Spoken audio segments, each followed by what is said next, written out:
Balls.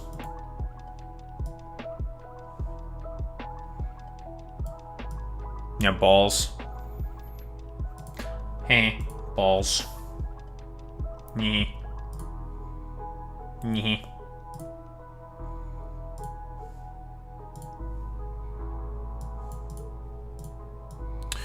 Maraxsis. That's what we're doing next. How exciting.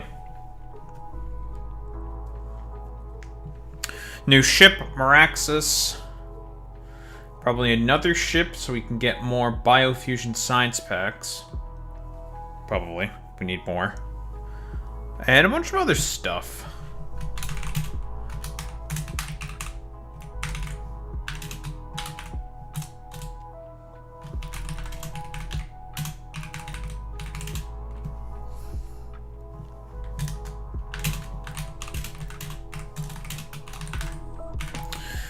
I knew I said I was gonna do an attack on grifters. It's been quite a long while since we've done one. Okay.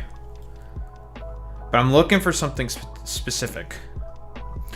I'm abandoning the Hutch one because, well, apparently there's now been another drama between DGG and Hutch now. Some fuck shit's going on there. So that's epic.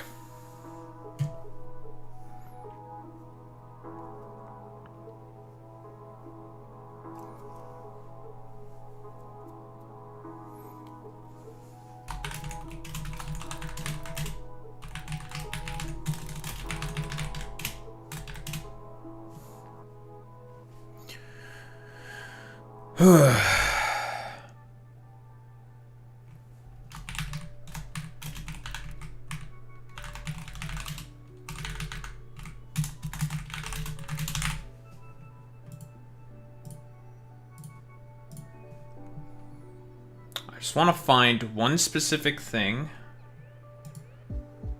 and that's it.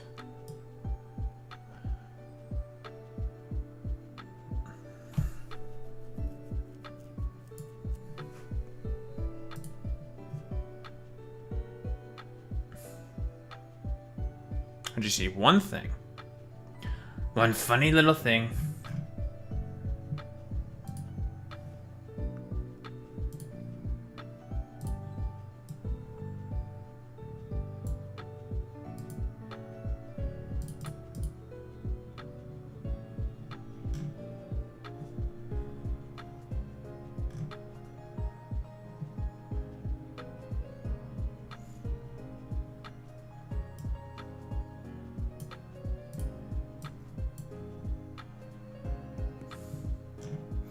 Wow.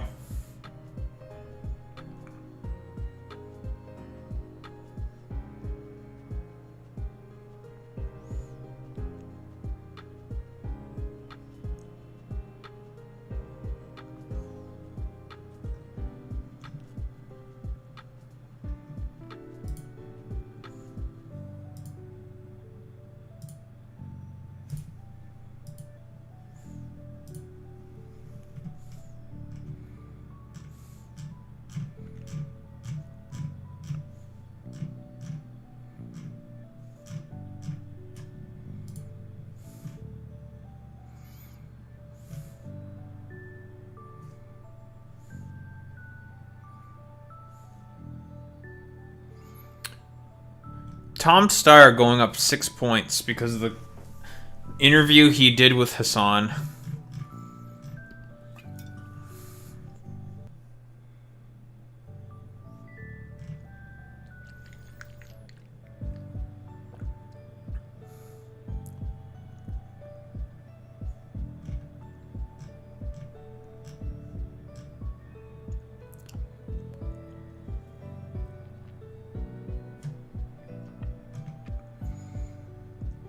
Yeah, Boy Meets Mini, you should do something about that.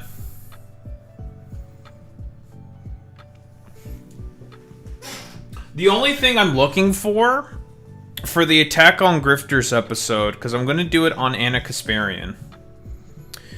The only thing that I am looking for is the clip of Anna.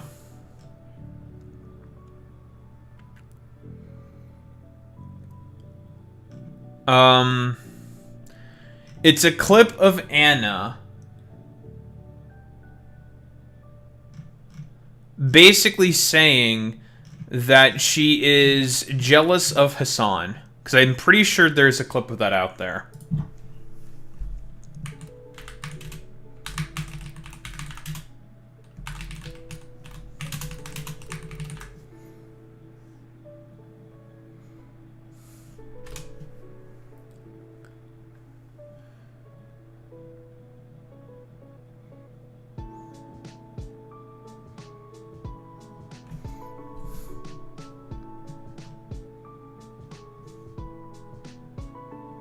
Oh, I think I found it.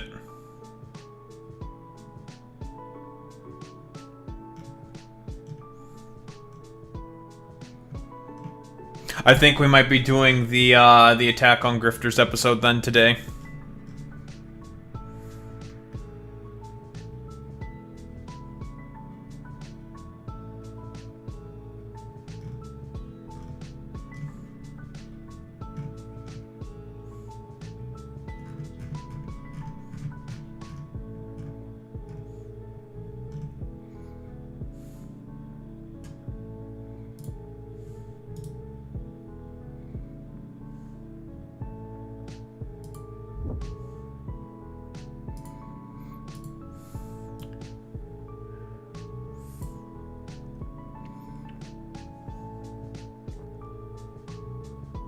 We found what we were looking for.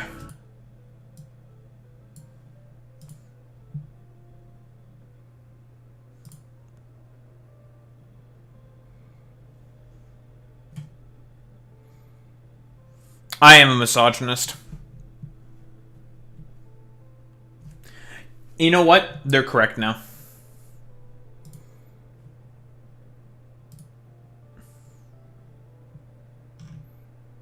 Because here's the thing with the Anna Kasparian sort of Attack on Grifters. It's probably going to be one of the shorter episodes, actually, because it's relatively compact.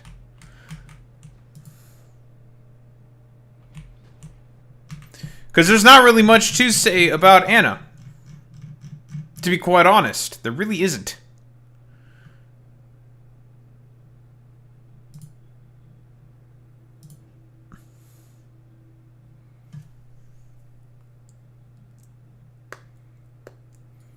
Michael Brooks died.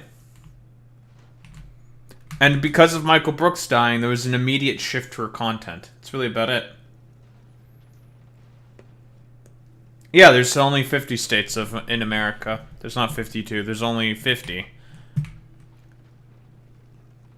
Now, Puerto Rico and Washington, D.C. should be made states. Yeah, sure. But for the case of Puerto Rico, it's if they want to be a state.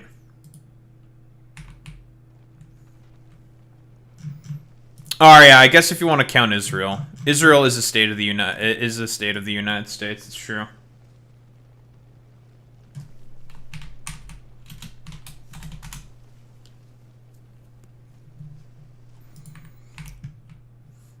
Boy Meets Mini is a big. Did you hear that Boy Meets Mini is a huge fan of Israel? It's true. He told me. He loves Israel. Don't you, Boy Meets Mini? You love Israel.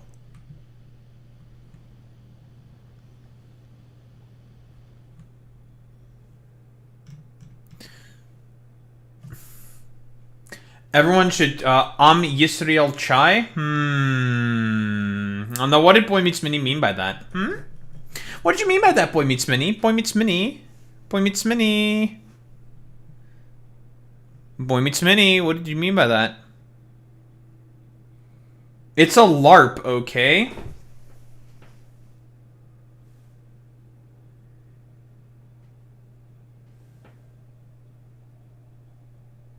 Don't believe his lies. You are lying. Yes, technically speaking, goy is a slur. Yes.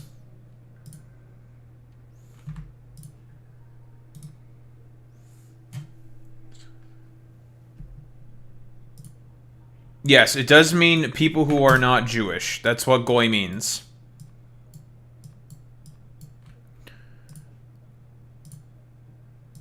It means people who are not Jewish.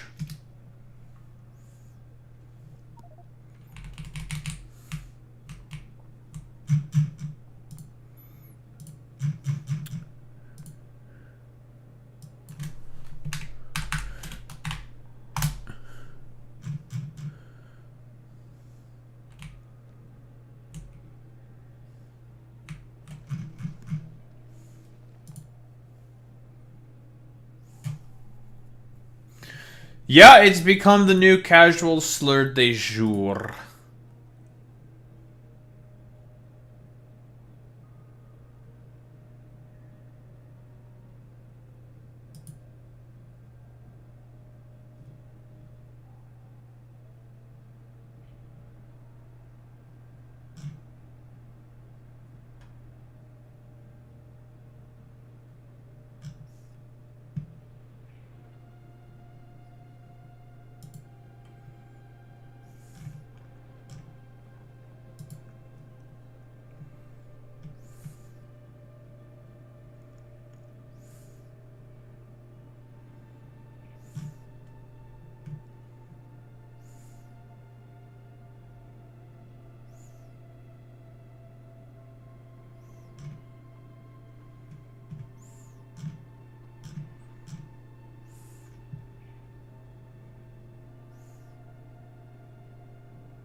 Huh, what do you want, El?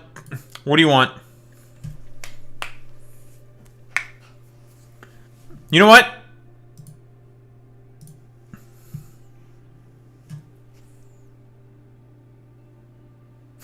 Don't, no, you won't. Kills you. Enough of your shit.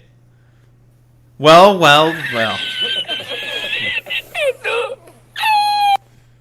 If it isn't this El fucking putis mutis. What do you want? Puto.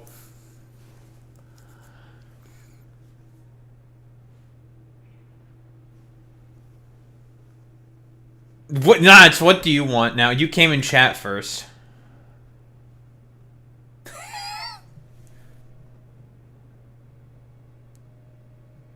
Kills you. You should kill yourself now. You need to shut the fuck up. Everyone, you know what to do to El Fordus Netus. This fucking putius Maximo.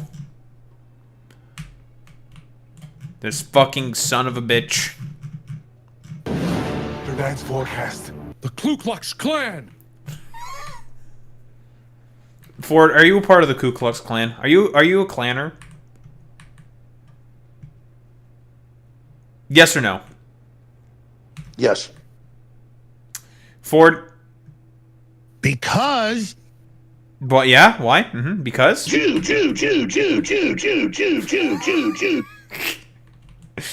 Ford!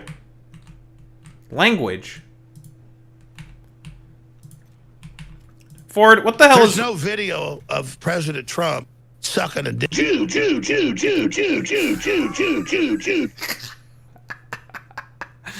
Ford, Fortus Netus, what the fuck? Fortus Netus, are we gonna have to kill you? Moses. Yes. Fortus Netus, what did you do? Why are you like this? Why did you do this? Because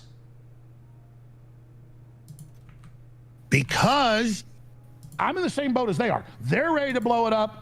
If they're going to lose, I'm ready to blow it up if we lose too. Fortus Netus, why are you like this?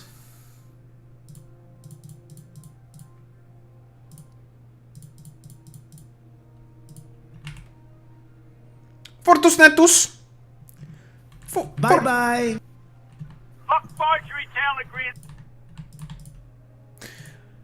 This fucking son of a bitch says bye-bye, doesn't actually leave.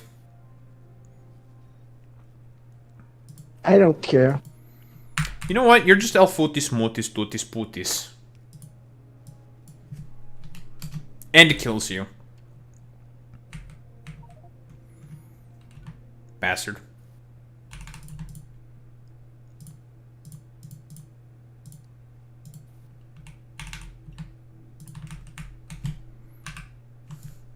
What do you have to say for yourself, puto? If I go down, I will bring all of you down with me. This is a real call, by the way. Real. Are you sure you're gonna bring us down with you, President Trump? Personally, I don't believe you. I think you're lying to me. Why would you lie like that, Mr. President? Ladies, shut up. Wow. Well, cope and seethe, Jack.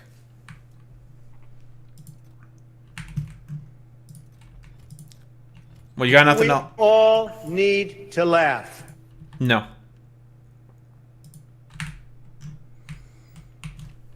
What if I don't laugh? What if I just call you stupid? I don't care what you do. Start a fucking war.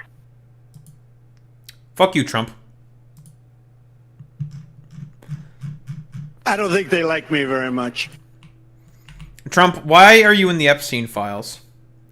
What did you do to those kids in the Epstein files?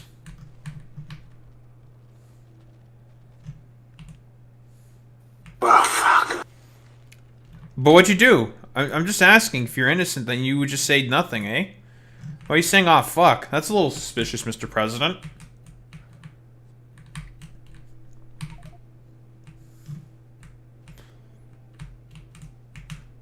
Should I tell you? Should I tell you?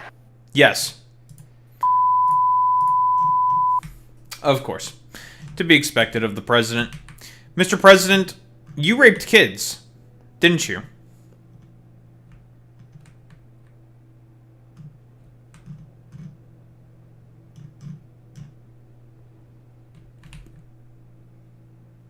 The president. I'm Donald Trump, and I approve this message. That you raped kids? I love Tesla.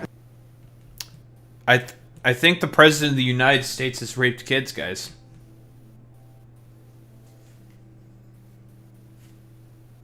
I did everything right and Mr. President, if you wanted to prove your innocence, why don't you just completely unredact the Epstein files? As is asked of you along the side the Epstein Transparency Act. Why don't you do that?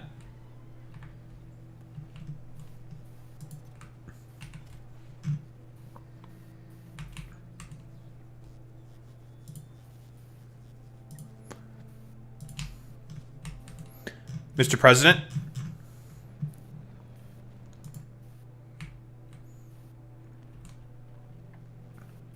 No, I don't think so. You're not the president of the United States. Who the fuck are you? Where'd the president go? Boy meets Minnie, we have to find the president. He's trying to get away with thought crimes. He's trying to break the First Amendment of the Constitution. We have to do something about it. We gotta get him.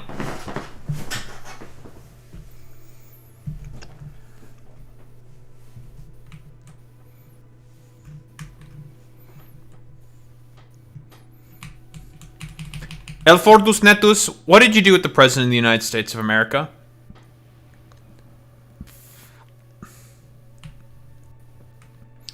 Are you trying to keep the president out of the light of the eyes public to protect him? El Fordus Netus? Well, well, well, if it isn't Zane. El Fordus Netus, what are you doing with the President of the United States? It's important. El Fordus Netus.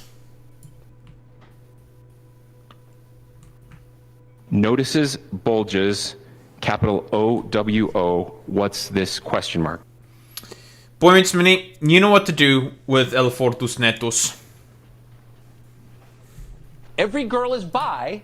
You just have to figure out if it's polar or sexual. Shut the fuck up, Cucker Carlson, you cucker. Go get cucked in a corner, you cuck. Fucking cucker. Fuck you, cuck. Back to beating women. Base? No one asked, Sam Hyde. You're also a cuck. Who only is a pretender for Israel.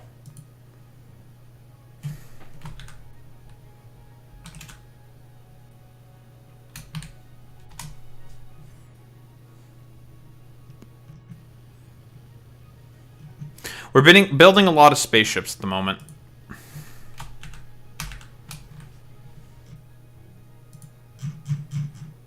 Fortus Netus, what do you have to say for yourself?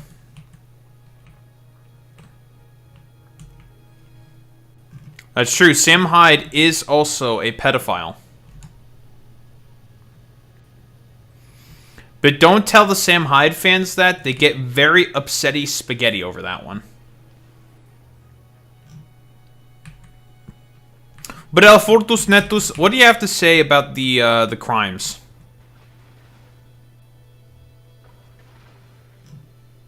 It's what we're dealing with. They're Jew. Ford, why are you just randomly yelling Jew?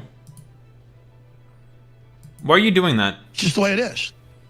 Alex, I'm not asking. Alex, how do you feel about being portrayed as a Warhammer character?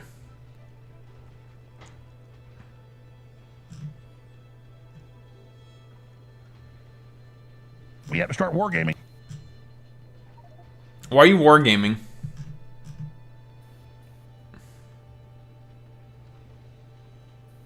Because Angron is a goddamn demon. What do you have to say for yourself about Angron? What do you know about Angron? Alex? Demon spawn. Okay, that doesn't answer my question. But your thoughts on Angron.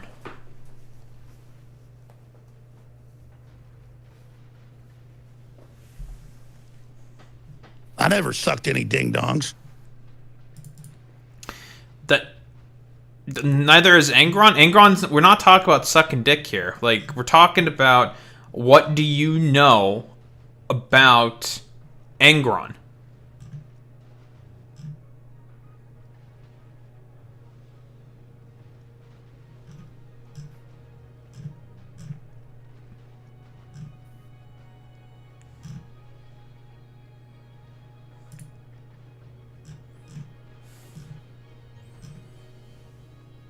Will Alex Jones answer the question about Angron? Or some might say the AQ. Nope. He will not answer the Angron question. Well, Alex, I'm going to have to say this, but you're a fucking heretic.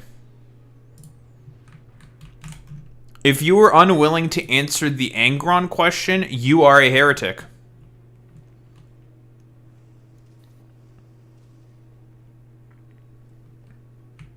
Retard. Shut the fuck up, Alex. You're a heretic. Thank God, I'm not a degenerate, filthy vampire like you. Cope and seethe, Jack. Cope and fucking seethe. Ladies and gentlemen, those in between, we all know that Alex Jones is a filthy heretic of the highest degree, of the highest order. And by the light of the Emperor himself, we will find him and we will destroy him. And we'll be... You are a fraud. You are a rat. Well, you're the one who's not answering any questions about Angron now, are you, Alex? So, unfortunately... You will at the You're gonna end have of to the die. day know. You pig. You can keep coping, seething, farting, shitting your pants, Alex. But at the end of the day, You are supporting heresy. You're a heretic. Boy Meets Mini, you know what to do to the heretics. Boy Meets Mini, it's time. It is time to destroy heresy.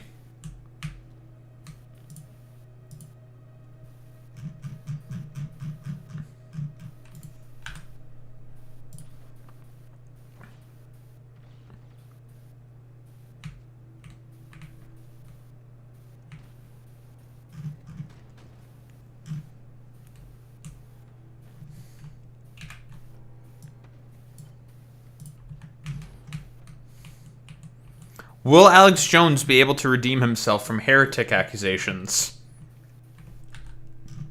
Find out next time on Daho Ball Z.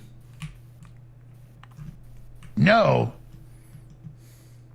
Alex, you're a heretic, little bro. It's over for you. We've caught you. I don't believe your crap. Yes, you do. You can cope, seethe, mauled, shit, fart your pants, all you want. Unfortunately, it's the truth. But you're a heretic. I'm gonna be honest with you. Human smuggling, fentanyl deaths, forced government euthanasia, chopping up children's genitals, la la la la la la la la la la la la la la la la. Listen, you can. He's trying to get away. We need to take out Alex Jones. Boy Meets Mini. It's time to take him down. We have to take him down. We have no choice.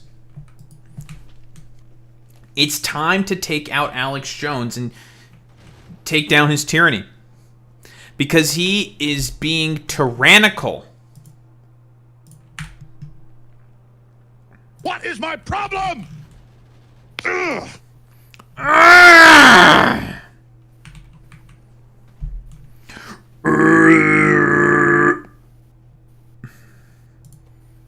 What do you have to say, Alex? You know what you did. We know what you did to those children. You must repent for your crimes.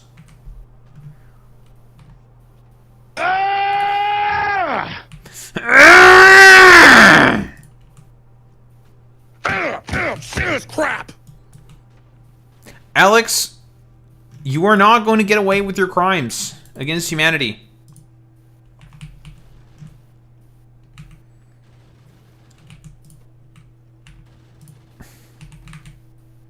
Vampire. Yeah, what about vampires? What do you have to say about vampires, Alex? These people are not freaking humans, okay? Boy Meets Mini, you know what to do. You know what to do about heretics.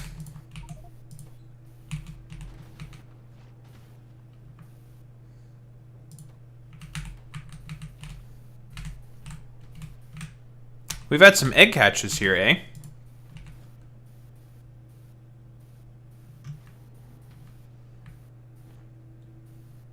If you read this, you are gay, LMAO.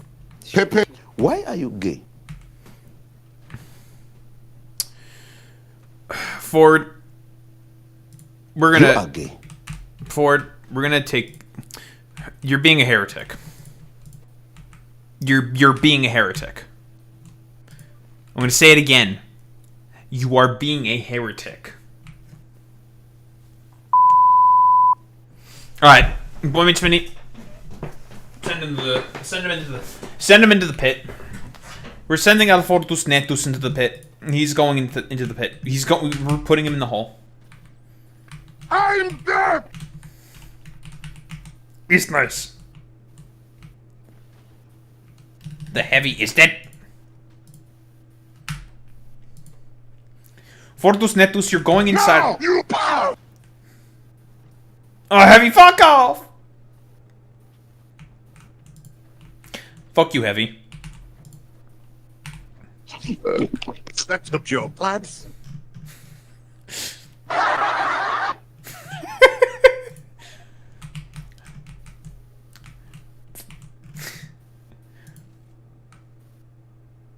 You're fat, boy.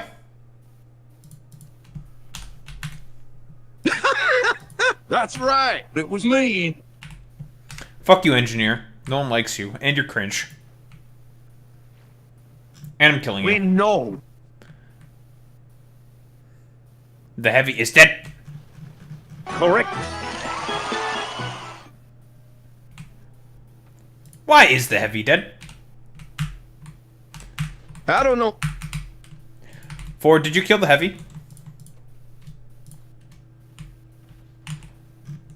Ford, did you kill heavy? Yes, I did it like this. Why would you kill the heavy, bro?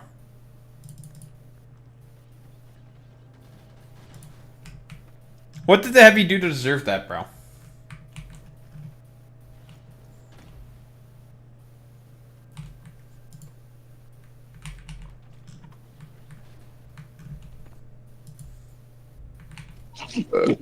That's a joke, lads. It was me. Ford killed the heavy.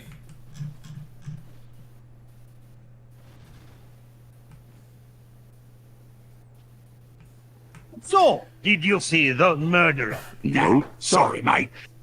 Wait, what did, Trump got owned at the Supreme Court again? Was the decision appealed? The Supreme Court found 9-0 against the college position. What's this college position about in Boy Meets Mini? Do you know?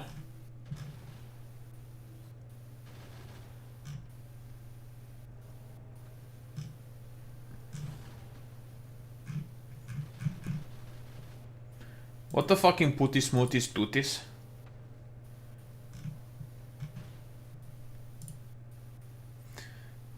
Yeah, Trump does love getting owned.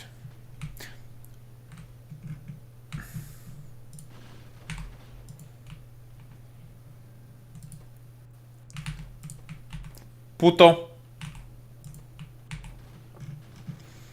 Oh, also, a real quick improvement that we've finally used to permanently fix this base is this recipe. Nutrients from sludge. Now we no longer have to make, well, a bunch of bullshit. Thank God.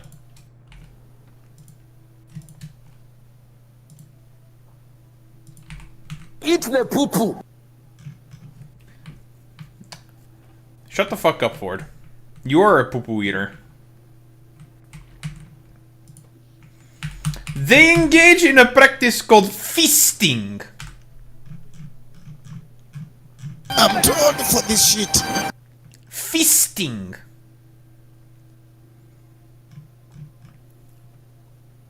I prefer men. This one is eating the poo-poo all over the place. Ford is the only one eating the poo-poo. Correct. SCOTUS ruled that companies are entitled to tariff refunds. Nope, it's something about colleges, Boy Meets Mini. We know about that one already. Yeah, he took the L on that shit because Trump just hates you. But Ford, why are you eating the poo-poo?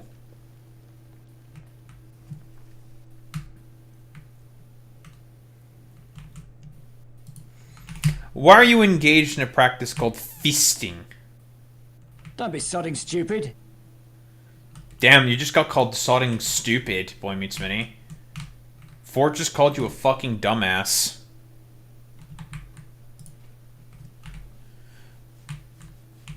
Ford just called you low IQ. Are you gonna take that, Boy Meets Mini?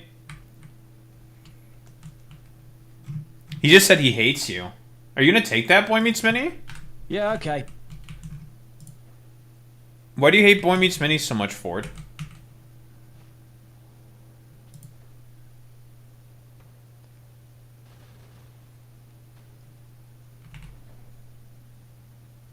DEI? Oh, it's because he banned DEI. And everyone was just like, you can't ban DEI. You're fucking stupid. And gay. Derogatory, of course.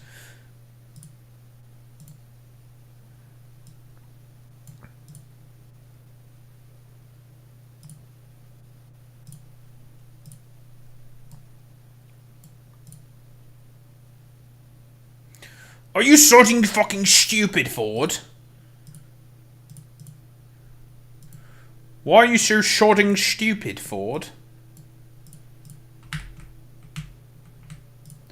My granny shoots better than you. Oh, you fucking what? You know what? Ford kills you. Literally kills you. And then I'm gonna chop you up. I'm gonna turn you into a breakfast. I'm gonna make a delicious meal out of you. I've met smarter donkeys than you lot. I'm gonna turn you into a sandwich. I'm gonna chop you up. I'm gonna make sure my kids don't go hungry tonight. I want drugs now. It's British. Specifically from Killing Floor 2. Or I'm 3. Brassic. Help me out, someone. Fucking Ford loves that game. Don't you, El? Affirmative. Don't you love that game, El Mutis Tutis? Affirmative. Are you saying affirmative like that? Shut the fuck up. Affirmative. I'm gonna literally turn you Behind you, you tosser! I'm gonna turn you into a breakfast food.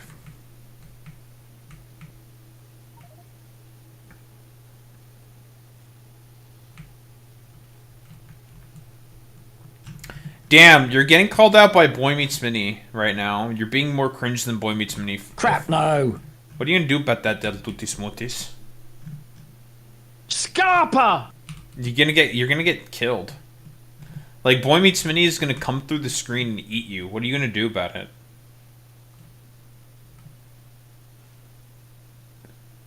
Putis.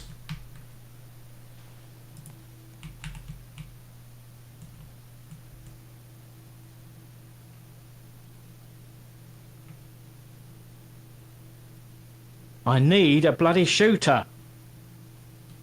It's not helping your situation, puto.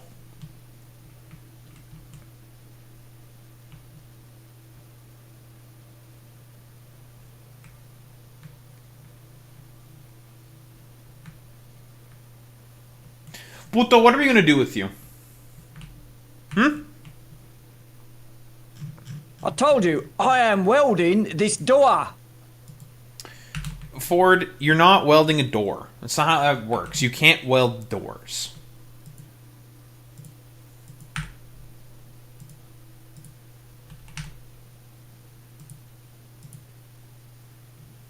Okay. Ford, You muppet! are you a fucking wanker? Wankers! Yeah, Ford's a wanker. What a plonker. Wankers! Yeah, he's wank posting. Ford's wank posting. Time for a car boot sale, I feel. Boy Meets Mini, you know what to do. Wankers! Boy Meets Mini, you know what to do. We got a wanker poster. We got a fucking wank poster.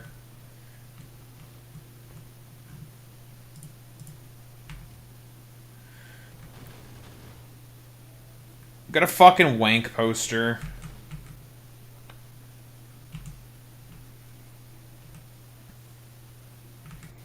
Put this... You're wank posting, dude.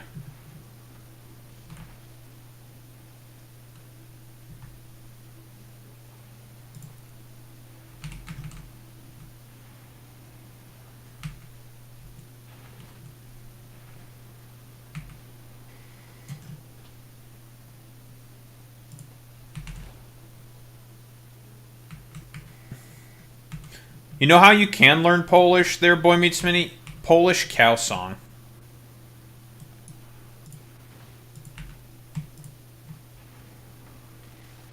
You couldn't scare my mum.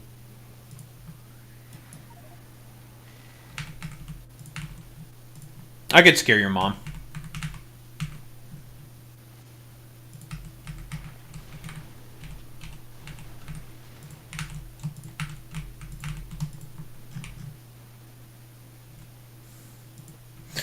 Boy Meets Mini, you know what to do with El Fordus Netus.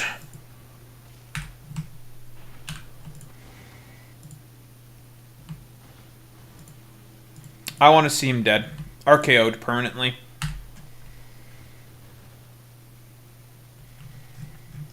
Send Come, demon! Shut up. Kills you. Kills you, kills you, kills you, kills you, kills you.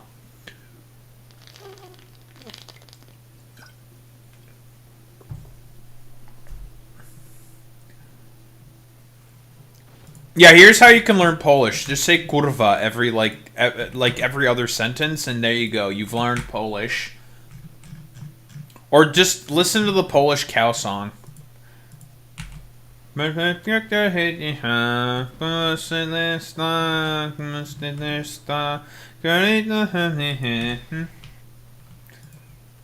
Or bober.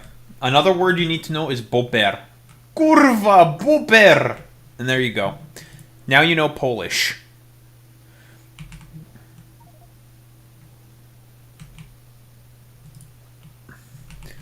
All you need is kurwa and bober, and that's it. Kurwa and bober.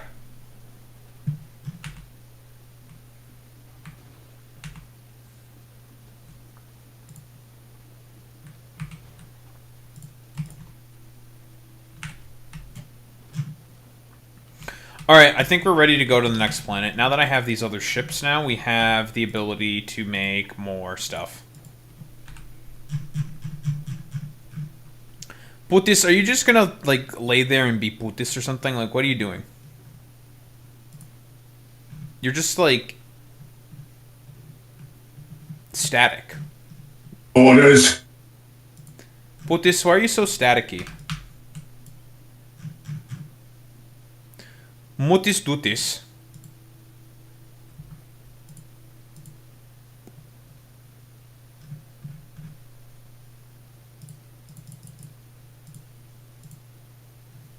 You probably do.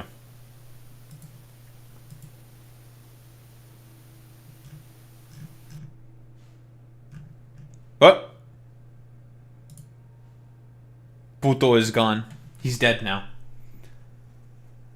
Alright, Zane's probably saying nothing but a bunch of slurs in chat. Boy Meets Mini, you know what to do.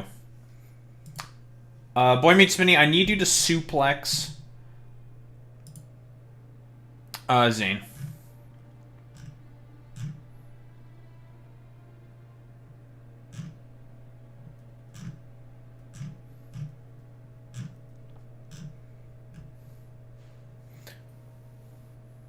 Uh-huh.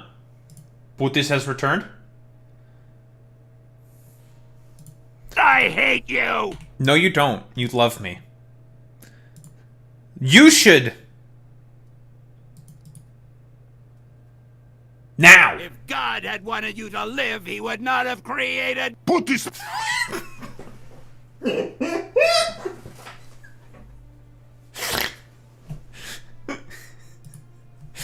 Oh no,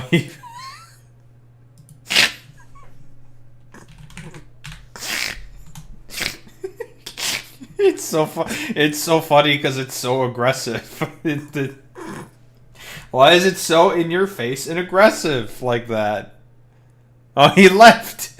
That fucking son of a bitch. That bastard.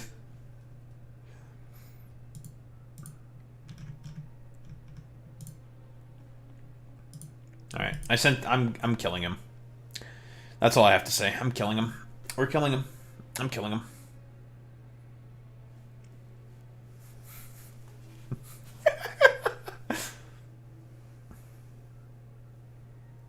What? Putis? The Sino animation? Yeah, Putis is here. I know. I see Putis. Shut the fuck up, Putis Maximo. I'll kill you. What are you fucking talking about, Putartus? What in the fucking puto are you talking about? Oh, I did not show the Trump thing. Okay, so Ford has been working on something. I'm going to fold you into segments. I'm going to stick you inside of a pudding cup, and then I'm going to eat you.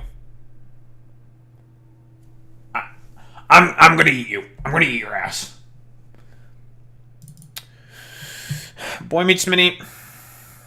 You know what to do to El Putius Maximo. Eat him. Eat him. Okay, Ford spent a very long time making something.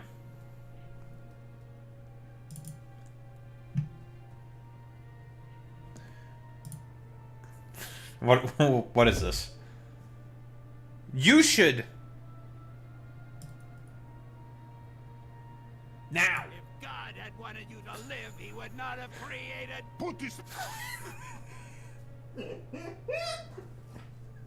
Okay. Oh no.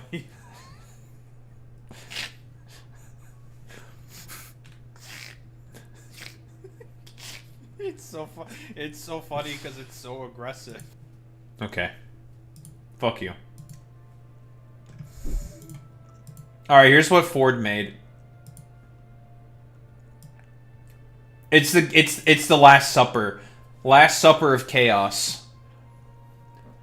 We have Ezekiel Abaddon. We have Trump as Horus. And a bunch of his jabronis around him.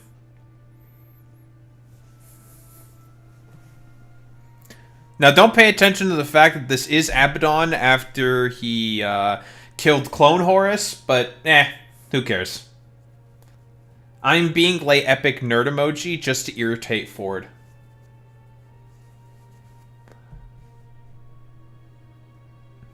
Warp stupidity. You got your cornflakes. We have live chaos filth. The Emperor is telling me no, but Slanesh is telling me yes. That's pretty good. Good job, puto. And that's El Putius Maximo Mixusifus. Everyone point at Ford. That's it, just point at him.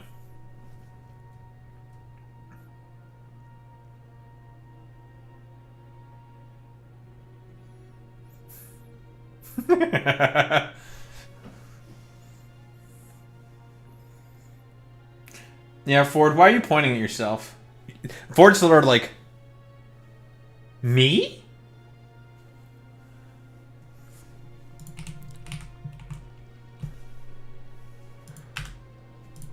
Where the hell am I? Right, we're getting the final bits of supplies that we need for Maraxsis, which is just rocket fuel for the submarine. Because would you believe it or not that we need a submarine?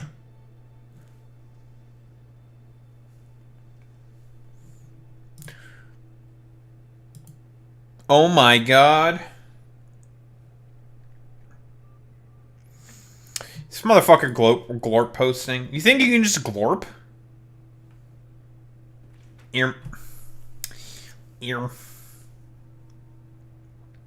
What is this motherfucker out here just glorp posting? This motherfucker thinking you just glorp post like that? This fucking Mixusifus. Ford, why are you so fucking sussy? Hmm? Why are you so sus? Hmm?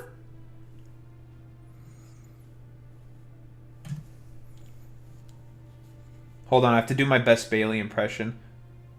The Baileys are telling me that you're acting sus, the Fortnite. Why are you so sus? Why are you the biggest sus man on the planet? Why are you so sussy? Why so sussy? Oh my god, my glasses are falling off. We're too Schumer pilled right now. She glorp on my schlorp to like... Boy Meets Mini, you know what to do to this man. Boy Meets Mini, you know what you need to do.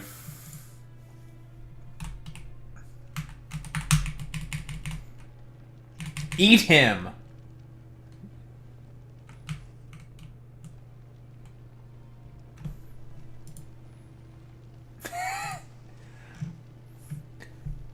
Glorp is not schlorping. That's illegal in at least 17 different countries. Glorp is wonderful. and very wholesome.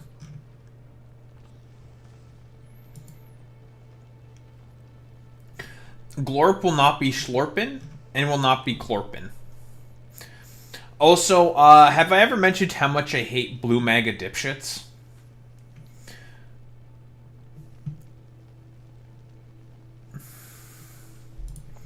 And we'll do it again. One of them gets in my comments section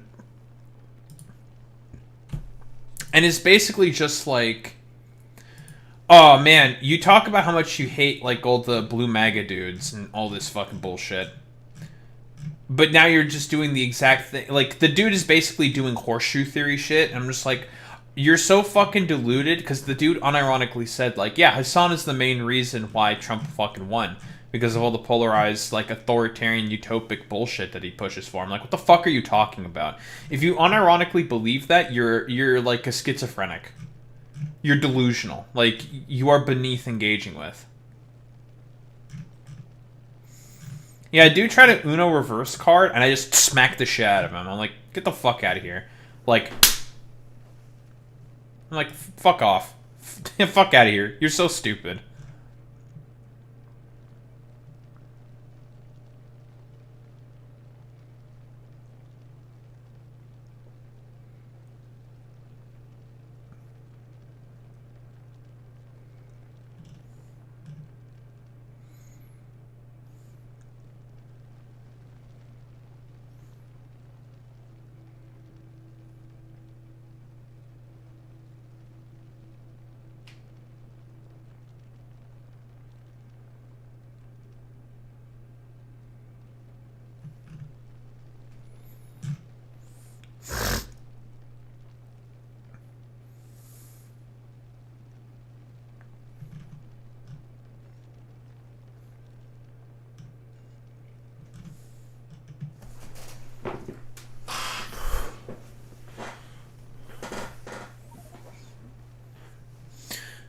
But yeah, Mixusifus, what do you have to say for your glorp maxing?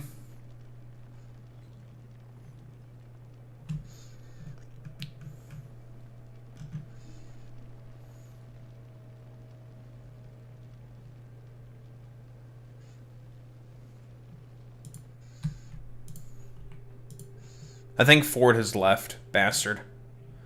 Bastard!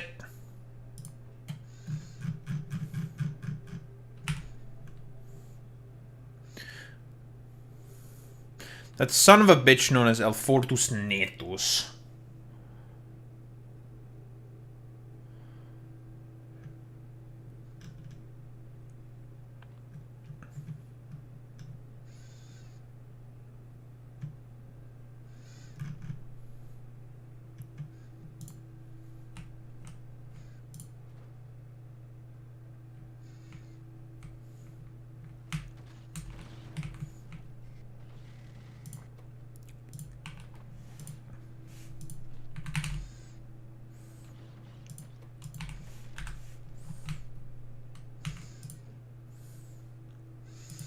Alright, it's time.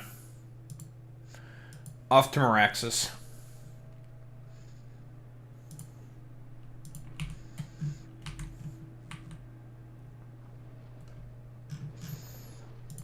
It's time for a new planet.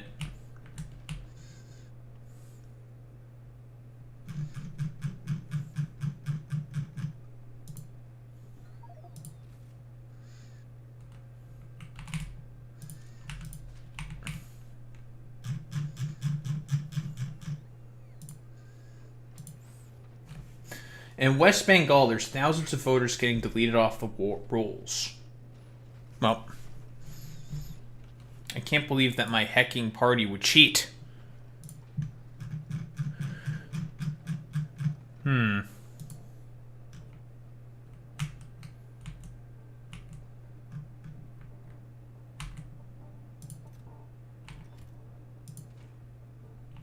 missing concrete. Why am I missing concrete? I'm missing brick. Why am I missing brick? Oh.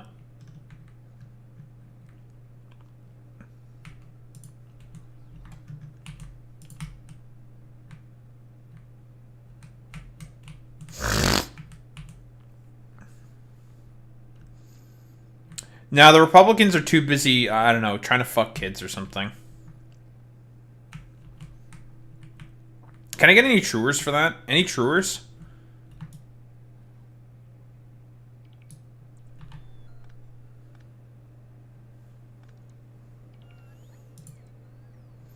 Yeah, it's a truth nuke. Republicans do want to rape children.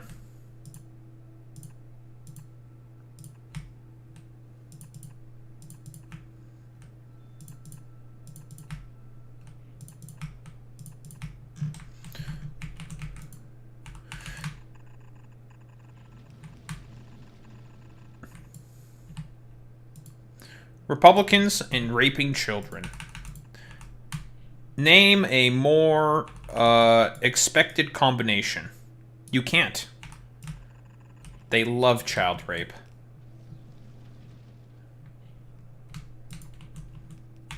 It's like their favorite thing to do. That and covering up for the Epstein files.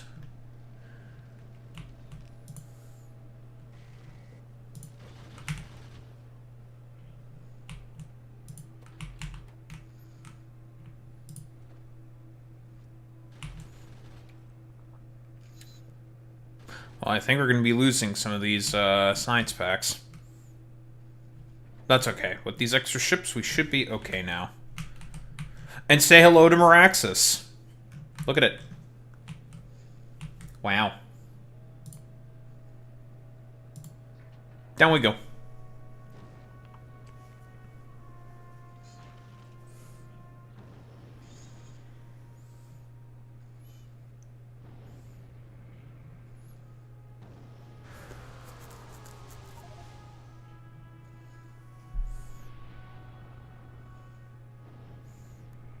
And now we're underwater.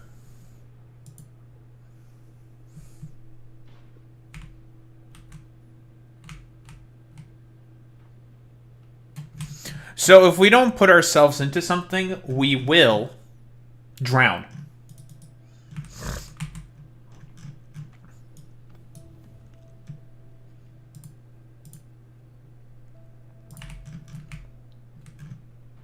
Look at the fishy! Look at the fishy. Look at the fish. Look at the fishy.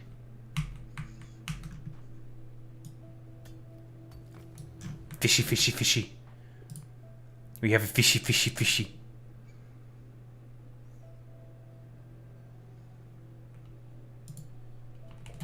Look at the fishy. I harvested the fishy. Goodbye, fishy. You are now dead. Buried in the sand. For forever.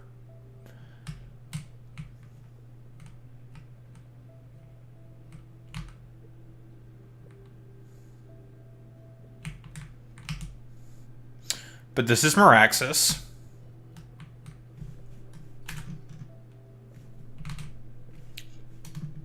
Not much down here quite yet, eh?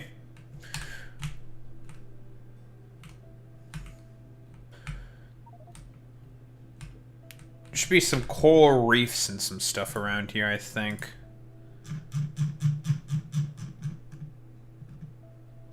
Yep, coral reef.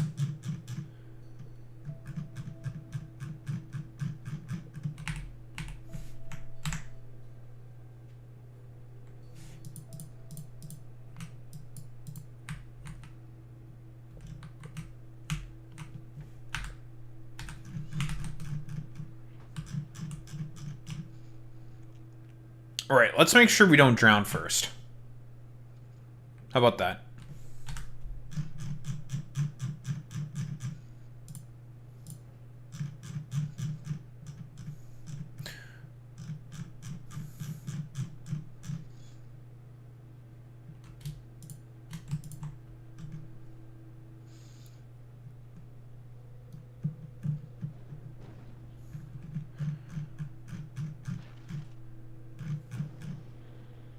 Nope.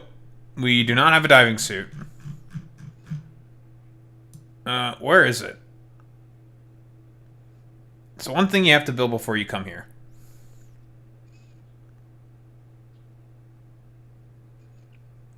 I should have it.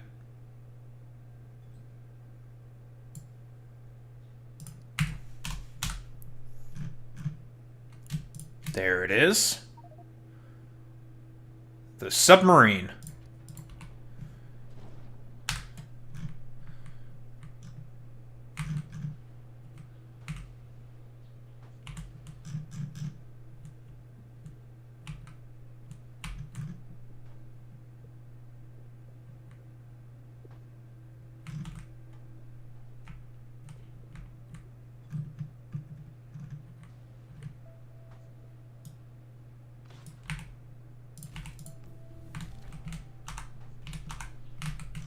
And now we can breathe underwater. Yay. Trench exploration.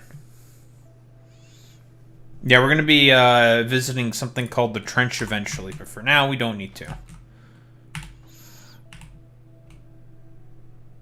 But we now have a submarine.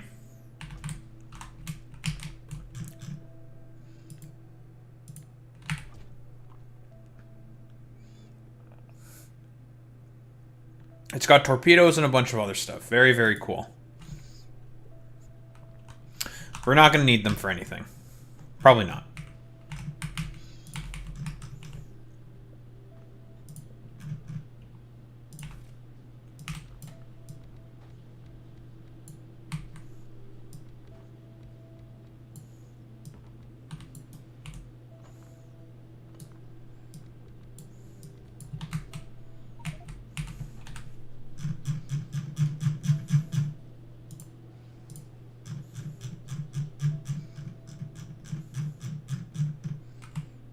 We need our rocket fuel.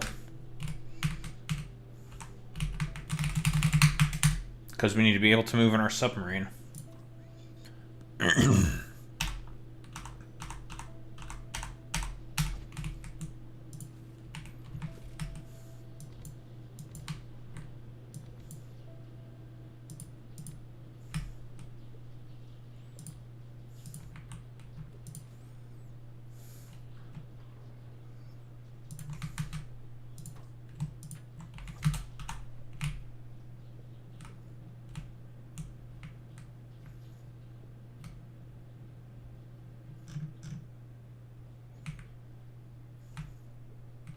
And this thing's kind of slow, but it lets us live, so that's fine.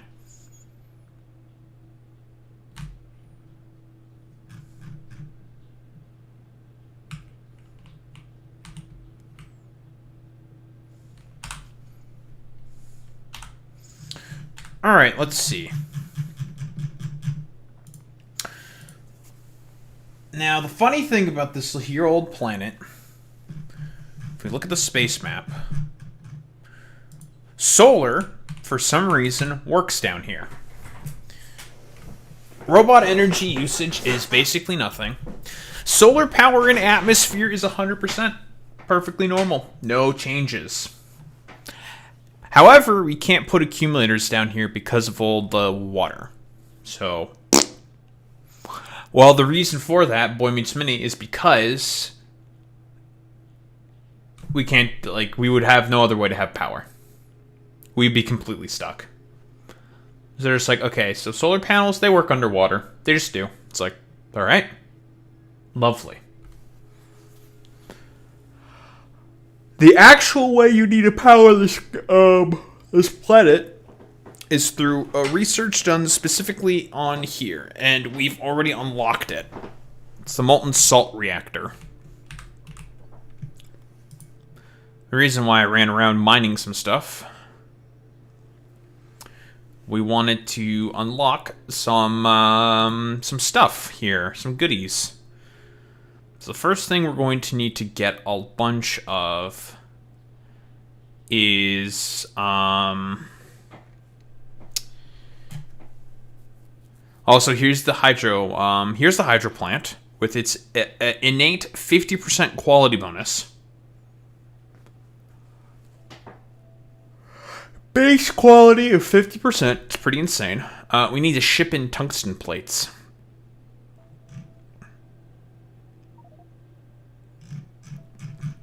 First thing we're probably going to want to start crafting is a bunch of pressure domes.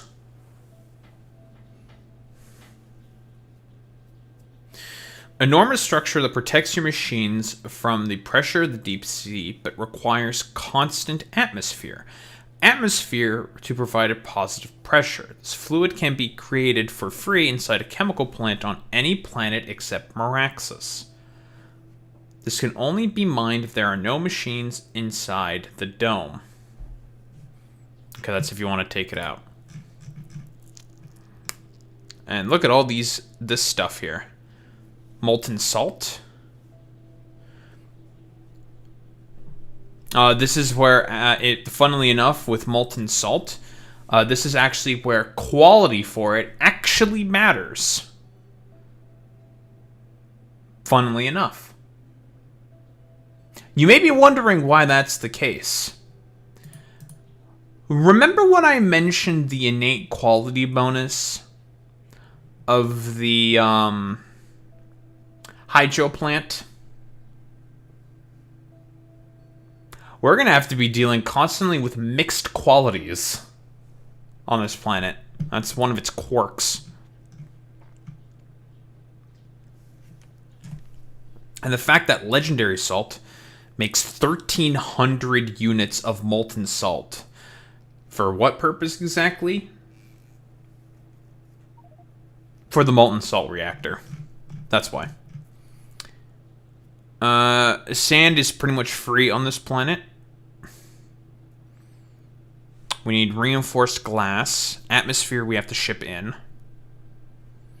Salt electrolysis. This is how we make salt. By making brackish water. How do we make brackish water? With a salt filter and saline water. This is how we can make regular water. This is the salt filters. So we make salt filters. Pretty cheap. Just steel and carbon fiber. And it is a near 1-to-1 ratio. It's a 5% chance these things break. We're not going to be using the hydro plant for these things. We're probably going to be using chemical plants because having mixed qualities of salt filters would be pretty fucking annoying.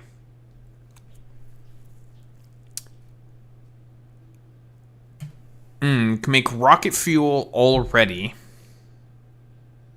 in this with the hydrogen and oxygen that we're going to be making probably in abundance of. Abunda.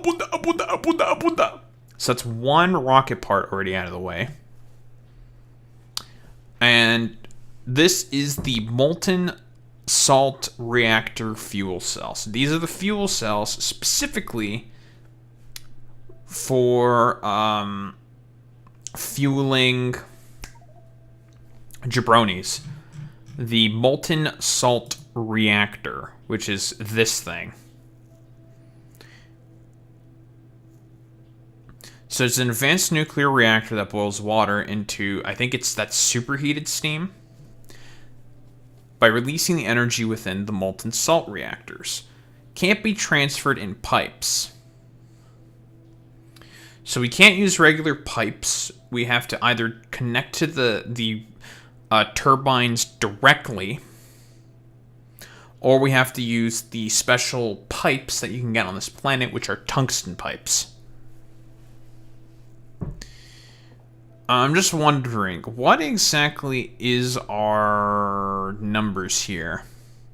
Consumes water, consumption 300 per second. That's a lot of water. No neighbor bonus, it just directly boils water. Doesn't heat up any pipes or anything, so that doesn't matter. Max consumption 50 megawatts. We'll figure out all the numbers and ratios for this. Oh, this does also have neighbor bonus stuff associated with it. Okay. Generates supercritical steam is what it's called. So this is the main thing that we're going to be using to power our shit. And it can only be made in a hydro plant. Same with these things. Can only be made in hydro plants. So we need hydro plants and some kind of rudimentary power to even begin. I do not know why, but the This thing is so fucking laggy. I have no idea why the submarine is very, very laggy. Eventually, we're going to have to use the submarine for a bunch of different stuff. But yeah, that's, why don't we get some kind of power grid going first? Just to get a little something going. Using our solar panels, which we can't... Okay, I don't know if modded solar panels will work with this planet or not. Why don't we find out? Because regular solar panels obviously work. I don't know about modded solar panels. Let's find out. Because there's certain things that you can build underwater that you can't build underwater. So obviously, for example, although it doesn't make sense, you can build power poles underwater. Power poles, no problems whatsoever. Not affected by the water at all. You're asking questions? Shut the fuck up.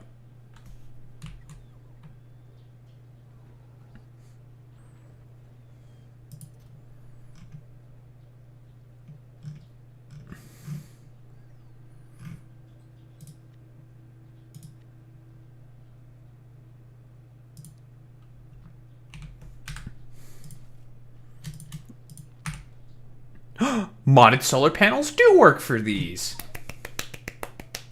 Yay me. Okay, so we'll have a good amount of power. That'll be 72 megawatts. That's plenty.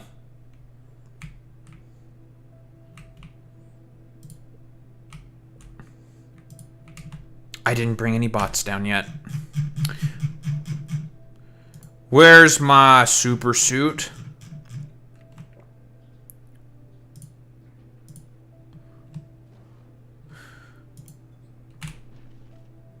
I need bots.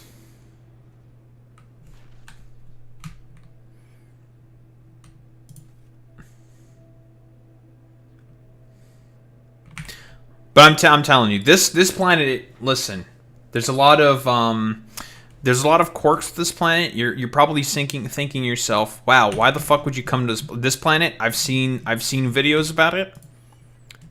This is a fun planet. I like this planet. The idea that this planet has is great. The culmination. It's a culmination of so many good things. Let's get some cliff explosives down here. I'm gonna need those.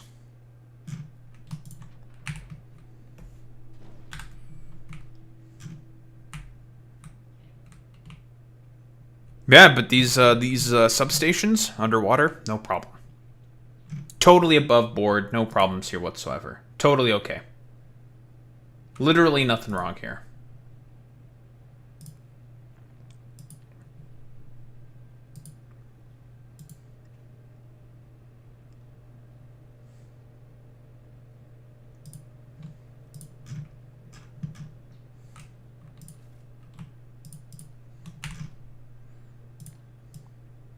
Alright, we'll remove these. Didn't want to get rid of that mollusk husk, but here we are. It's fine.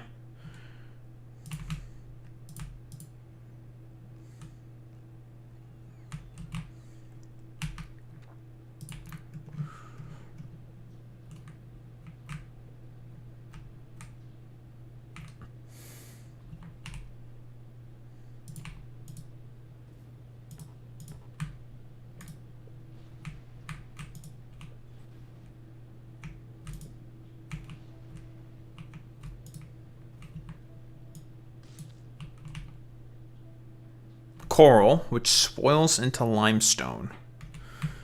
I do need to find it where there might be. There has to be a coral reef around here somewhere, right? Got a bunch of sandstone here.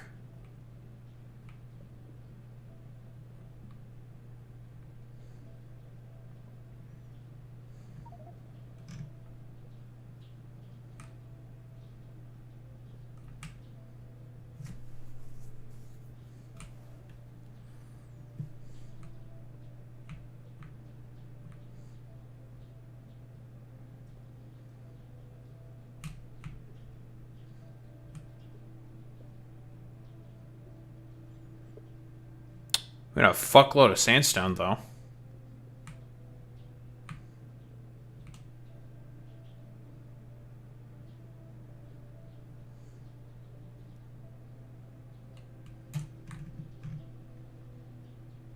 Saltwater stinkfish. The heck? What? Did I find a coral reef?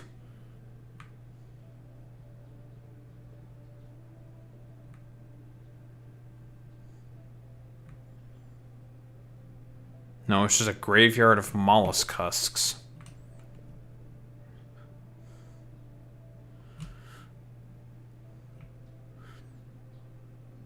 I haven't even found the other feature of Maraxsis yet either, and that's the trench. Do need to know where that shit is at some point.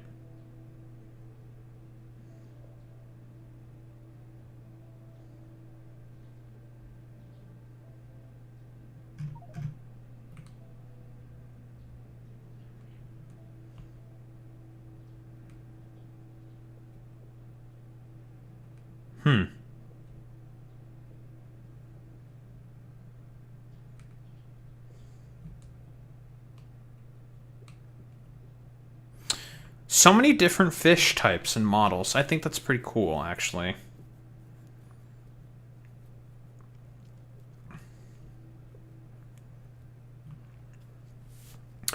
Where the heck are the coral reefs?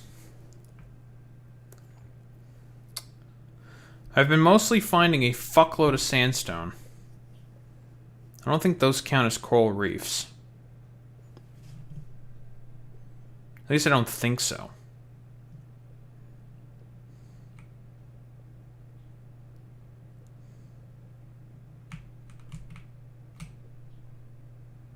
Black ghostfish. Ooh.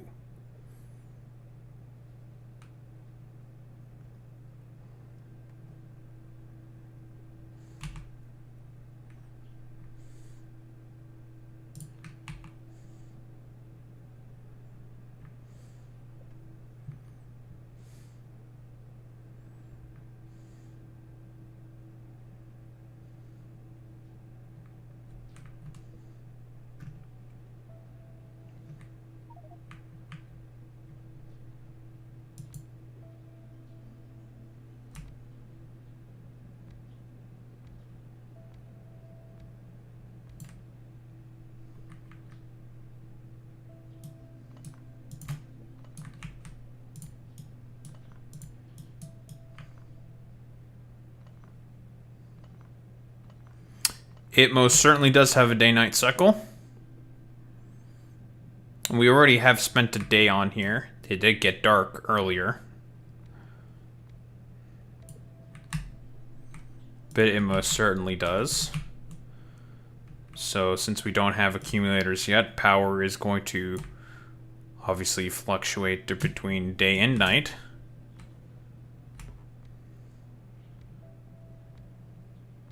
Yeah, honestly, that's like, meh.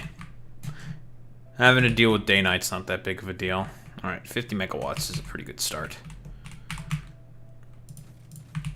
Plop down our big man.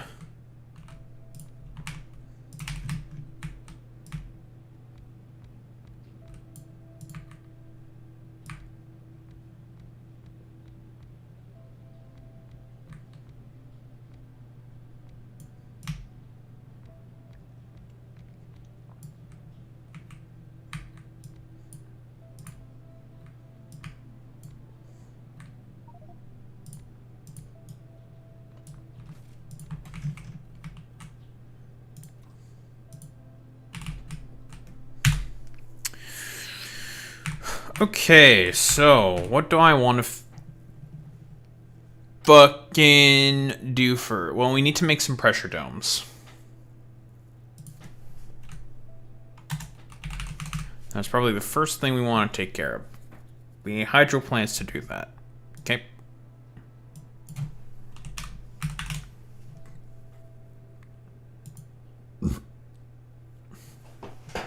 We can make hydro plants inside of chemical plants. Easy. Can we use catalytic chemical plants for those? is my question. As in, can we use them underwater? Let's see.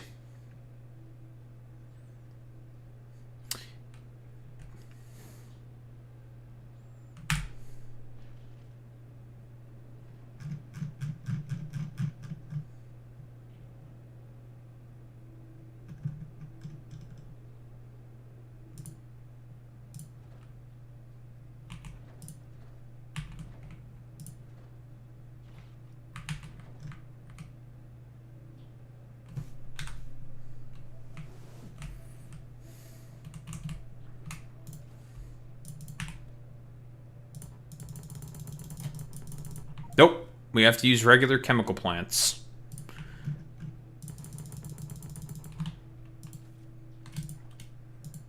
That's a little annoying, but oh well.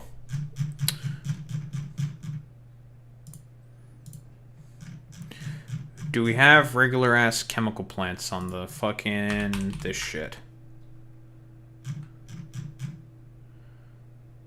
We most certainly do not. So guess what this broke boy gotta do? Get some regular out chemical plants. 100 ought to be more than enough.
What the gleam?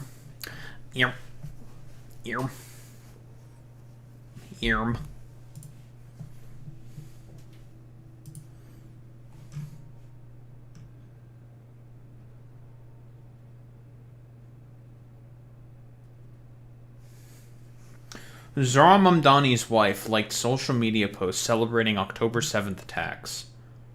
Okay.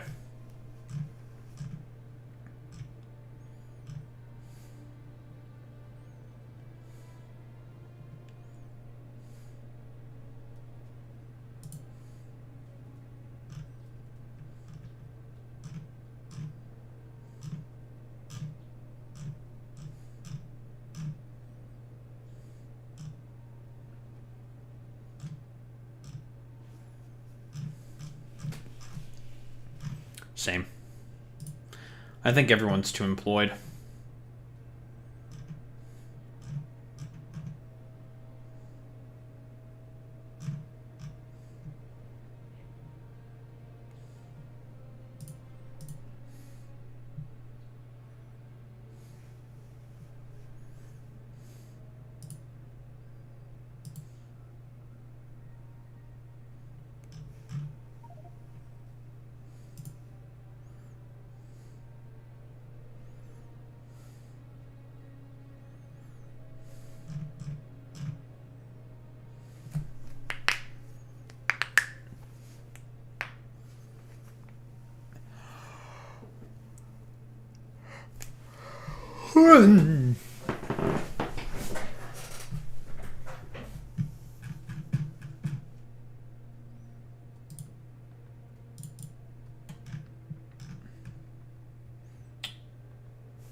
Arizona Governor Katie Hobbs has vetoed a bill that would have created a specialty license plate honoring Charlie Kirk. Okay.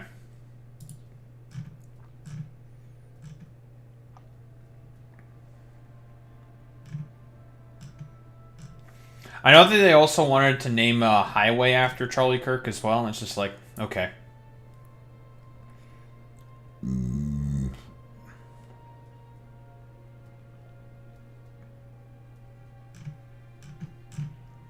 I'm assuming it's probably Republican controlled.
Oh, this is funny.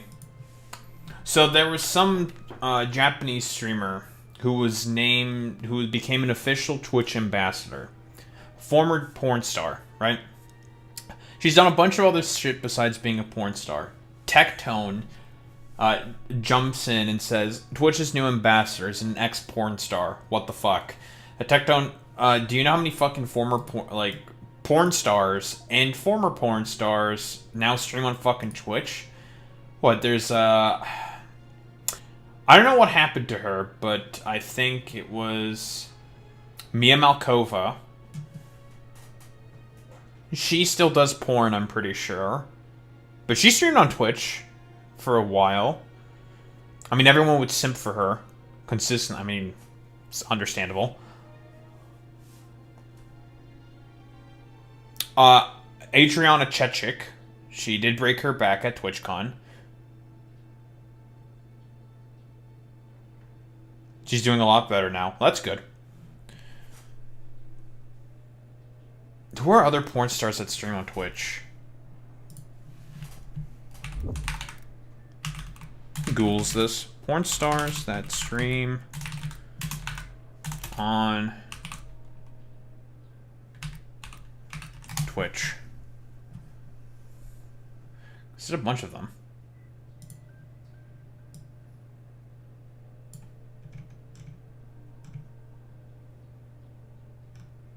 Sasha Grey. I forgot about Sasha Grey. Yeah, like, I mean, you know, fucking, that dumbass, Tectone, followed, like, 900 hentai accounts or some shit, whatever. A bunch of them with Lolly. There's actually quite a few of them. There's a lot of them that stream on Twitch. And there's Mia Malkova. Oh yeah, Mia Khalifa also did stream on Twitch a bit, didn't she? I mean, she does, like, also podcasts and shit. There's a lot of them that stream on Twitch.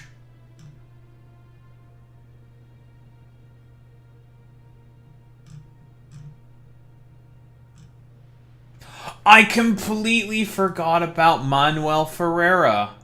How could I forget about Manuel? I forgot about him.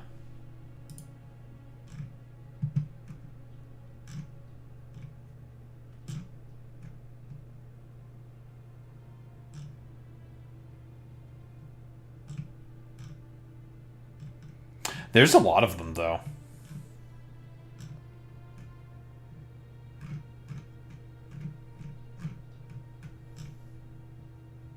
Yeah, there's a lot of them.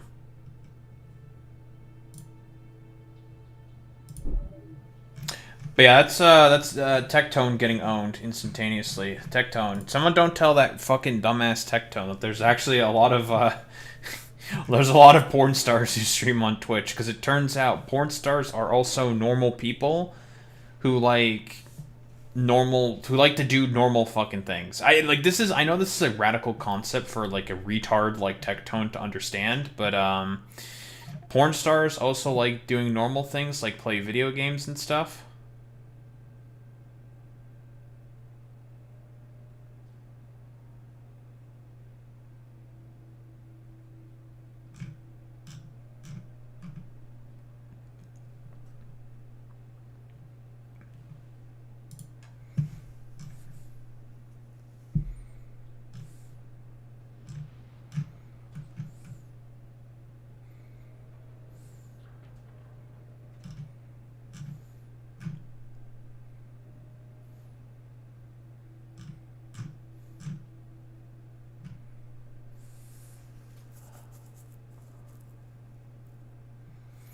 Jesse Waters, this is a strategy for oil. Why doesn't AOC get that? She dense. Kevin McCarthy, she must be. Why doesn't she study history? Very, very cool. Oh, man.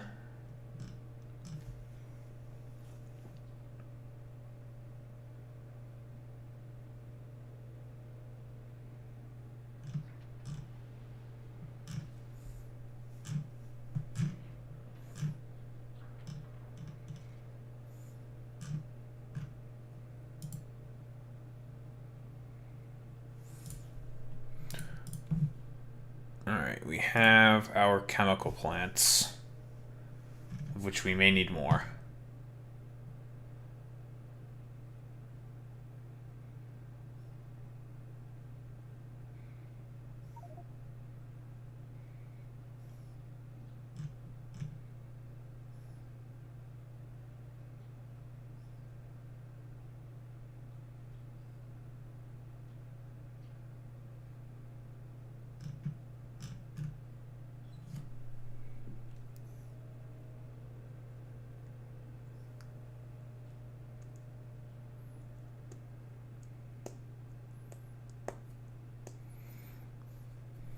Destiny reveals that he will be taking a paid propaganda trip to Israel.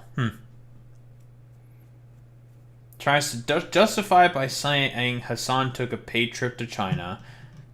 Didn't he just go there with all of his podcast buddies? Like, that's literally it. But okay, whatever. Stupid.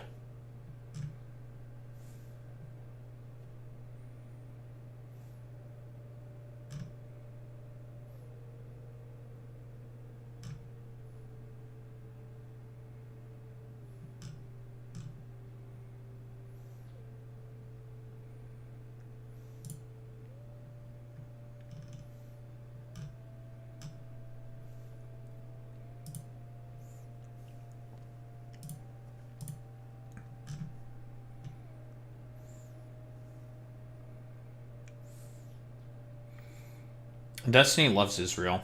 It's his favorite place on the planet.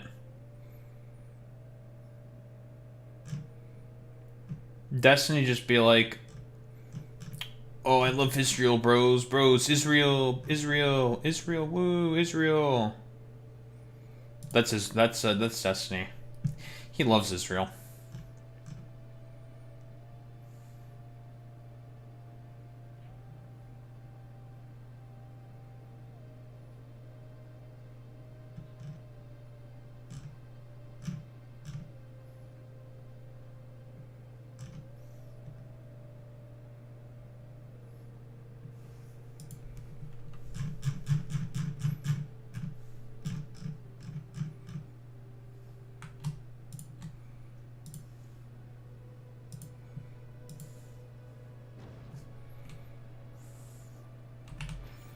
That is true. Destiny is evil.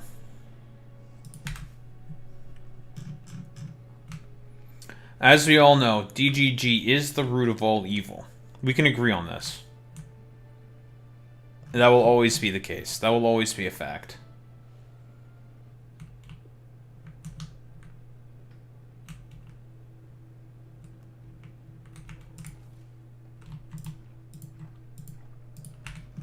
Okay, we can finally build stuff.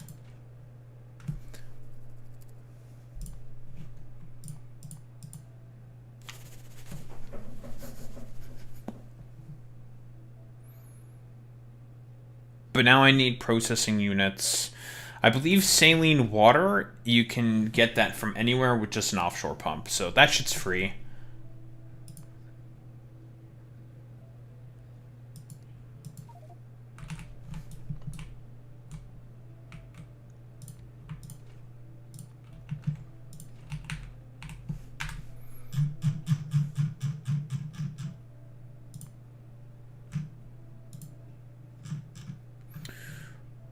And it's time for you to make your grand entrance.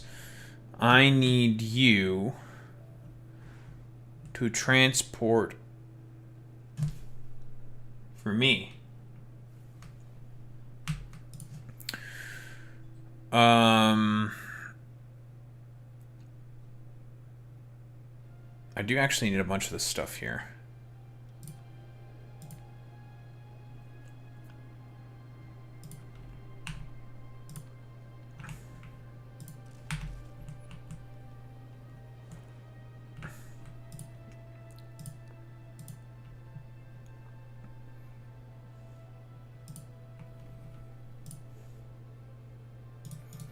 Don't need these. Don't need these.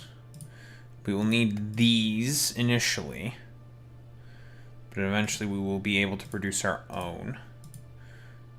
Don't need these. These. Nope, nope, nope, nope, nope, nope, nope, nope, nope.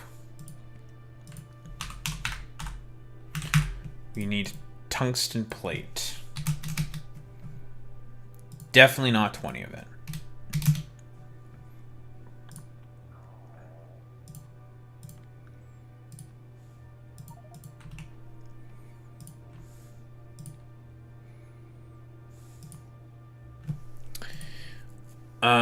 All requests satisfied. We will need to head to Gleba, because we'll need some carbon fiber.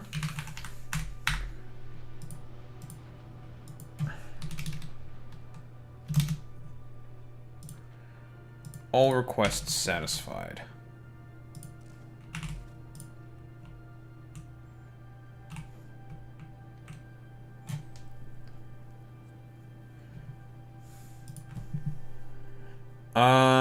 What else?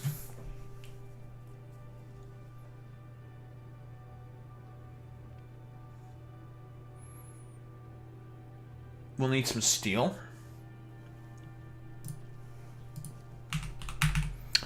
For the salt filters.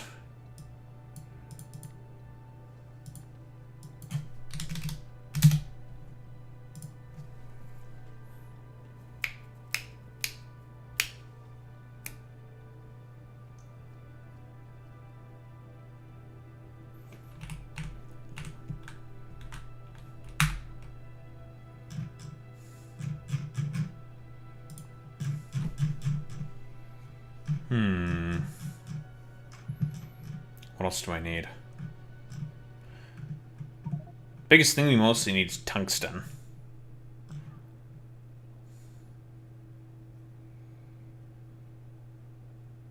Salt filter.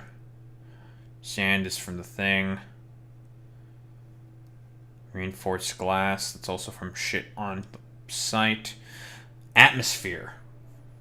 Right, we need atmosphere. To also be sent here as well.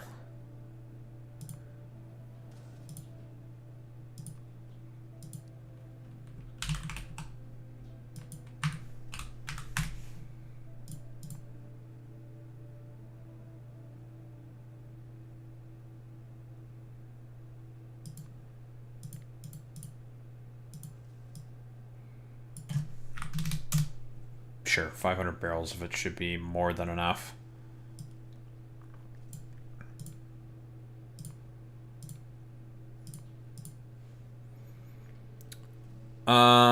That's going to be for the pressure domes, because we need atmosphere to have them operate. Doi. I think that should be about it for everything. How's this dumbass place doing?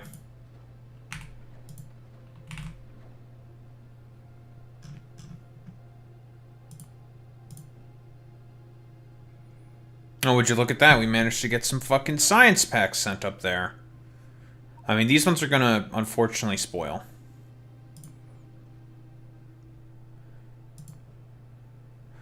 But we're finally shipping some science packs.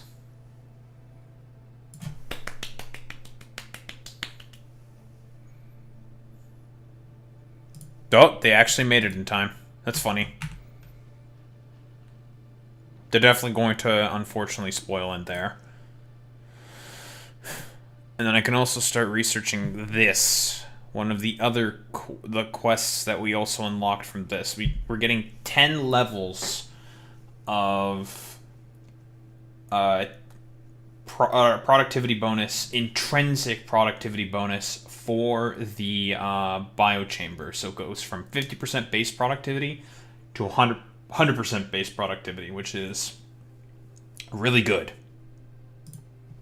Obviously. I also want to see what this quest is. Well, I'll get that quest after, actually. I do also want nutrient productivity because this is going to be useful. Probably going to be spending most of the time actually just researching all this stuff. It's going to be slow. But it'll get there eventually.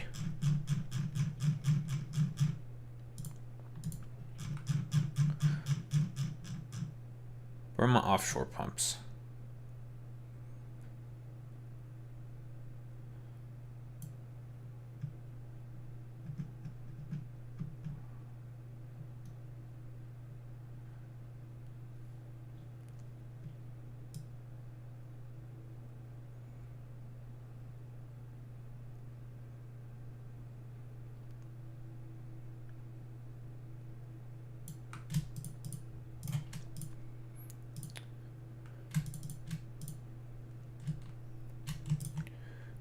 We need these. We need these. I think we need these. I feel like these are going to be useful. I think we may need some of these. Maybe one of these. All the power infrastructure I think are completely useless. We're definitely going to need a bunch of these. Send over down a bunch of these. I think it's time to permanently establish a bit of something something.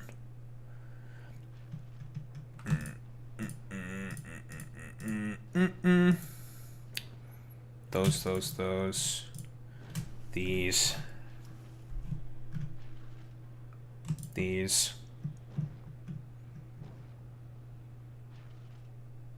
Yeah, we'll send these down. Yeah, we will. Definitely need a bunch of these.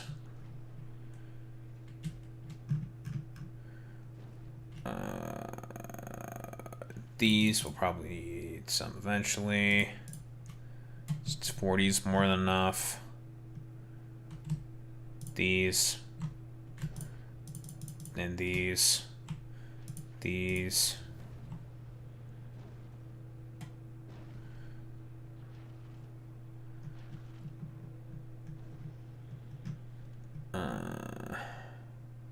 I could use the zinc pipes because they just have better length. And I think I will because these things are just better. Not because anything gets frozen down there, but because length. Definitely want these. Trains are useless down there. We can't use those. Inserters.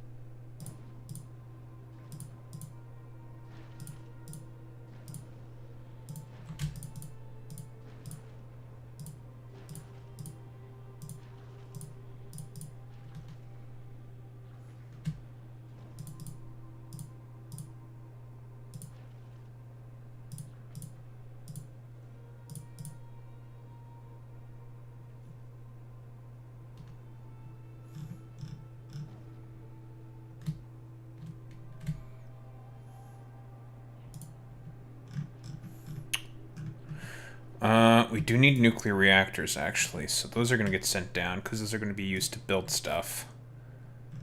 For recipes. So those are going to get sent down as well, actually. I think that's everything we want.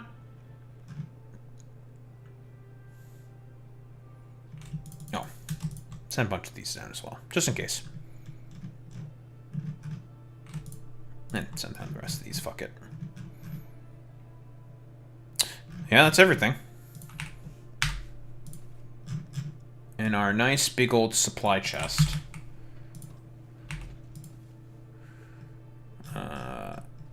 Man, look at all this stuff we have.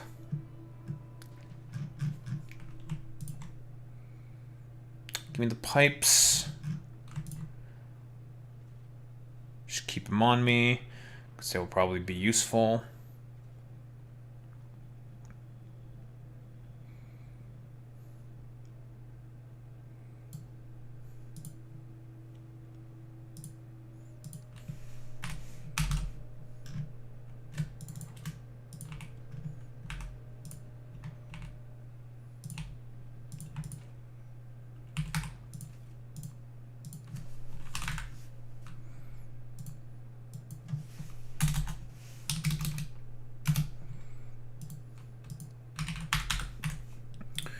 Carbon fiber, 2,000.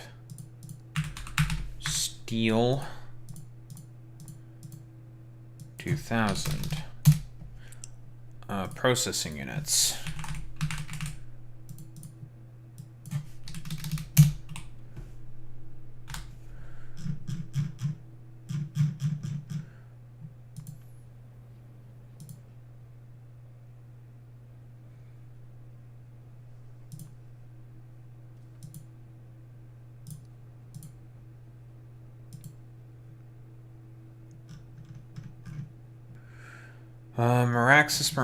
Maraxsis.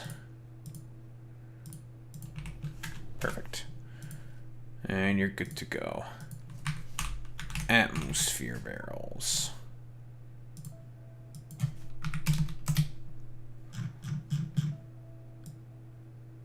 Okay, I think that's everything.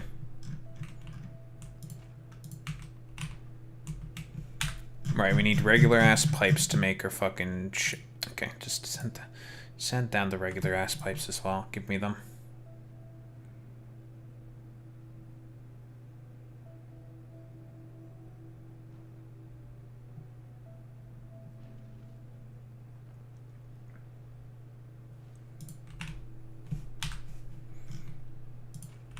Oh, we have no more power. Speaking of day-night, here's the night.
I think we will call it there for the Factorio for the time being. We have a bunch of stuff we need to talk about anyways. Especially since we're going to now do the Attack on Grifters episode now. That I found the clip I was looking for.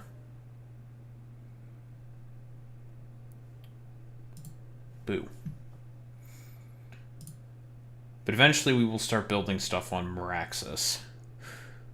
Well, we got a bunch of ships built, so that's fine.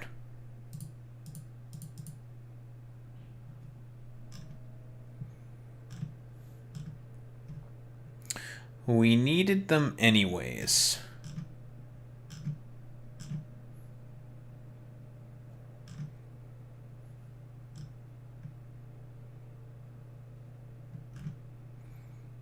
World leader Narendra Modi says no issue can be resolved through military conflict.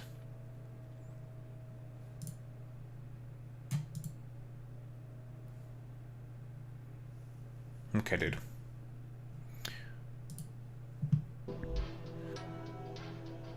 Alright. I'm going to go ahead. I'm going to grab some water. I'm going to stretch my legs and also head to the bathroom real quick. Then we'll start yapping about stuff. I'll be right back, gamers.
Should have added except Pakistan to the end of that. That would have been funny. Unfortunately, Narendra Modi does not have that dog in him. So. Did not have that dog in him.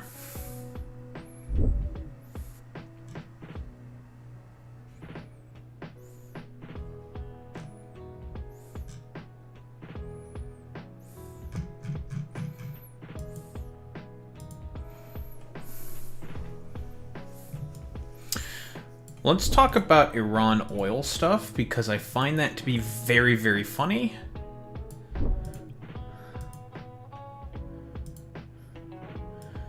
Joe Rogan trans stuff.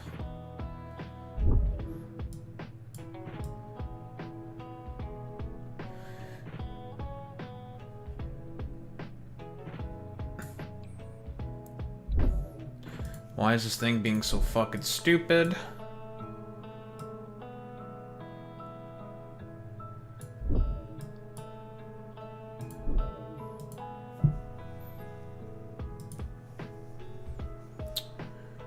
I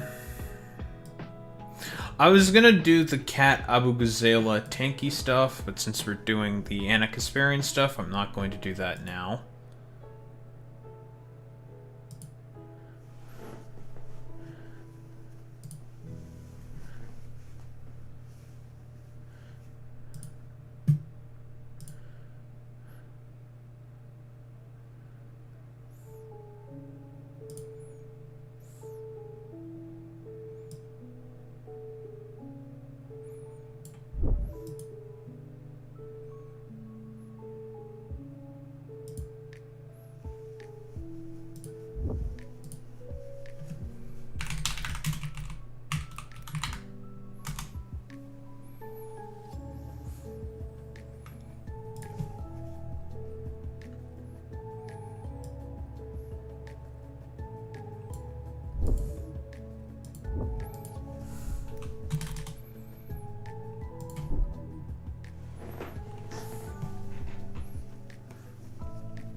With the Joe Rogan trans thing, I'll be able to shoot 2 birds with 1 stone.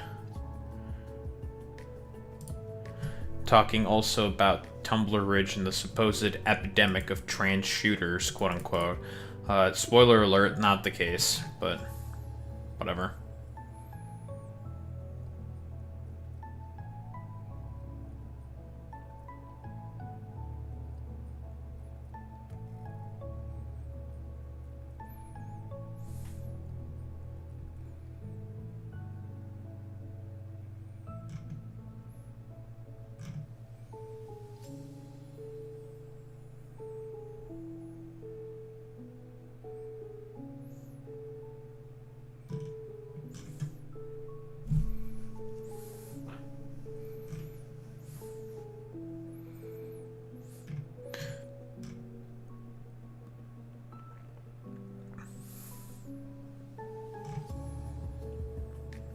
That is true.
Cool.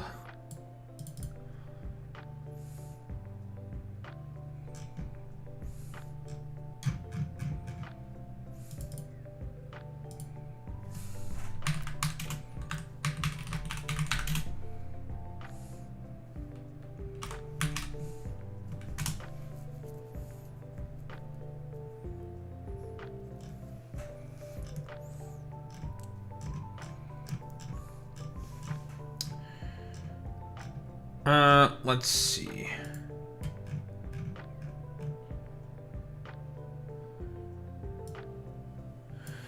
Did she get rid of, because I know she has me blocked.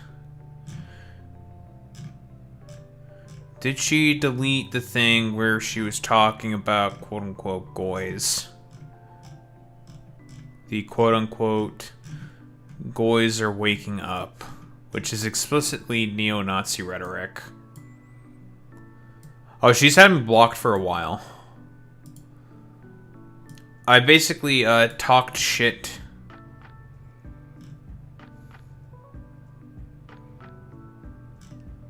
I basically talked shit about her being supportive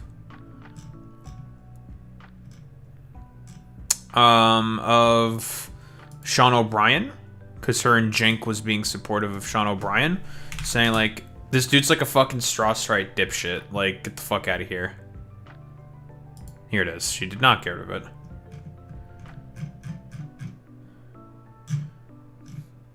Oh yeah, and this was all in a post where she was supporting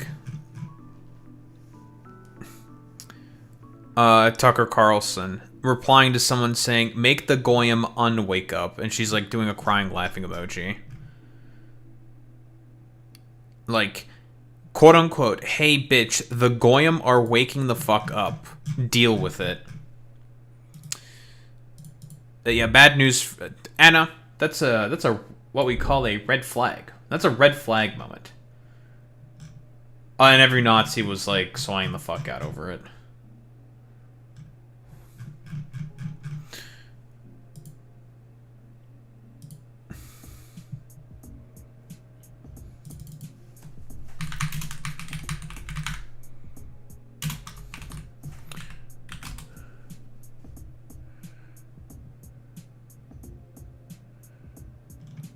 Where is Francesca Fiorentini?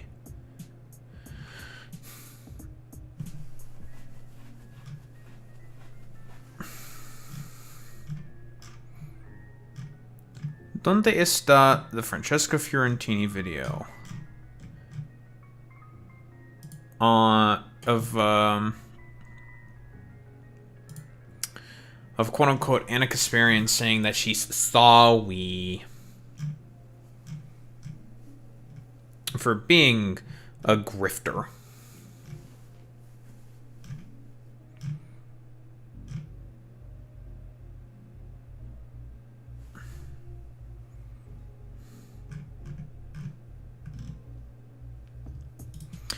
Lovely, lovely, lovely. I found what I was looking for. And what? We're gonna get the birthing person stuff and a bunch of other shit.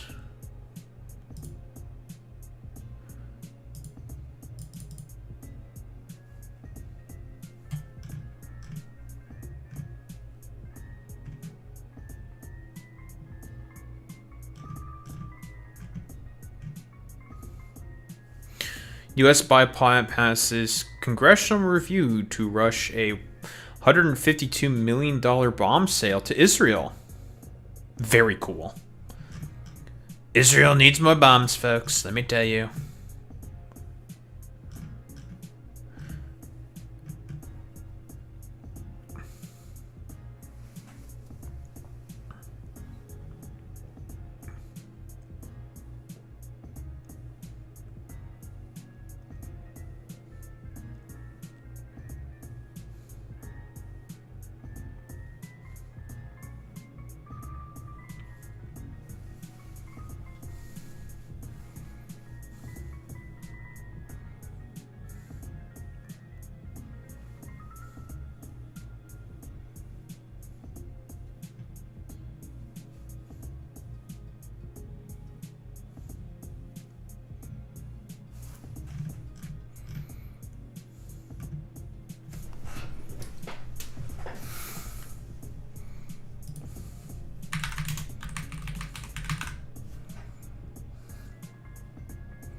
Where is the thing where,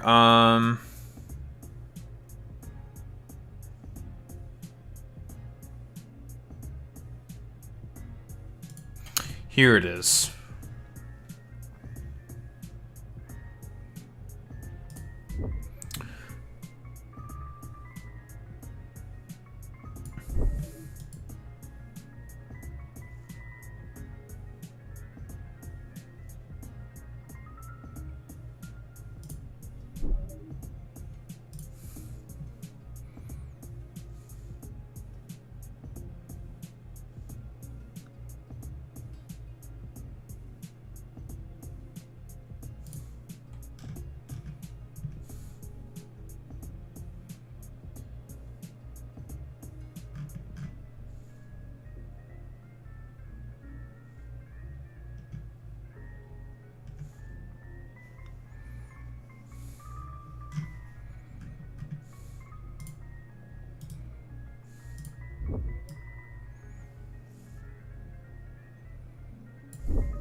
You know who Anna Kasparian is? One of the head producers of TYT.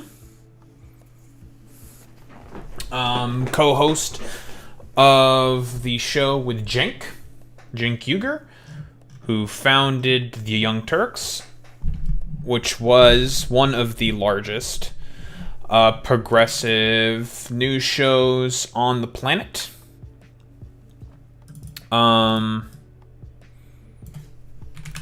Not so much anymore. It's been easily eclipsed by Hassan.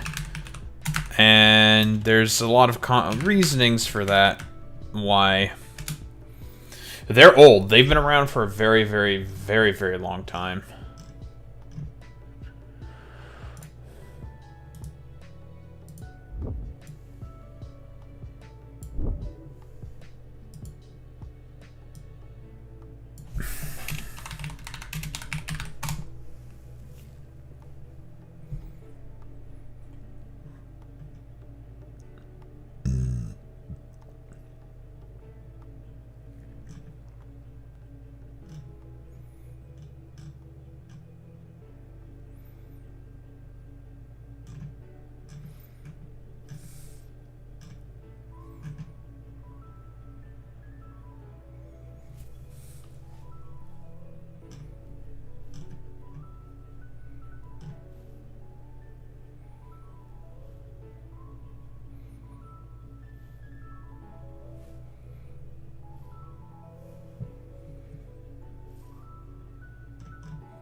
Where the fuck is Anna Kasparian and Glenn Beck?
Alright, we have to bring up the GOAT, Michael Brooks.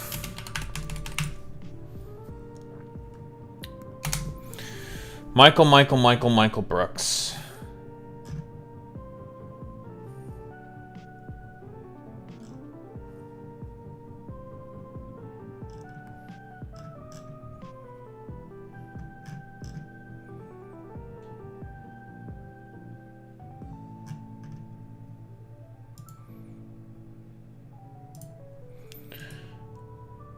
If there is one person we all need to always remember, it is Michael fucking Brooks. Jamie?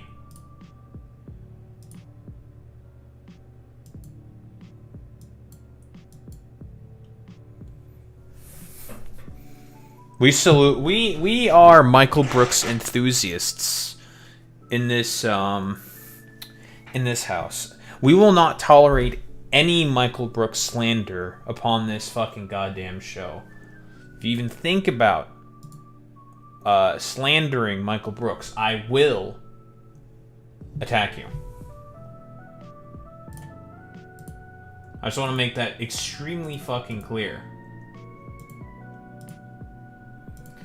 We do not tolerate any Michael Brooks slander in this house. I'm not going to do the EPA thing. Man, we're just going to do these 3 things.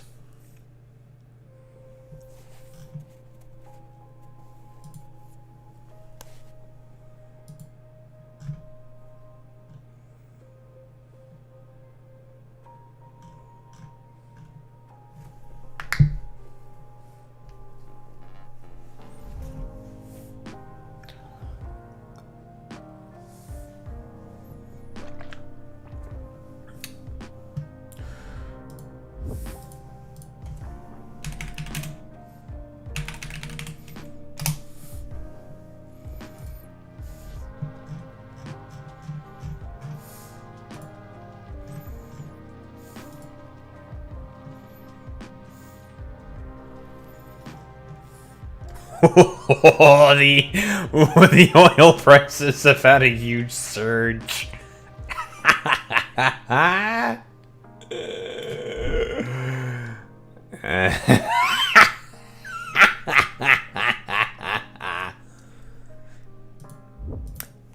What other, like, I think jet fuel prices have also surged as well. Oh man.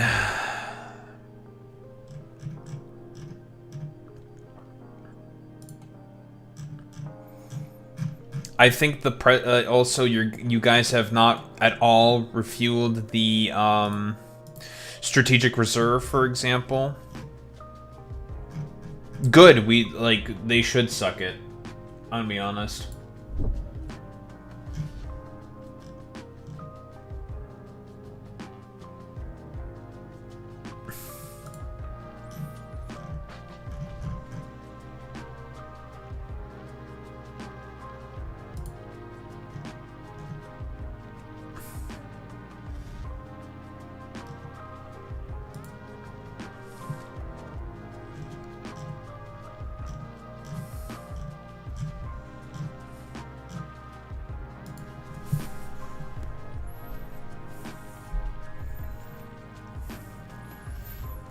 If there's one thing I'm definitely not going to get, if I can get a car, it's a fucking SUV. Honestly, I'd get a cheap electric car. Listen, I'm gonna get a fucking... Okay, I'm getting a Chinese EV. Once we finally get the plants for those things up and running in Canada, get a cheap electric vehicle.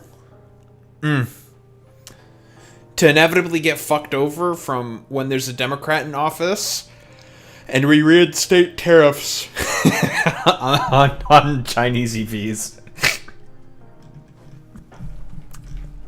But I would get an electric vehicle.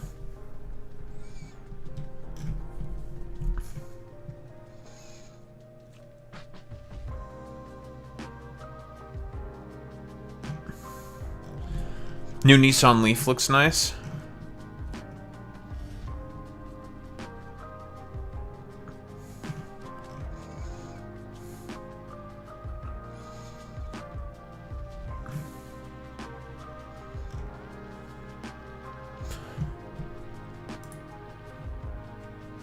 I've also thought about a hybrid as well. I would not mind a hybrid. I would like a hybrid. I'm gonna be honest.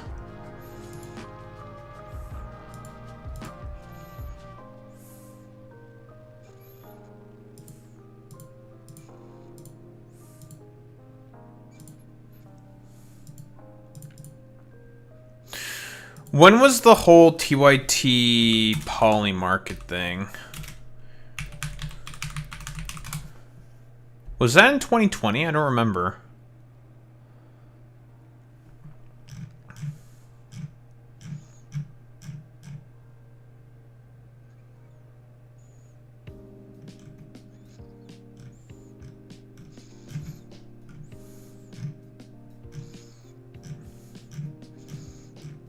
No, it's probably 2024. I was about to say, poly market should not even exist in 2020. Not really. Not to the extent that it was before.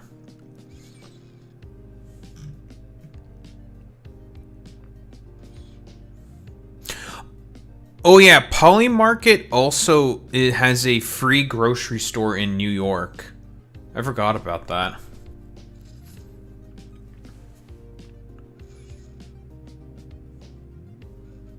I have charging stations right by my apartment, so charging stations not a problem.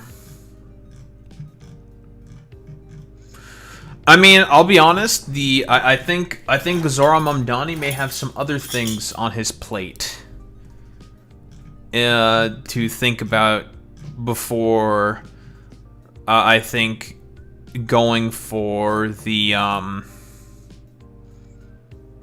whatever the fuck, the free grocery stores, the pilot program that he wants to do, just to test, see what's going on, you know.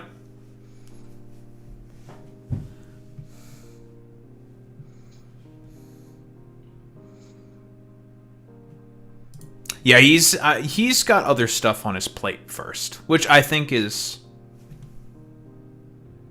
totally fair. Call me a lip cuck or whatever, but I think that's perfectly fair for Zoran.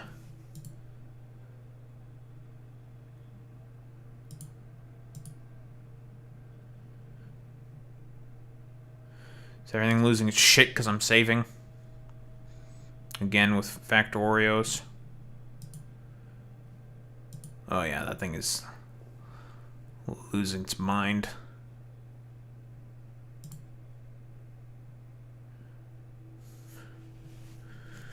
That's fine.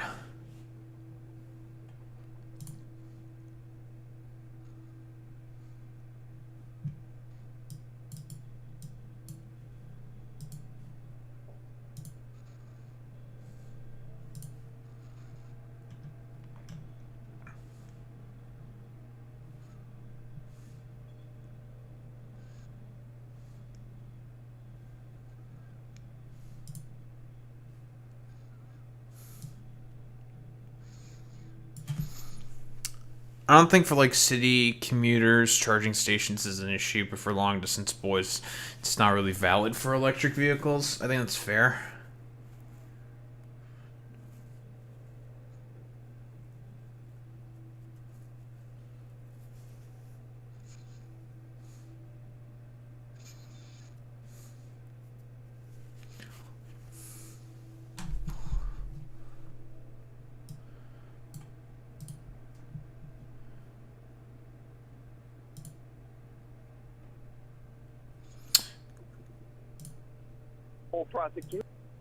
Shut up. Just want to have the man's face.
Okay, everything's fine now.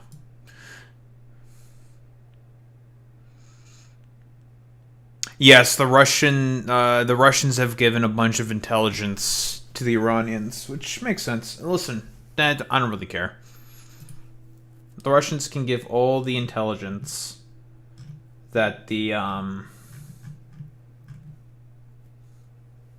Iranians want. I'm fine with it. Don't care.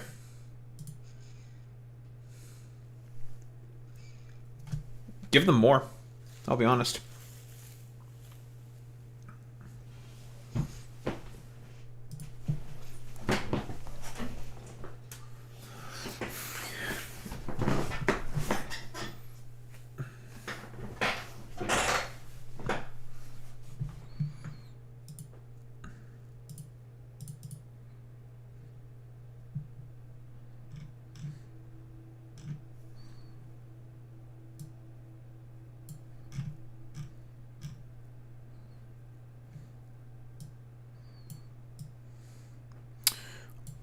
Iran, send the Shahid drone to Zayn's house. Ayatollah Khamenei, send the Shahid drones in.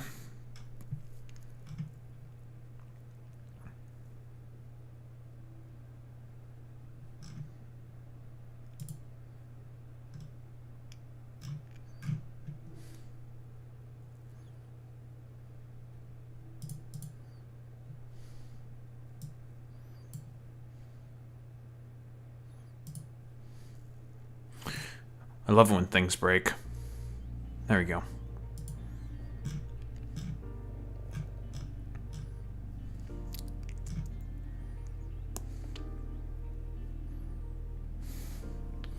Clavicular says Trump supporters just voted for him because he's funny and calls people ugly. He's not actually wrong there. And that most voters don't really understand policy. I mean, he's not wrong there.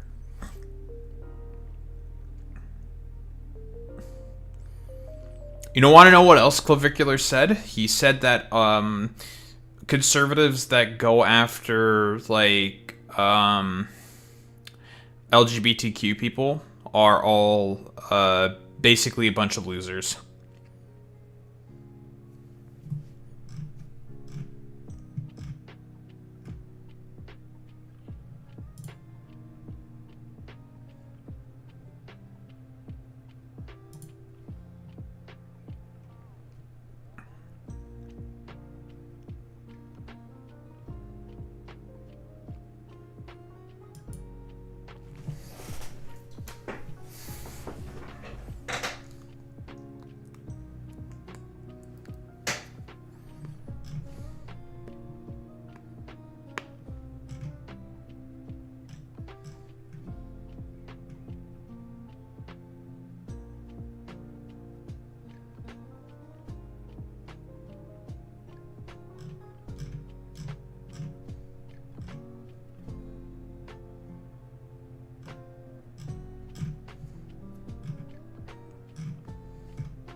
I'm mostly thinking, do I want to also include the, this is the clavicular thing where he says, what the fuck is this? Brooklyn looks maxing Mog off, calling old jester goons. I no longer want to read this. Goodbye.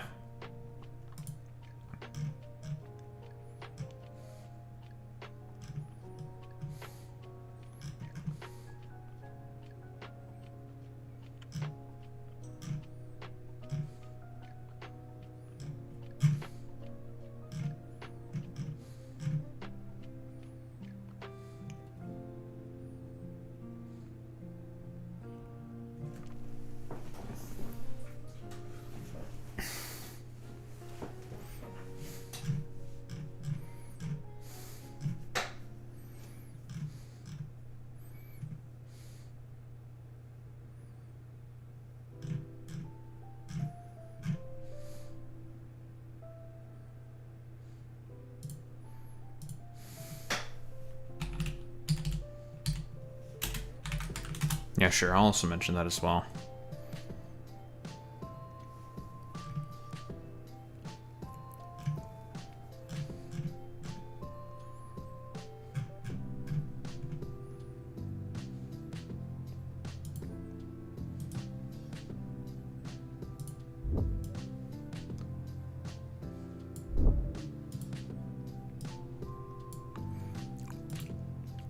I think I got everything I want.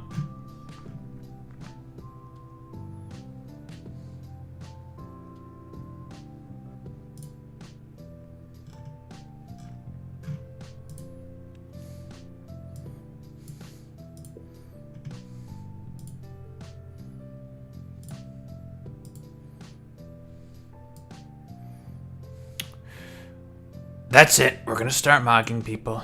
I'm gonna mog you, boy meets mini. Alright, shut up. Let's get started with this.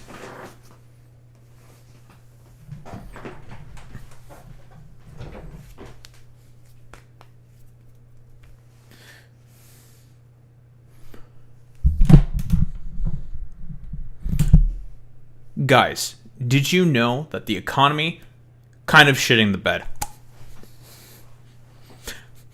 Shocker, crazy. Who would have thought that such a thing could be fucking possible right now?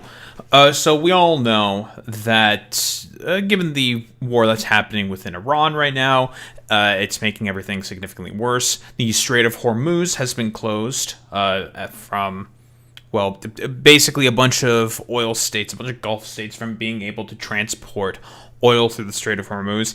The Strait of Hormuz, I believe, handles up to about a third of the global oil supply chain, so that's a lot.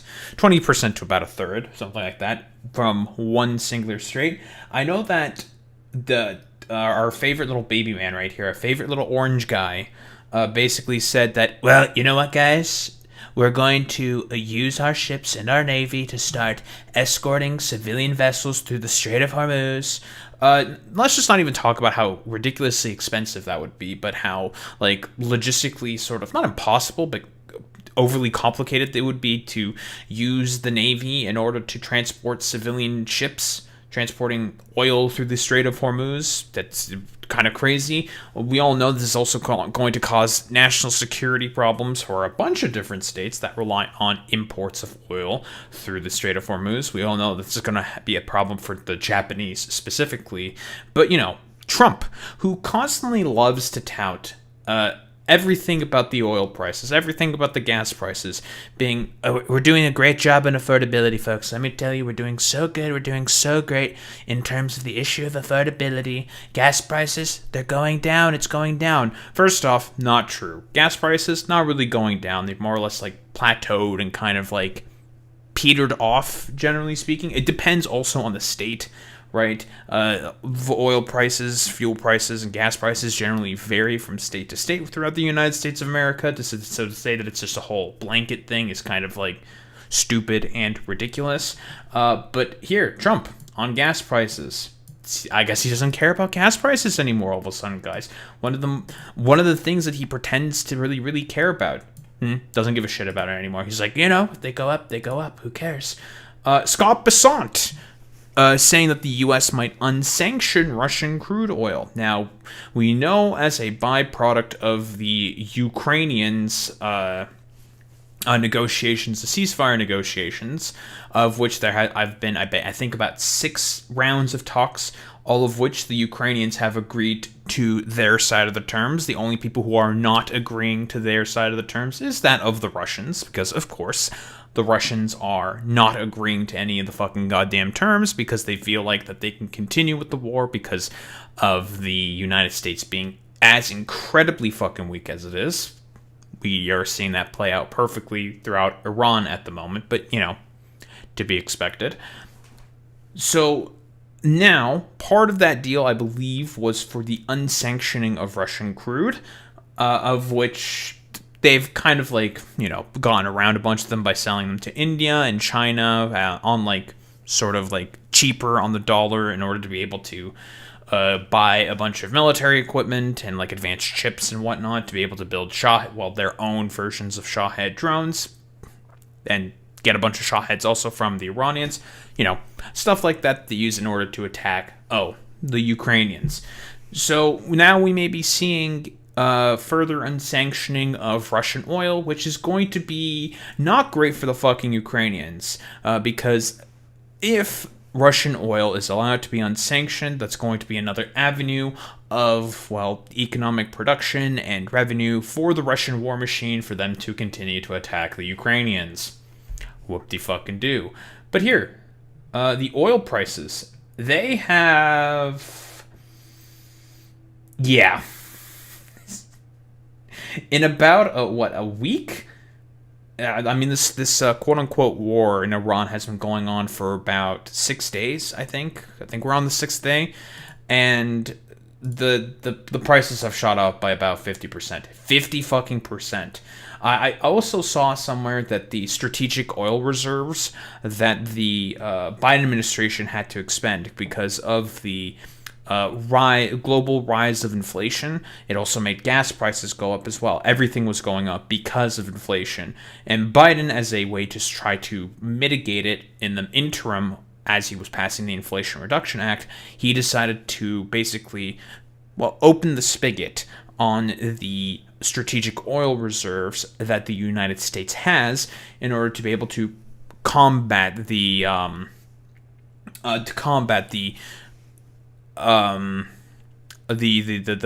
rising gas prices throughout the United States of America as a byproduct of the global rise of inflation that was, generally speaking, happening throughout the entirety of the world. Which Trump is never really honest about that, of course. He inherited a recovering economy from Joe Biden as a byproduct of Build Back Better and the Inflation Reduction Act, saying that Biden gave us this crazy ass inflation, which he mostly had a part to play in because of his terrible fucking COVID response. The reason why inflation skyrocketed was because of COVID, which Trump had a terrible response to, which only made the situation of COVID significantly fucking worse. But I digress. Does Trump know or care about any of that stuff? No, he doesn't give a shit about any of that. He's just an incredibly dishonest fucking dipshit who will just basically try to find any excuse in order to repeal his predecessors' good policies in order to replace it with basically the same thing, but with a shitty paint of gold over it instead. And that's pretty much just how it works with Donald Trump specifically. It's incredibly dumb. It's really fucking stupid because we're dealing with a child, basically someone who has got a childish mind and the mind of a fucking extreme narcissist who doesn't understand how to take no for an answer. That's the kind of individual that we're dealing with here with Trump. And he never took an opportunity back when oil was pretty cheap, right? It was very, very low. Let me take a look at the So this was obviously right around here was this is the global rise in inflation. Crude went way, way up, and we were still in the middle of the pandemic. This was also the inflation around the globe. And global oil prices were actually going down, trending down throughout the entirety of the time of the late 2020s, late 2025, where the Inflation Reduction Act was really basically kicking into high gear. This was a byproduct right here of the crude basically going down, especially because of a lot of the fracking stuff the United States was doing. But let's not focus on that in particular.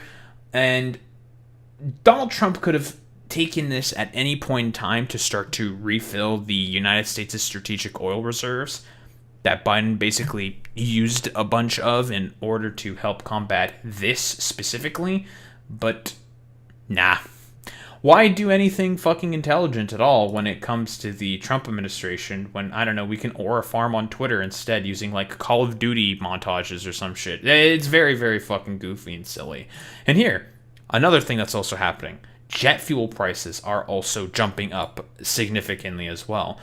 I believe that it went from, roughly $2.25 now to $4 per gallon. That is a massive fucking jump.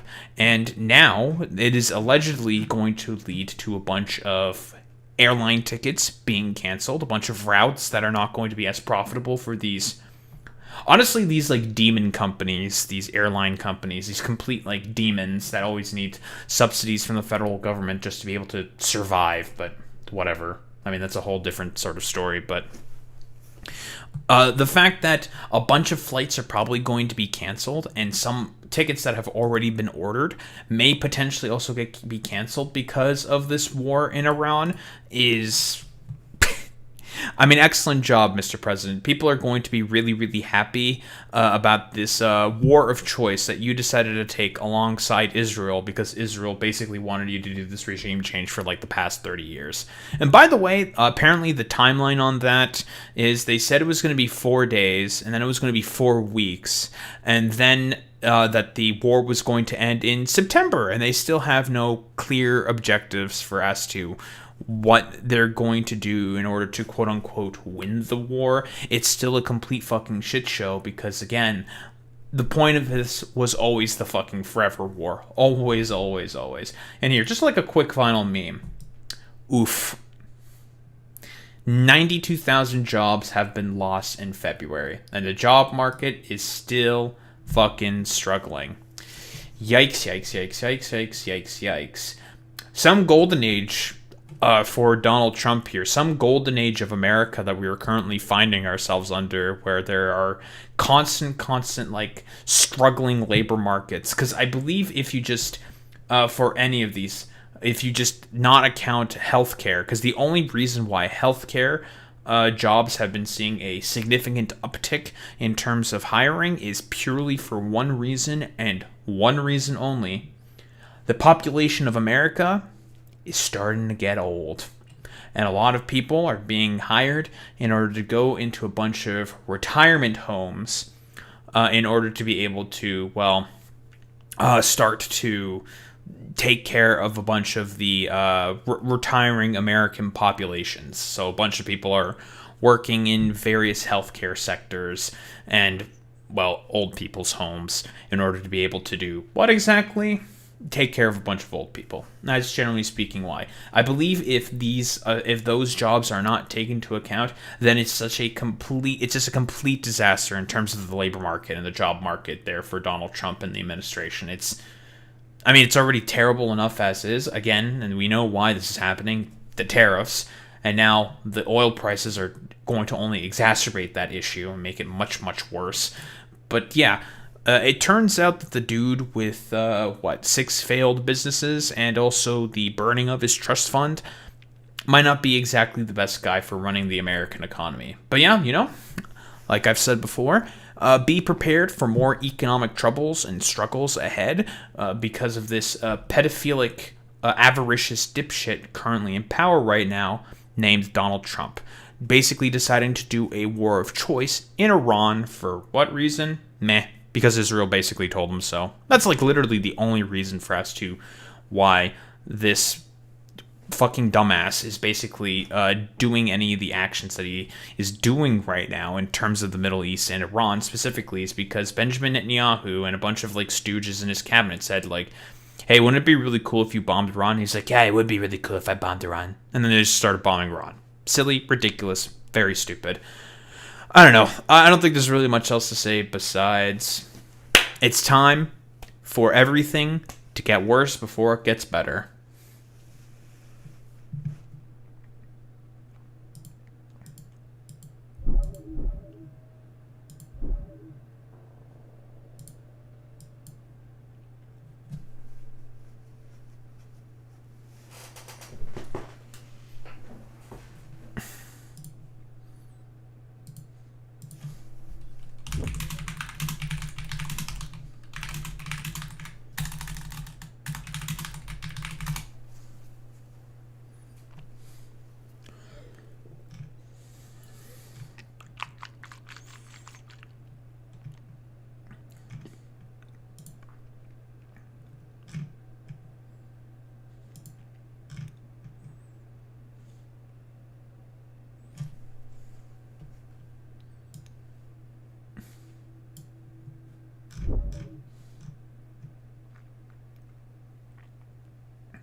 Alright, making sure that I am not dying from flamination. Very, very important, folks.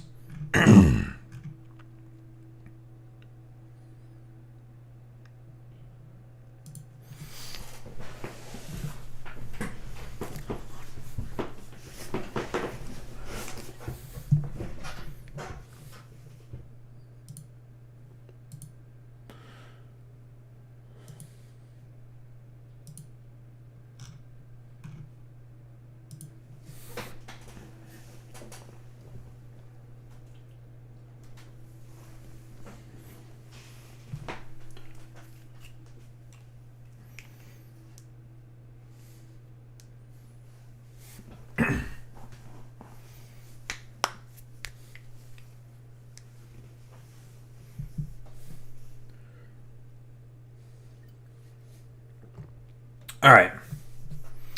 Let's get started with this shit.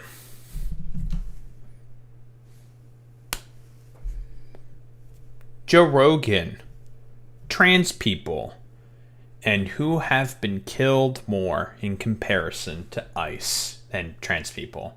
I didn't do that really well. Whatever. Fuck it. We're going with it. Joe Rogan, of course, known transphobe, mostly because he doesn't do basic fucking research into, well, trans people whatsoever, because he's just an ignorant fucking dipshit who mostly just listens to all of the 3IQ bumblefuck dipshittery that mostly comes out of the mouths of conservatives. So obviously when the trans culture war was a whole thing as a byproduct of Transgate and Dylan Mulvaney, Joe Rogan obviously jumped on that train in order to basically push himself further and further to the right. I don't know how many times we need to tell these fucking dumbasses, but you guys having such a, I don't know, like, autistic fixation on 0.1% or 0.01% of the fucking population, or is it 0.1%? I don't remember exactly how many fucking trans people there are within America. It's a very low percentage of people within America. You guys having, like, such a ridiculous fixation upon all of them is extremely tiring and very fucking stupid. But then again, I wouldn't expect anything less from, like, all the conservative dumbasses. They have to talk about culture war talking points consistently, in order to be able to just, well, jingle some keys to their, like, dumb fuck, like, 3IQ fucking audiences, in order to be able to have them focus on anything else besides their policy, because it turns out the only policy that the Republican Party ever has, besides, I don't know, fear-mongering over immigrants, trans people, the religious minorities, or whatever, is to just cut taxes for the rich. And it turns out cutting taxes for the rich in America kind of unpopular. Just a little unpopular, just to say here. But Joe Rogan says to Steve-O that trans people have killed more than ICE this year. This year. In 2026. When we don't really have many statistics for that yet. Well, let's go with the statistics that we do know. But here's the statistics for 2025. 2025 was the deadliest year for those in ICE custody in decades. 32 people have died within ICE custody that we know of, because we don't have the full reports of all the people that have died in ICE custody or even just out on the streets with ICE. And how about we just go over some of the trans shootings that have happened, I believe, last year. So here are the prominent ones. This one was, of course, Robin Westman, where 2 children were killed and 18 others were injured. So that's 2 to 32 so far, Joe. Here is a prominent one, well, in Canada, of course, Tumbler Ridge. This was a pretty sad case here, up here in Canada. One of the few times we actually have a mass shooting up here in Canada, but Tumbler Ridge, probably close enough. It's more in the north parts of BC, but whatever. Tumbler Ridge, that's 7 people, okay, and 25 injured in a school shooting at Tumbler Ridge. We don't really know, by the way, any of the political affiliations of this trans shooter. We know, of course, the Minneapolis school attacker was groomed by a neo-Nazi satanic cult known as 764. So we can only assume what this individual was thought of in terms of political ideologies and political bents. So, okay, Joe, so far, let's go with 9. So far, the one in Tennessee was in 764. Was that another trans shooter, Boy Meets Mini? I thought the one in Tennessee was like in 2022. I could be wrong on that one, but whatever. And also, finally, there was this individual who was Roberta Esposito, who I believe killed 2 people as well in Rhode Island. And guess what? Roberta over here was a neo-Nazi and a fan of Nick Fuentes.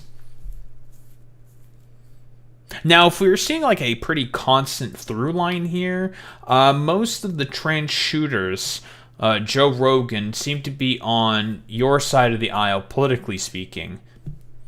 You know, throws a little bit of a wrench in the narratives of the conservatives when they keep claiming that it's a bunch of like crazy left-wing sort of cucks that are doing this. And this is mostly what I want to talk about, the quote-unquote trans shooter question, specifically here with Joe Rogan. In terms of the amount of trans shooters that there are in comparison to that of regular school shooters, keep in mind when I believe their name was Robin Westman of the Minneapolis school attacker. An attack in Colorado also happened the exact same day, done by a neo-Nazi. So a 14-year-old neo-Nazi, 14 or 15-year-old neo-Nazi in Colorado. So again, Joe, you might want to pay attention to that. Another prominent shooting at like Mar-a-Lago also fucking happened as well, with an assassination plot attempt. What I'm basically saying here is, statistically speaking, Joe, and this is very, very simple, trans people make up about 1% of the population, or like 0.1% of the population of the United States of America, in comparison to that of ICE, which make up a more significant portion of the population here. To say that trans people are going to be the ones who are killing more people in shootings in comparison to that of ICE, and also the standard school shootings that happen throughout the United States of America, is fucking ludicrous. Statistically speaking, it just doesn't bear out. Let's not even pay attention to the amount, and this is, of course, research that I've referred to by the ADL, that the vast majority of the shooters, of the domestic terrorist events that have happened throughout the United States of America, which, of course, mostly includes a lot of school shooters, were of right-wing extremist ideologies. Fascists, neo-Nazis, white supremacists, what have you. You know, all of your different flavors of right-wing extremists, rather. You know, your incels, yada, yada, yada, yada, yada, right? Most of those guys not going to be fucking trans. Generally, white cis heterosexual men, right? So the math, again, it's not really fucking adding up here, Joe. It really isn't, right? We can take a look at the statistics for the amount of people that have died in school shootings and mass shooting events, generally speaking, throughout the United States of America. And it's probably going to be a couple hundred people, guaranteed. We are talking about the United States of America. There are more guns than people out in the United States of America. It's definitely going to fucking happen. But to say that it's trans people that are making up the majority of that, math ain't mathin', buddy. The math just ain't mathing. So why don't we take a listen to see here what Joe Rogan was saying to Steve-O specifically, that apparently trans people have killed more than ICE this year. Well, considering the fact that we don't really have the statistics for that quite yet, to say that this is the case is fucking ludicrous. Do you know who's killed more people than ICE this year? Trans shooters. Do you know the majority of these high school shootings have been transgender people? I did not know that. Yeah. I can already tell you that is probably a fucking lie. And this is going to be something that is not going to be checked. Hey, Spotify, are you sure that you're going to be okay with one of your most prominent podcasters just spreading open fucking misinformation like this, because I can guarantee you, one quick fucking Google search, because we're not going to have the statistics for 2026 this year, because they just haven't come out yet. But if I look up the statistics for 2025, I guarantee you it's going to be, probably mostly cis people that were doing it, because cis people make up the vast majority of the people within the United States of America. This transgender person, like, hey, can I run something by you? And I spoke with them. They described to me a level of oppression that genuinely fucking broke my heart. They said, hey, let me tell you, like, I am not allowed to use the bathroom at my own place of work. We've got, like, That's not true. They're just not. That is true. If you're in a Republican state, there are trans bathroom laws. Of course, Joe Rogan just basically says that with complete confidence, that that's not happening. I believe that there was a law trying to be passed in Kansas that basically outlaws trans people from being able to get a license, essentially making it such that they are unable to participate within society, Joe. And you could just see how he just says this with, like, complete fucking confidence. Joe, this is not going to fucking work out for you, little buddy. Like, you're just fucking lying. It is a thing that is happening. There are bathroom bills that have been passed in red states for, like, unironic, like, a child fucking a genital inspection day. For a bunch of, like, weirdos to fondle up kids' fucking balls and, I don't know, fucking vaginas, for fuck's sake, in order to make sure that they have the correct fucking genitals. Like, this is what you're endorsing, Joe Rogan? You're endorsing, like, unironic fucking pedophilia, little bro. Like, the fuck is wrong with you? And the express purpose of all of this is to make it such that trans people are not allowed to participate within society. And I don't know why Joe Rogan decided to be, like, such a fucking transphobe. I guess he just, like, got caught again in the maelstrom that is the right-wing fucking culture war, and now he's just saying all this, like, schizo nonsense. And I mean, like, listen, Steve-O, I assume is probably a fucking good guy, okay? Listen, I know he quit a lot of the drugs he was doing and quit a lot of the drinking he was doing because it was killing his body. He was like, yeah, I don't want my body to die anymore. And I'm just like, you know what? Good job, Steve-O. 2 claps. I'm not, like, expecting Steve-O to probably have all these facts immediately on hand in order to probably epically dunk on and debunk Joe Rogan because that's just not his area of expertise, and that's fine. That's totally okay. Not allowed to use the bathroom. It doesn't align with their biological sex. Okay. But you got to realize they're not all. Listen, I genuinely think there's people that feel like they are in the wrong biological sex, right? But there's also people that are fucking perverts, and they have a thing called autogynephilia, and what that is they get a turn on by pretending to be a woman. They get so we're doing the mentally ill fucking Blanchard fucking AGP nonsense. Very, very cool. Joe, you are aware that the only reason why we're fucking Ray Blanchard even fucking said that shit was because he was a chaser himself. That's literally it. He had a fetish for fucking trans people. He wanted to fuck trans people, but he didn't like the fact that they looked so goddamn manly. That's, like, literally it, Joe. Like, so he came up with the term auto-fucking-gynephilia, which is a nonsense term nowadays. But, of course, you're gonna repeat all that shit because you're a fucking dipshit yourself. Excited by it, and they want to be around women, and they're creeps. And so you give them a fucking Willy Wonka golden ticket to go into the women's locker room and the women's bathroom and stare at women and pretend you're a woman when you're just a crazy man and you're actually into women. Okay. Joe, I have bad news for you. Rape laws exist. Whoa, crazy. It's already against the law to rape people.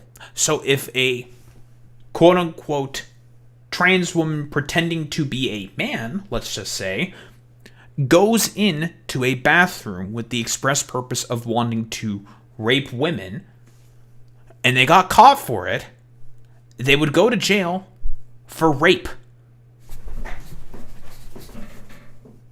Oh my god! Rape laws still exist! No! What a fucking shock.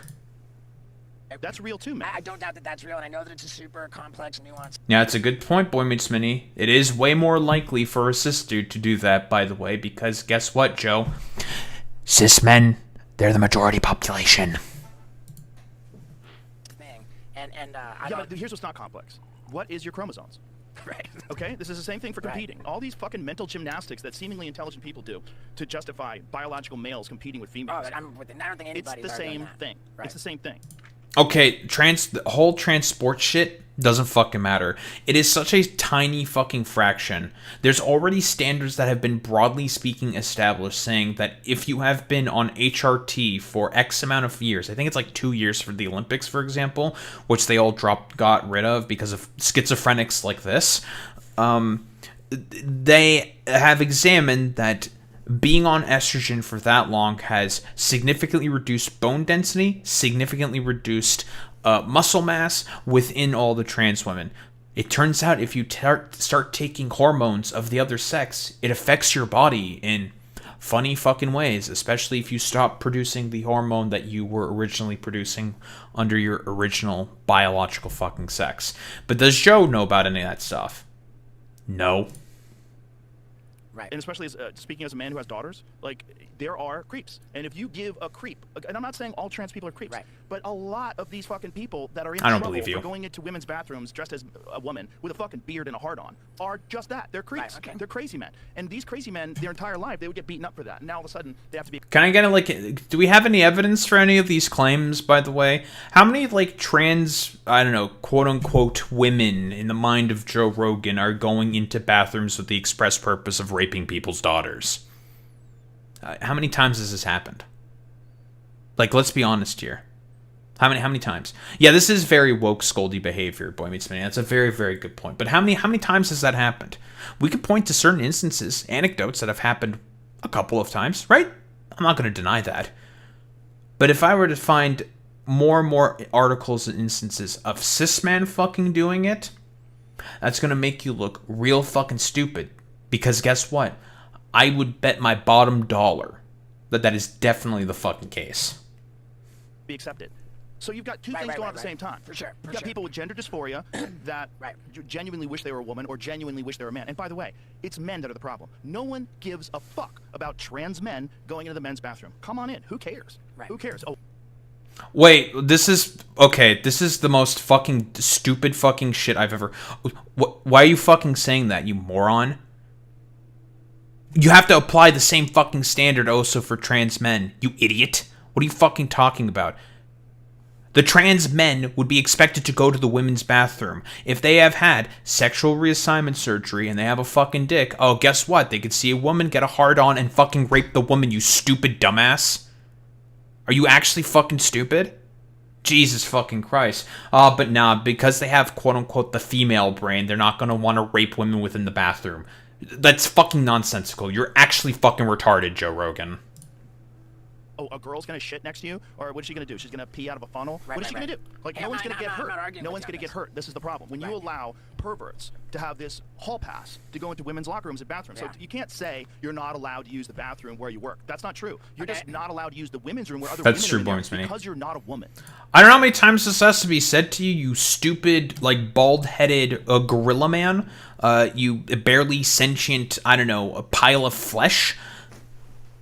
Women and rape laws currently fucking exist. There's currently rape laws already on the books. So if a rape happens in a bathroom and the person gets caught, they're going to go to jail for raping someone in a bathroom, Joe. Doi. And I know you wish you were a woman or whatever's going on, but you're not. You make a very, very good point. If you're a woman, talk to most women about this. And it's, unless they're insanely captured by this woke ideology where they can't see reality and the fact that perverts are still a real fucking thing. And this loophole. I guarantee you that if you were to speak to the vast majority of cis women, you would not be finding very, very many instances of trans women who still have, you know, a cock and balls and a big fucking hard-on, wanting to be like, I want to rape, I want to go into the bathroom, rape. That's like a thing that hardly fucking happens. Like, it's probably like way more common for a cis man to want to fucking do that in comparison to a fucking trans woman. You're delusional, Joe. They've given loopholes. Like, there's men in prison. I think it's like 47 biological males in California are housed in women's prisons. Some of them are sex offenders. Some of them in Canada. There's a guy in Canada that they had to pay for his boob job while he was in jail for being a sex offender, and they put him in a women's prison. Yeah. I'm not arguing with There's men who have pretended. Whoa, people are getting trans-affirming, gender-affirming surgeries so they don't fucking kill themselves while they're in jail, Joe. That's how it fucking works. It's so fucking dumb, dude. Like, this is, by the way, the only sort of, like, arguments that these people generally have is random bumblefuck dipshit anecdotes. It's like, alright, man, cool, you found one fucking instance. How many instances are there of cis men constantly raping women in women's bathrooms? I rest my fucking case. If we want to do anecdote war, we can fucking do anecdote war. Like, very, very stupid. Yeah, I wouldn't be surprised, Alex, if there was a video of a feminine guy getting shit on in the boys' bathroom for being feminine. Because it turns out people's bodies and hormones are a very fucking complicated thing. But Joe Rogan, the fucking gorilla man, is too stupid to understand this basic sort of stuff. Yes, that's a great point there, Zane. A rapist will go into any bathroom regardless of what gender they are if they want to rape. Yeah, if you're so concerned about rape, Joe, if a rapist is going to go into a bathroom to rape someone, they're going to do that anyway because they are a rapist, not because they are a man pretending to be a woman, quote unquote, with the express purpose of being a fucking pervert. This is, again, it's stupid, it's nonsensical. If people want to rape, they will go and rape. There's already laws on the books saying, hey, it is illegal if you fucking rape. Stupid. Pretended to be women, gone into women's prison, had sex with women and impregnated them. There's men who have sexually assaulted and raped women in prison that are pretending to be women. Okay, and there's not, like, going to be instances of men in the quote-unquote men's prisons where the trans women will be sent there who aren't going to get raped by the men? That happens all the time as well, Joe Rogan. Again, there's already laws and things put in place in order to stop stuff like that. If it happens, it happens. It's a random fucking anecdote. People are fucking insane. It is what it fucking is. But to make, like, a whole fucking moral panic over this is so fucking stupid. Over, again, a tiny portion of the population is fucking nonsense. Yeah, that's a good point there, Alex. If Joe Rogan is so worried about rape, why did he support President Donald Epstein?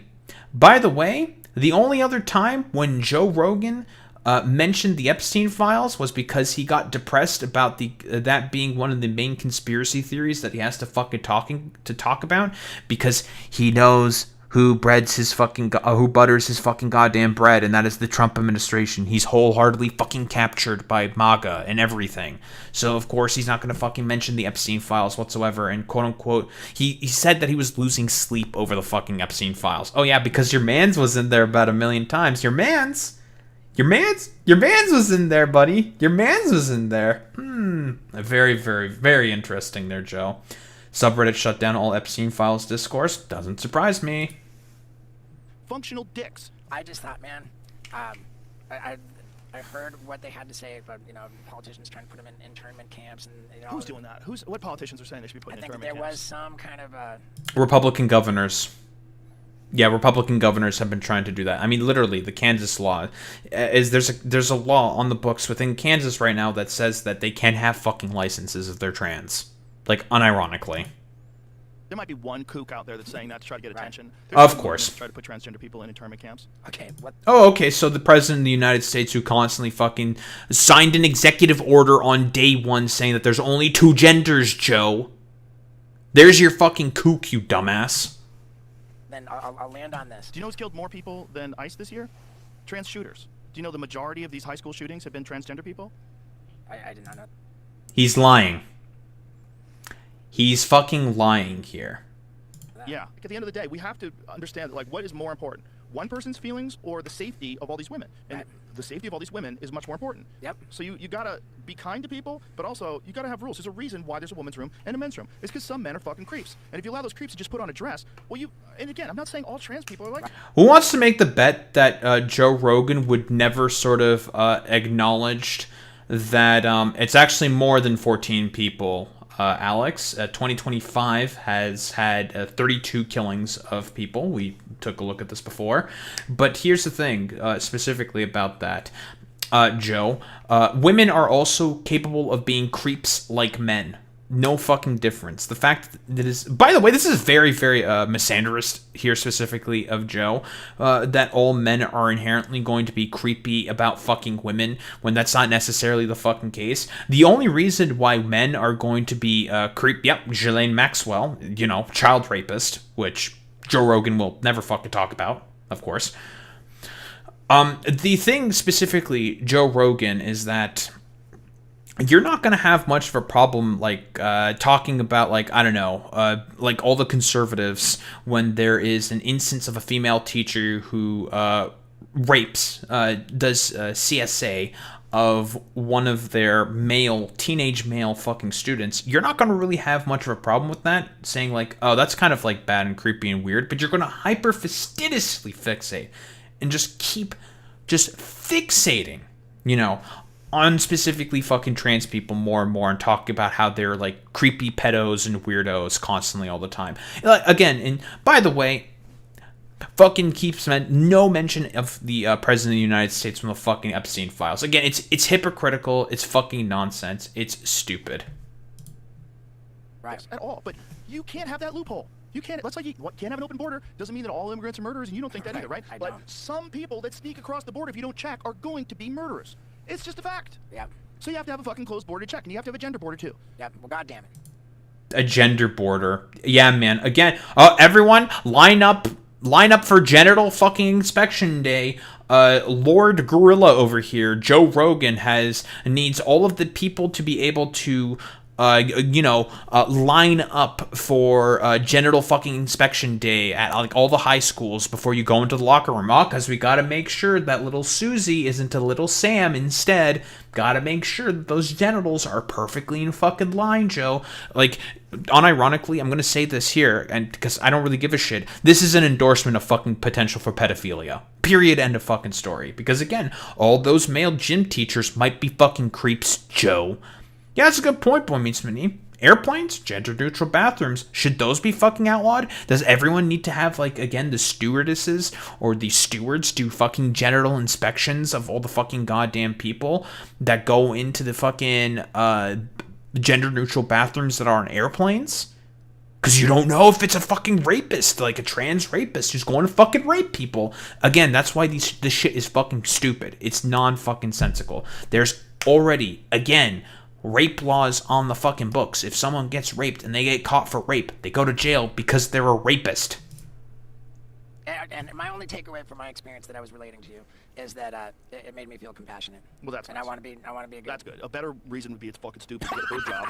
Don't do it. No one's gonna like you more. I think you're cool because you got a boob job at 52. I'm glad. I'm glad that. How old are you now? 51. Yeah, that's too old for a boob job. Yeah. Even if you're a girl. Unless you just got divorced, you're like, I need some new dick. I gotta go. I'm really glad that I didn't do it. Yeah, me too.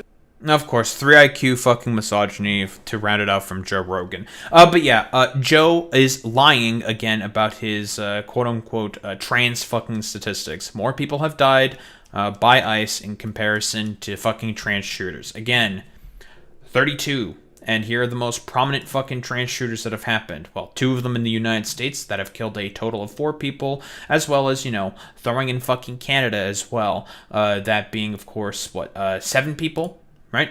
From Canadian police. So 11 people versus 32.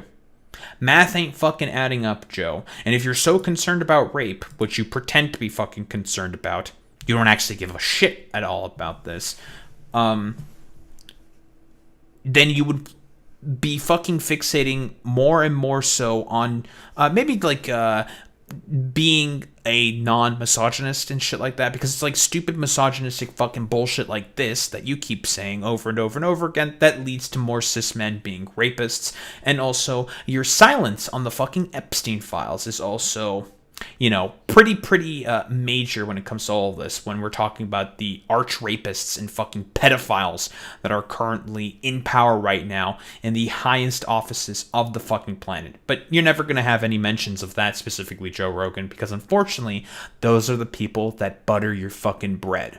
Don't think there's really much else to say besides, Joe, you're a fucking dipshit, buddy.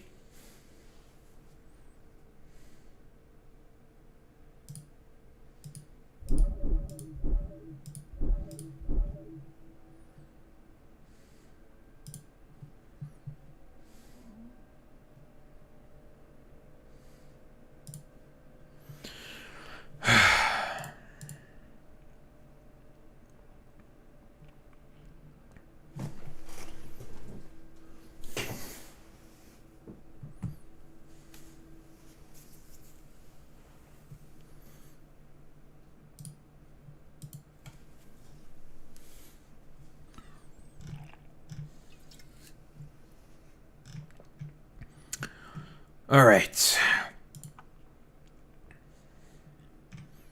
Make sure we're not getting attacked by Flamination. Very important.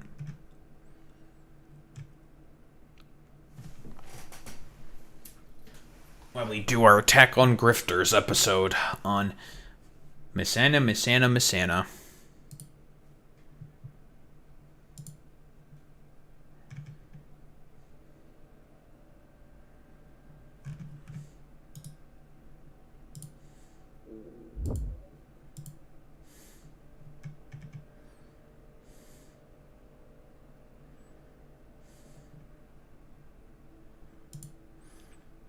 Yugi's voice actor comments on the White House using his voice in series to promote the Iran war.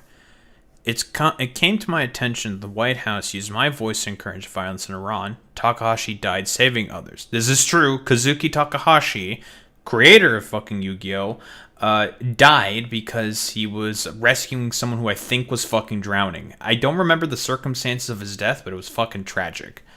Yu-Gi-Oh! Is universal, not political. It is disrespectful to present it in any other way. I mean... Sure.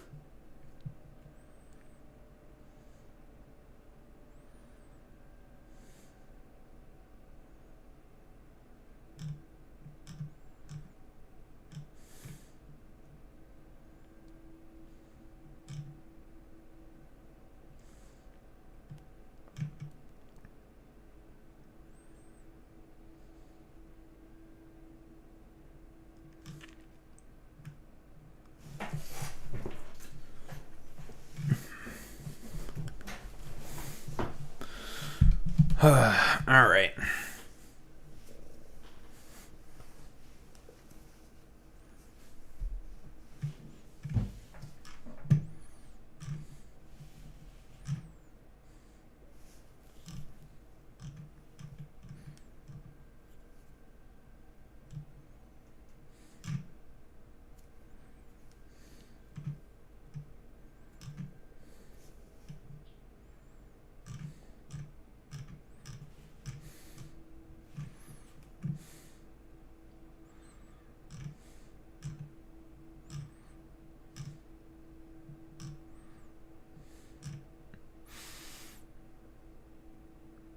All right. I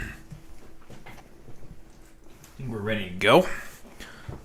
Probably going to be one of our shorter Attack on Grifters episode, but very cool.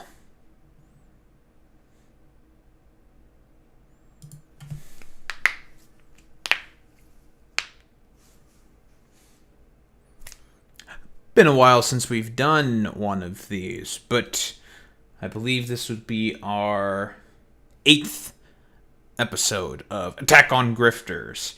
And the target this time is none other than Anna Kasparian of the Young Turks. Of course, the Young Turks, a veteran? Let's go with veteran.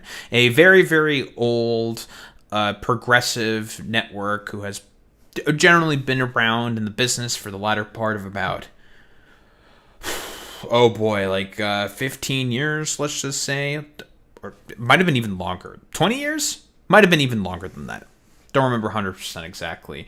But the Young Turks, progressive network run by Cenk Uygur and eventually, well, co-hosted by Anna Kasparian, who is the particular individual that we're going to be talking about in this episode of Attack on Grifters, They were, I would say. Were? Yeah, let's go with were. Like, more like liberal, progressive, very aggressive, like, progressive commentators who were, let's just say, generally speaking, upset of all of the warmongering and imperialist bullshit that the United States was, generally speaking, participating in throughout the entirety of the Middle East. Should be fairly obvious why that would be the case. Because, well, it's a bunch of bullshit and they're both fucking progressives.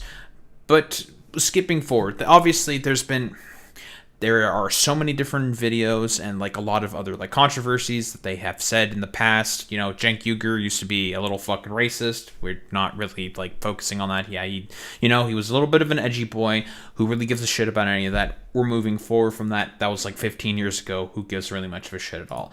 But we're going to have a quick mention here of one of the GOATs of progressive, like modern progressive commentary, that being Michael Brooks, I would probably say like an internationalist, like sort of socialist, right?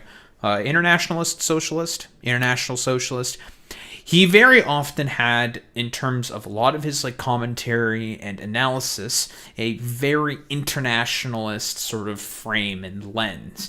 Very much so playing into the fact that Marx, broadly speaking, understood that for socialism, for communism to generally speaking work, it is something that everyone in the world has to agree to and to be able to participate in. Right?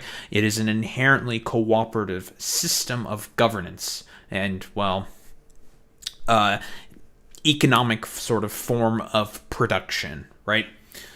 And Michael Brooks very often would talk about that. And it very much so, I would say, because of this man right here, the GOAT, Michael Brooks, I believe had a Jacobin show specifically with Anna Kasparian, right, where he would talk with her quite often about like more left-leaning ideas, opening her mind up to more left-leaning ideas, right? And I would broadly speaking say radicalizing people like Anna further and further to the left. I would broadly say, like, I would probably make that sort of argument here in terms of like Anna's political sort of predilections, because she was, progressive liberal, sock dem, blah, blah, blah, blah, blah. That's totally fine and everything. She was very much so a Bernie-crat, supported Bernie in 2016, got pissed about the bullshit that the DNC pulled on Bernie, blah, blah, blah, blah, blah, blah, blah, stuff like that. But unfortunately, our GOAT here died. Rest in peace to the GOAT. 07 to Michael Brooks in the chat. I will not tolerate any fucking Michael Brooks slander, because if you do slander this great man, I will just hurl insults at you. I will fucking call you a bunch of shit. I don't give a shit. He is the GOAT, and he can't fucking really do anything wrong.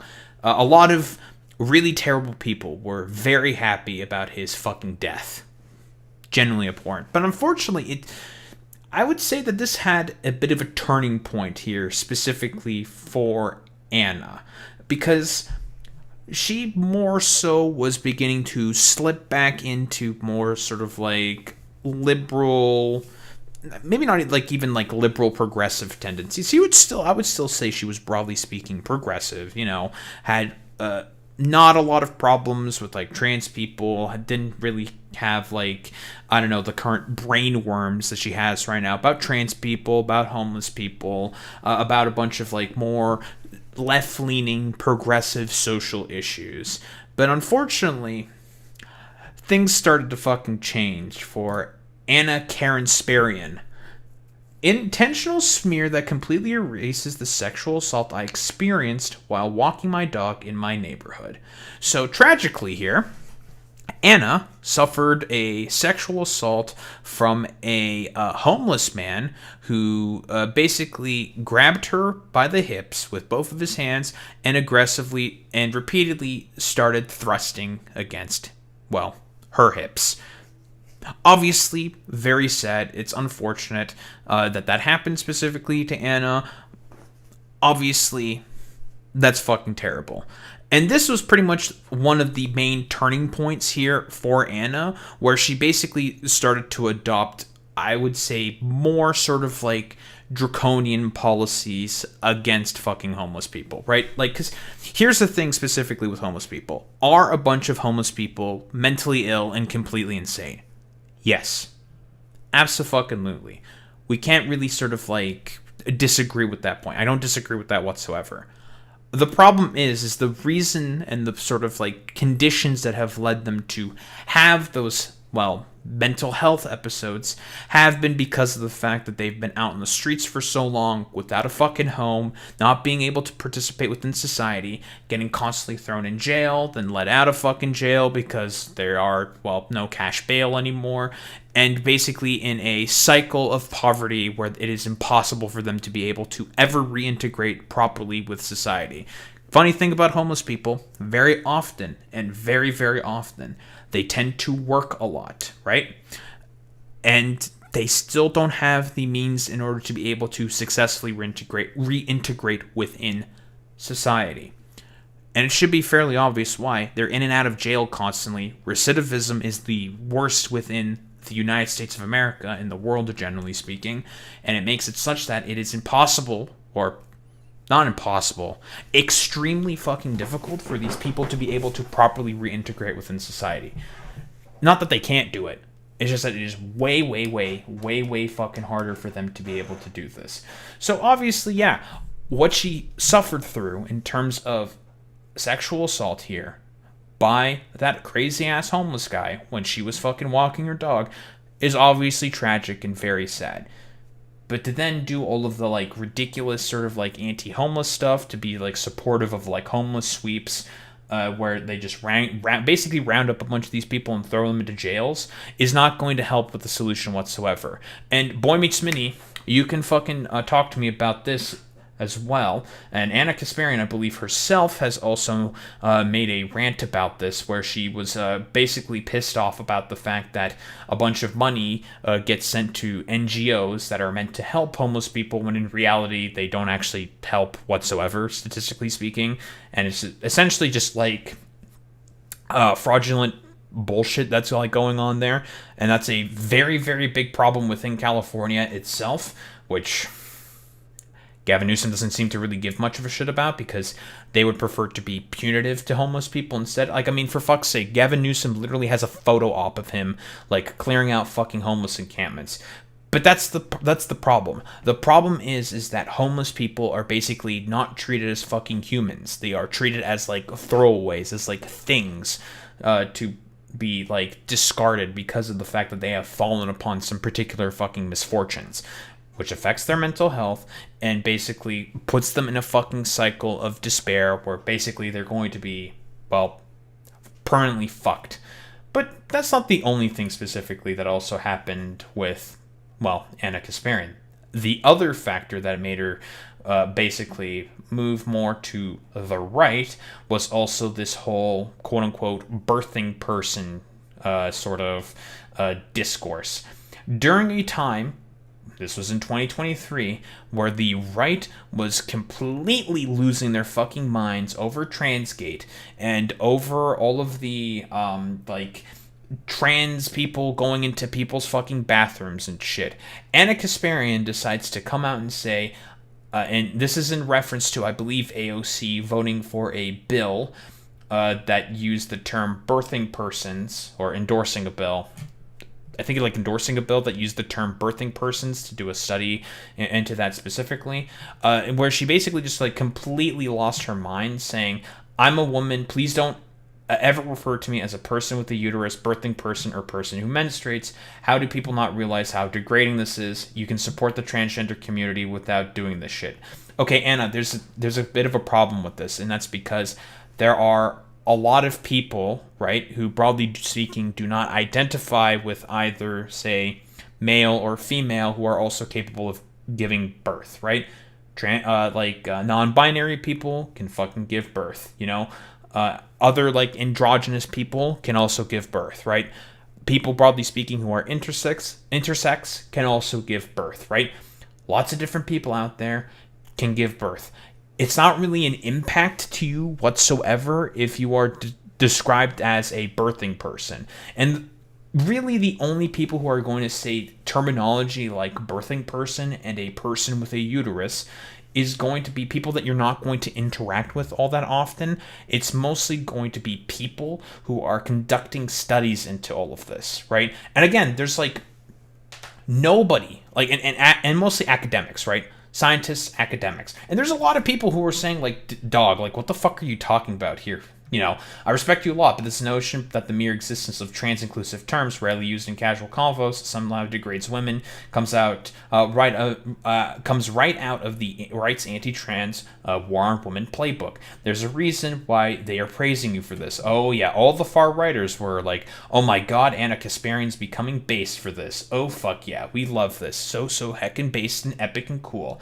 I have never heard, and this is from Vosh, I have never heard any of these terms outside of a few tweets and PowerPoint screenshots where academics grasp desperately for some inoffensive, inclusive medical terminology. Those are mostly the people that are saying these terms, Anna. You having a fucking conniption about this is, again, playing into the right's culture war point at that time, which was Dylan Mulvaney and fucking Transgate, right? It was right around this time, and also when all of the right-wingers were just hysterical about, like, any instance of, like, a trans person, broadly speaking, existing on social media or online, just talking about literally anything, or just breathing a particular way. And you decide to fucking help contribute to that with this complete fucking bullshit right here. And it's the right that's mostly fucking doing all of these things that you're so fucking concerned about. It's nonsense. But here, what if I were to tell you that these were the, well, initial factors that pushed you over the edge? And I think this is the real factor. Anna Kasparian and also Cenk Uygur talking about how they are jealous about the fact that Hassan was successful. So Hassan used to work for TYT. Cenk Uygur is his uncle's fucking company. And here's the thing specifically with this, okay? They got fucking pissed about the fact that they started running out of venture capital money. So they started running out of that shit. They basically were really, really upset about the fact that Hassan has had as much success as he fucking was with his stream specifically, and they basically just like started losing it over it. Maybe not like losing it, just like talking about like, bro, why the fuck does Hassan have so much more success in such a little amount of time in comparison to us? We've like built up this program over like a decade at this point, and he just becomes like an overnight sensation. I don't know, Anna, like, welcome to the internet. Welcome to social media. That's how this fucking shit works. Listen, that's how social media has basically been constructed for the latter part of about 10 years, where you can have people in the right time, right place, right mindset, all of a sudden become a internet fucking celebrity instant fucking taneously. That's literally it. That's just how it works, dude. Just be anti-racist says, speaking of mainstream shows, Cenk, Anna, did you know Jimmy Kimmel featured one of Hassan's tweets on last night's show? I know, everyone loves Hassan. He's super famous and rich. We got it. That bit just broke out of nowhere. No, it's just, I get it. Like, no, I know, it's super salty. I love Hassan. I'm actually really happy for him. But, like, I also reflect on my own career and feel like a massive failure sometimes. I don't, like, I don't want that to... I don't know why, like, why are you saying this, you know? Like, this just... The optics on this looks fucking terrible. I guess, like, okay, Cenk doesn't seem to really give much of a shit about this, but Anna, you seem to be a little upset about this, my man. You seem a little fucking jealous here, okay? Like, I don't know why you're jealous about this, seemingly. It doesn't make any fucking sense to me. Like, Hassan is on the left. You also, broadly speaking, I guess we're still identifying as some form of, like, progressive liberal, I suppose, at this point in time. And we're also on the left, so you being upset about this in particular just doesn't really make much sense to me. Like, very, very fucking weird that you're mad about this. I don't know what the fuck you're talking about. Soy meets kitties scammer. I guess Boy Meets Minnie is AFK, because otherwise, you know, he'd be dealing with retards like yourselves. But you know what? I guess I'll have to deal with a retard like yourself who's just like, I don't know, saying a bunch of like low IQ bullshit in YouTube chat. But then again, it is fucking YouTube chat that we're talking about here. All these people are, well, mentally fucking deficient.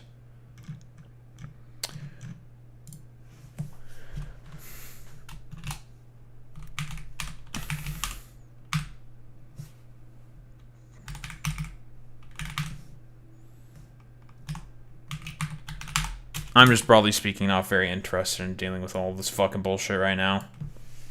Very, very, very, very, very uninterested. Of course, fucking goddamn, I hate YouTube. Have I ever mentioned how much I fucking hate YouTube?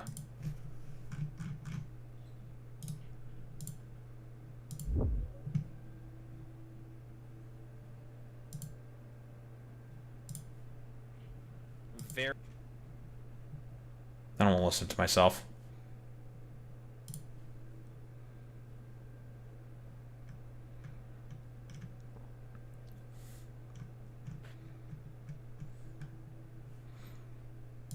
You know what?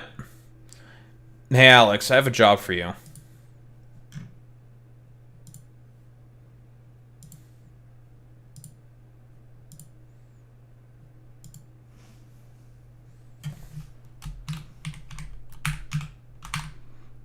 I need your YouTube name.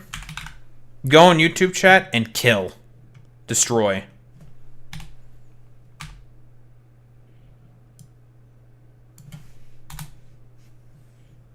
Because Boy Meets Minnie's not here. Bastard.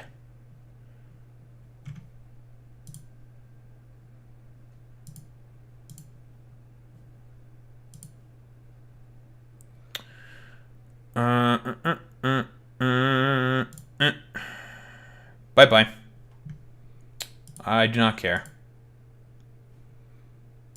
Also, Alex...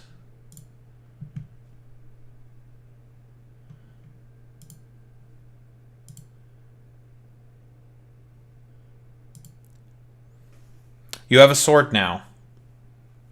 Start destroying in YouTube. Oh, I got rid of them already. They're gone. Bye-bye. I am not interested in, I don't know, dealing with schizophrenic delusions.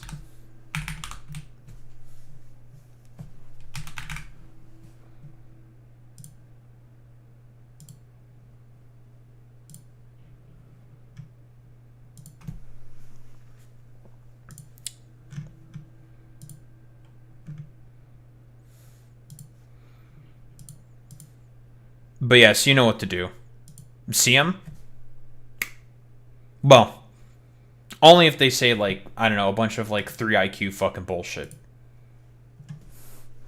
Look at you, you now have a wrench, and you're ready to kill. Cade's left nipple. It's bad. Obviously. Trump is just doing this at the behest of Israel. That's it. Very, very cool. No other reason why Trump is doing this. Period. End of story.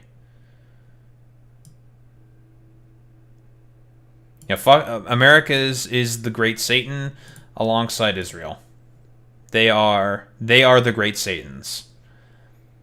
I can't believe that Boy Meets Minnie missed an opportunity to ban someone within YouTube chat. SMH my head, Boy Meets Minnie. Probably off doing chores. Typical chore meets Minnie. Am I right?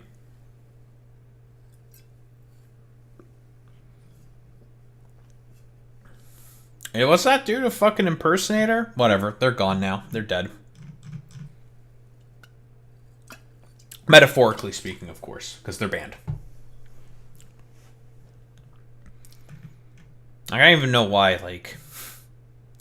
Hello, everyone. It's your favorite cuck that drives around my e-girlfriend in my slim taxi, and when I'm not doing that, I'm gulping down loads from my boyfriend here who takes estrogen automatically.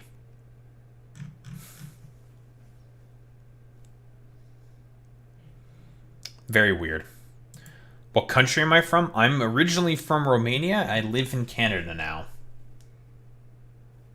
That's where I'm from. I guess since we're taking a break right now.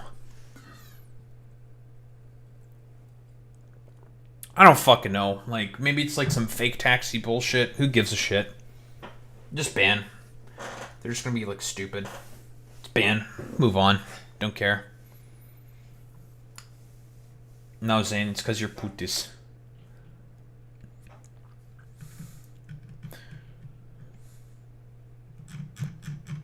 Canada's cold. That's true.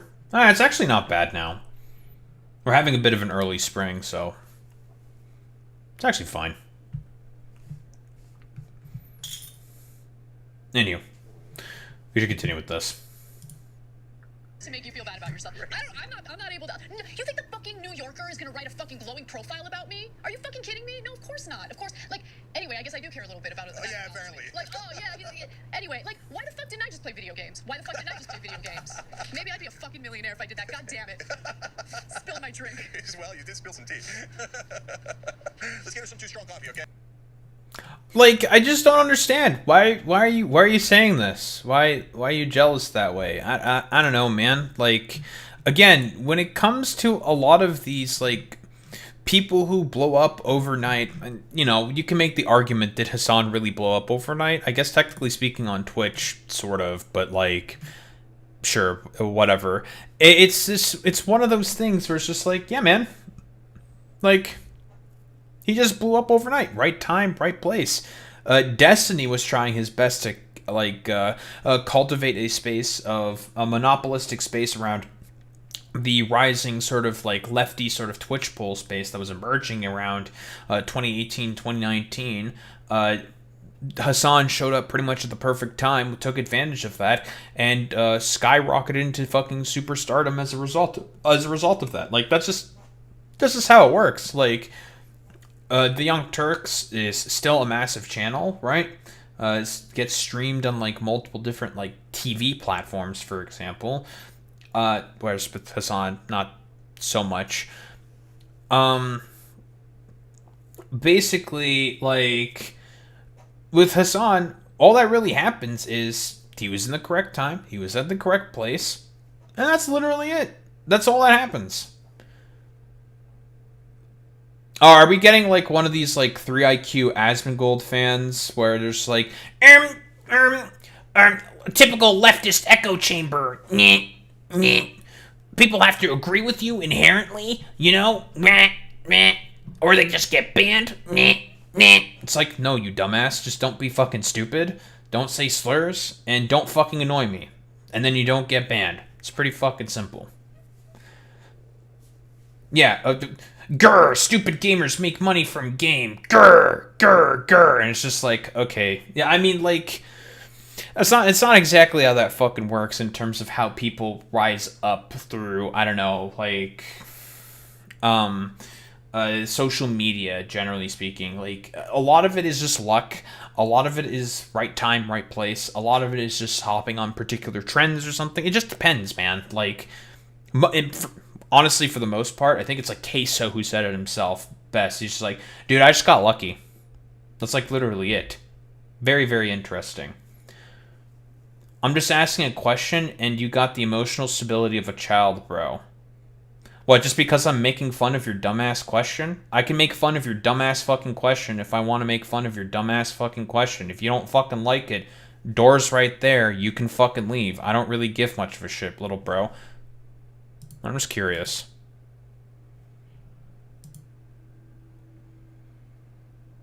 You know, all the people who say that you have the emotional stability of a child tend to be very, very fucking low IQ. Like, okay, do you think I really care? Oh no, I'm boisterous and I'm abrasive. If you don't fucking like it, that's, I don't know, that's a you problem, bro. Like, I don't really give much of a shit whatsoever.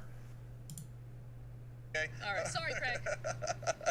All right, guys. So as you can tell, we're unfiltered and we're real. So by the way, even though he's my nephew, no, I didn't see that. Anna keeps on top of that stuff 1,000 times more than I do. Haas never, like, Haas and I text every once in a while, and we see each other at family dinners, and that's it. Stop sending me stuff about Haas, Tom Hank. Doesn't make me feel good about myself. God damn it. I love Haas. I love Haas's success. I do too. I want to be successful. I don't know. I like, again. It's just really weird, man. That's it. Like, what? How else can you really put this besides, bro? It's fucking weird. It's just a little weird. That's, like, literally it. Very, very strange. Here, I gotta clean this up before it, like, causes a circuit. Right, we're out of time. We're out of everything. Okay. Look, media's funny, and it even affects us. Goddamn. Okay, man. Okay, I'm gonna be honest, Troy Kell. You decided to come in here and immediately start bitching and complaining about this quote-unquote being a fucking echo chamber. Buddy, like, if you want to say something controversial for me to, I don't know, argue with you, then fucking say something controversial, and then I'll start arguing with you. But If there's one thing that I have literally zero fucking respect for, it's for dumbasses like yourself who want to pussyfoot around a fucking issue. It's okay, buddy, if you want to fucking talk about something, fucking talk about it. Don't be a bitch. Man the fuck up. Don't be a little bitch. Come on, let's go. You want to fucking scrap rhetorically? We can scrap rhetorically. Let's fucking go. Wrap it up, fucking Domi. Like, you people are just cucks. Like, fucking say something, right? What, you don't like it because I'm abrasive and I'm gonna fucking chew you out or something? Cope and fucking seethe about it. Welcome to the fucking internet, bitch. This is how it's always been since, it's Advent. So don't be a fucking bitch. Say something. Just say some shit. Just do it. Like, I don't care. You want to fucking yap about something? You can fucking yap about something. But you unironically just fucking come in here and say, so do people have to agree with you or they get banned or what's the spiel? It's like, no? Why would you immediately sort of ask that? Not looking to argue, just ask the question, and I fucking answered it because I think it's a dumb question. And I'm making fun of you for asking a dumb question. If you don't fucking like it, then leave. Boy Meets Mini, this person's starting to fucking annoy me. Or Alex, this person, starting to fucking annoy me. When you fucking feel like it. I don't give a shit. You seem to be, again, being really fucking stupid. Like, what, you want to just come in here and just cry, bitch, moan, and complain? Then spit it out. Spit it out. What do you want to fucking talk about? We can talk. You spit some shit out. Let's go. Don't be a fucking bitch. Spit it out. Like, this is what I mean. Why I think, like, a lot of people like yourself are beneath fucking engaging with, because you're just going to be like, here's the streamer guy getting inherently emotional and sort of, here's streamer getting inherently emotional and being ridiculous about this after I ask a simple question. The question being like, what, do you just ban people inherently if they don't agree with you? It's like, no, man. Only if they just say a bunch of stupid shit that fucking annoys me, or if they say slurs, or say a bunch of other fucking weird shit. Like, I don't care. Otherwise, yeah, you can hang out here. I've had neo-Nazis come in here, and we've chatted and had a fucking discussion about stuff, and then eventually they, got yeeted out, because eventually they became fucking stupid. That's just how it is. And they fucking eventually annoyed me. But otherwise, we had a pretty decent little talk about, like, AI companions and stuff like that. And then the dude was just, like, being a complete fucking dense brick about, I don't know, like, black culture and shit like this. It's stupid. Yeah, I did answer his question, and then the dude decided to be a fucking bitch about it. It's like, again, just don't be a fucking bitch about it. Just don't be a little bitch about it. Like, that's I think that's really that's, like, literally the thing that I think annoys me the fucking most about these people. Right? Funny for him to call you a cuck. Oh, when you're setting boundaries? Well, that's because these people don't think that boundaries are a thing that should fucking exist. Because all of these people have inherent rapist brains. Period, end of story. It's all, rapist of the mind. They have to fucking inherently have, like, rapist sort of mentality. Like, unironically. That's how just rapists think. Anyway, continuing on. This thing's a goddamn mess. We gotta go down there, but I hate saying this. I hate saying this. Media's funny, and it even affects us. Goddamn. Okay, man, this thing's a goddamn mess. We gotta go down there, but I hate saying this. I hate saying this, but we're 20 times larger than Hassan, but since he's on Twitch and he's big there, they're like, Hassan, and he's hot. He works for himself, man. That's true. Like, we gotta be He is hot. Blah, blah, blah. Okay, anyways, apparently we gotta go. I mean, that is true. They are, well, okay. The only reason why, broadly speaking, people are saying, like, I mean, technically speaking, like, yeah, in terms of subscriber count, the Young Turks are much bigger, because they've been at this much longer in comparison to Hassan. They're not wrong when they say this. They're totally accurate there.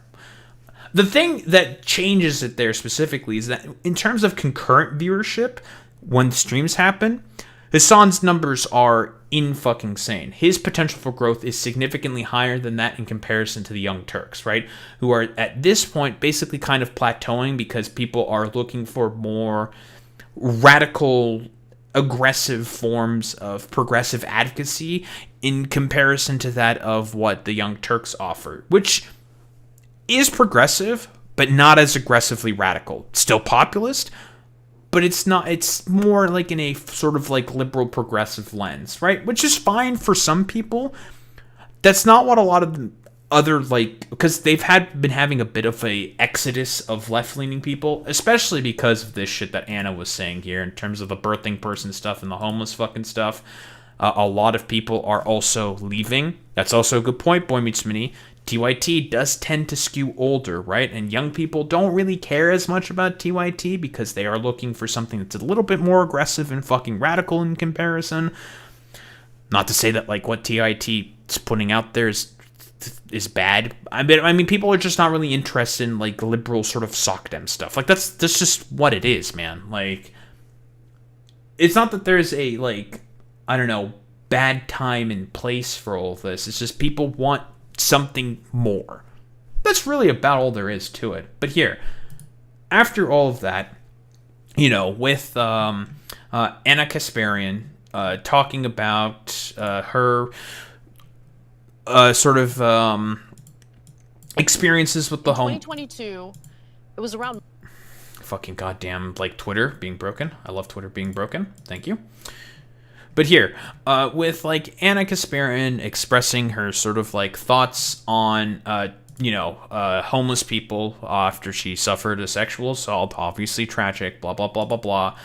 Here, with the birthing person stuff, where she was speaking about, like, her thoughts and opinions on that, and also showing up on a bunch of different right-leaning podcasts, Tucker Carlson's podcast, Glenn Beck's podcast. I think she also did Megyn Kelly's podcast, where basically they just she showed up and started to, like, having quote-unquote pleasant conversations, and she started to sort of, well, talking about fraternizing more and more with the right.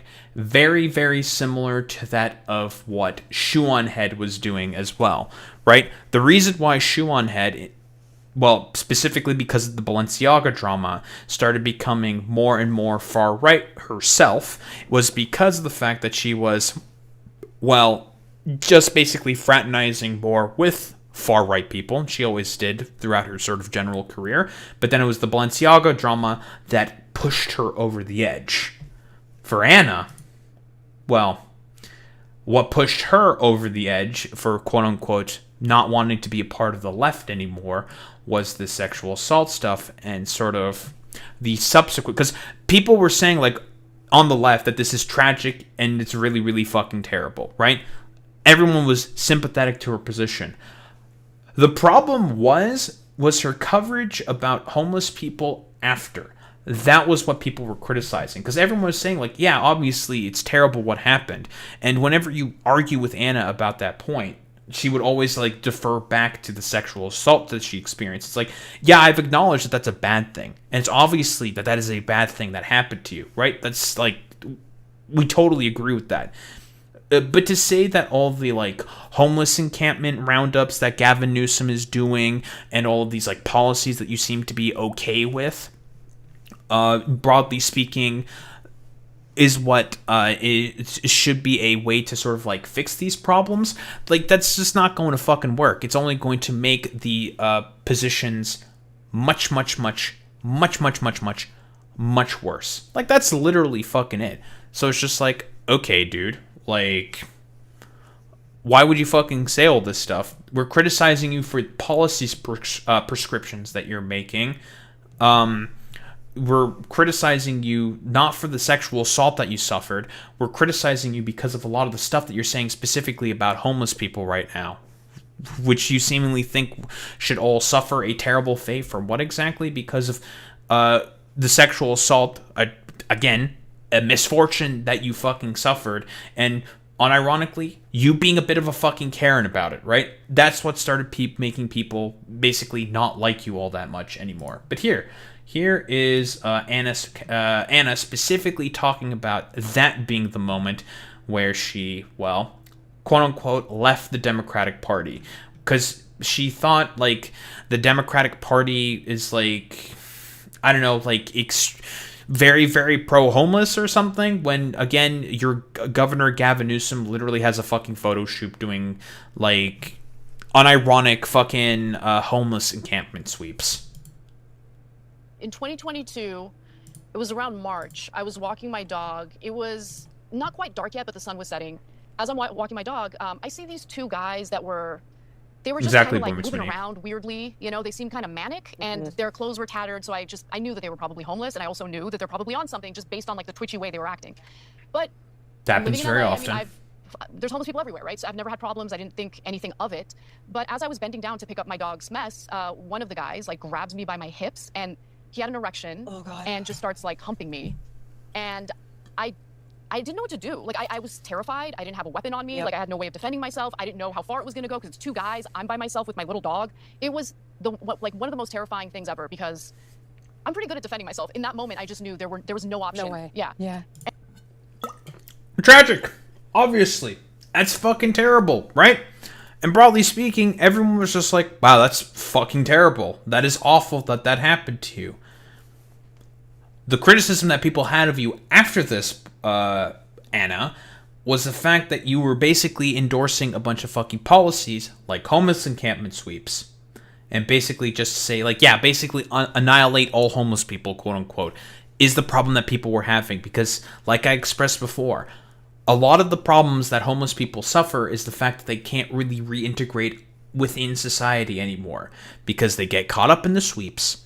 They get caught up in all of the policies that are extremely fucking anti-homeless, and it makes it such that these people are going to be stuck in an eternal fucking cycle of, well, homelessness, of being in and out of jail, and it's not going to help them reintegrate with society and become productive members of society. Right? It's just not going to fucking help. And unfortunately, it's just not very popular politically speaking to quote unquote, I don't know, fund, well, homeless sort of rehabilitation centers, because people in the, you know, the Americoid mind will just think like, you're supporting homeless people? Why would you fucking ever do that? They all deserve to fucking die because they couldn't pull themselves up by their bootstraps. Yeah, it's just like, okay, man. Yeah, totally. Let's just ignore, like, whatever potential circumstances that have ever led them to being homeless, and essentially, because everyone's fucking story is going to be different. And luckily, he stopped, and they just laughed at me and walked away as they were laughing at me. And so there was the fear, and then the humiliation, and weirdly shame. Like, I felt ashamed for some reason, and it was awful. And it was really taking a toll on my mental health because I have to walk my dog, right? So at least 2 or 3 times a day, I'm going outside kind of scared. And so I opened up about this on the show. Not really thinking much of it. And before I know it, I'm starting to get these messages. And it's like really, really harsh stuff. And it's about how you are painting a picture of the homeless community. You know, how could you be like this? You know, these are your unhoused neighbors and they need help. You know, a few people. Okay, so Anna is being dishonest here, right? She was explicitly endorsing, like, a lot of homeless encampment sweeps during this time, and a lot of more harsher policies to be carried out on fucking homeless people. That's the fucking problem here, dude. Like, that is why people were criticizing you. Not because of, again, the assault that you suffered under, right? People were not painting away the sort of, like, assault that you suffered. They were talking about the policies that you were endorsing as a byproduct of the abuse that you suffered. People accused me of being racist when I had never disclosed the race of the individuals who did this to me. And in fact, they were... And also, I'm going to also assume that she's probably also going to do the same thing as Shoeonhead does, and that is hyperfixate specifically on a couple of more annoying woke scoldy sort of accounts, which could be either A, psyops, or B, people who are, like, ridiculously fucking overzealous. White. And so, like, when they started accusing me of being racist, I'm like, wait a minute. Why are you assuming that the people who did this? Of course. Yeah, like, I think you might have a problem here. Exactly. Yeah, and that woke me up. That woke me up because I'm like, oh my god. They eat their... Yeah, they ate their own, quote-unquote. Yeah, hyper-fixating on, like, some 3 IQ, incredibly annoying fucking woke scolds, right? This happens every single time. This is the exact same thing that Shoeonhead does. Pretty much 1 to fucking 1. And as a result of specifically that assault that she suffered under, she all of a sudden became, well, independent and unaligned. Obviously, this was when she was talking about, well, her evolution starting in 2022, where she started to move further away from the left. That is the main sort of, like, catalyst here that made it such that, well, she got really upset about it, right? She got upset about it. She started complaining like a little bit of a fucking Karen, endorsing policies that are really, really fucking terrible, and specifically fixating on the left and not about all of the alt-right people that basically just want to go in and just kill off a bunch of homeless people and just like not think about it, right? Just like take all the homeless, put them into camps, and like not think about it anymore. And also, of course, she also talked about, the fucking birthing person sort of discourse that she had before. Again, this is if you're in casual fucking conversation, Anna, no one is going to call you a person with a uterus, a person who menstruates, or a birthing person. This is, again, just a term that is specifically used by academics and a couple of potentially very annoying woke scoldy people on Twitter. For what purpose exactly? Oh, to try to not be offensive to people. That's literally it. If you are talking... vast majority is going to be medical professionals, right? It's mostly academics.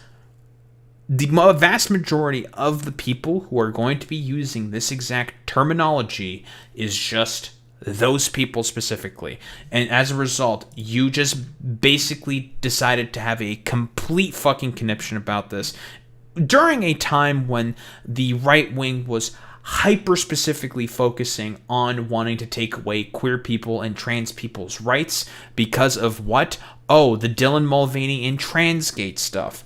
That was what was happening, Anna, and that's why people were saying, like, this is seemingly coming out of left field from you. Why are you fucking saying this? Because there was a bunch of far-right people that were agreeing with your fucking stances there, Anna. That was the problem that people were having, Anna. But no, you did the same thing as fucking Shoe on Head again, and that is to hyper specifically fixate on some of the more like woke scoldy individuals and people who are having good faith fucking criticisms of you and just completely taking out everything that they said out of context and making straw mans about their positions specifically. That was what the problem that people were having with you at that time.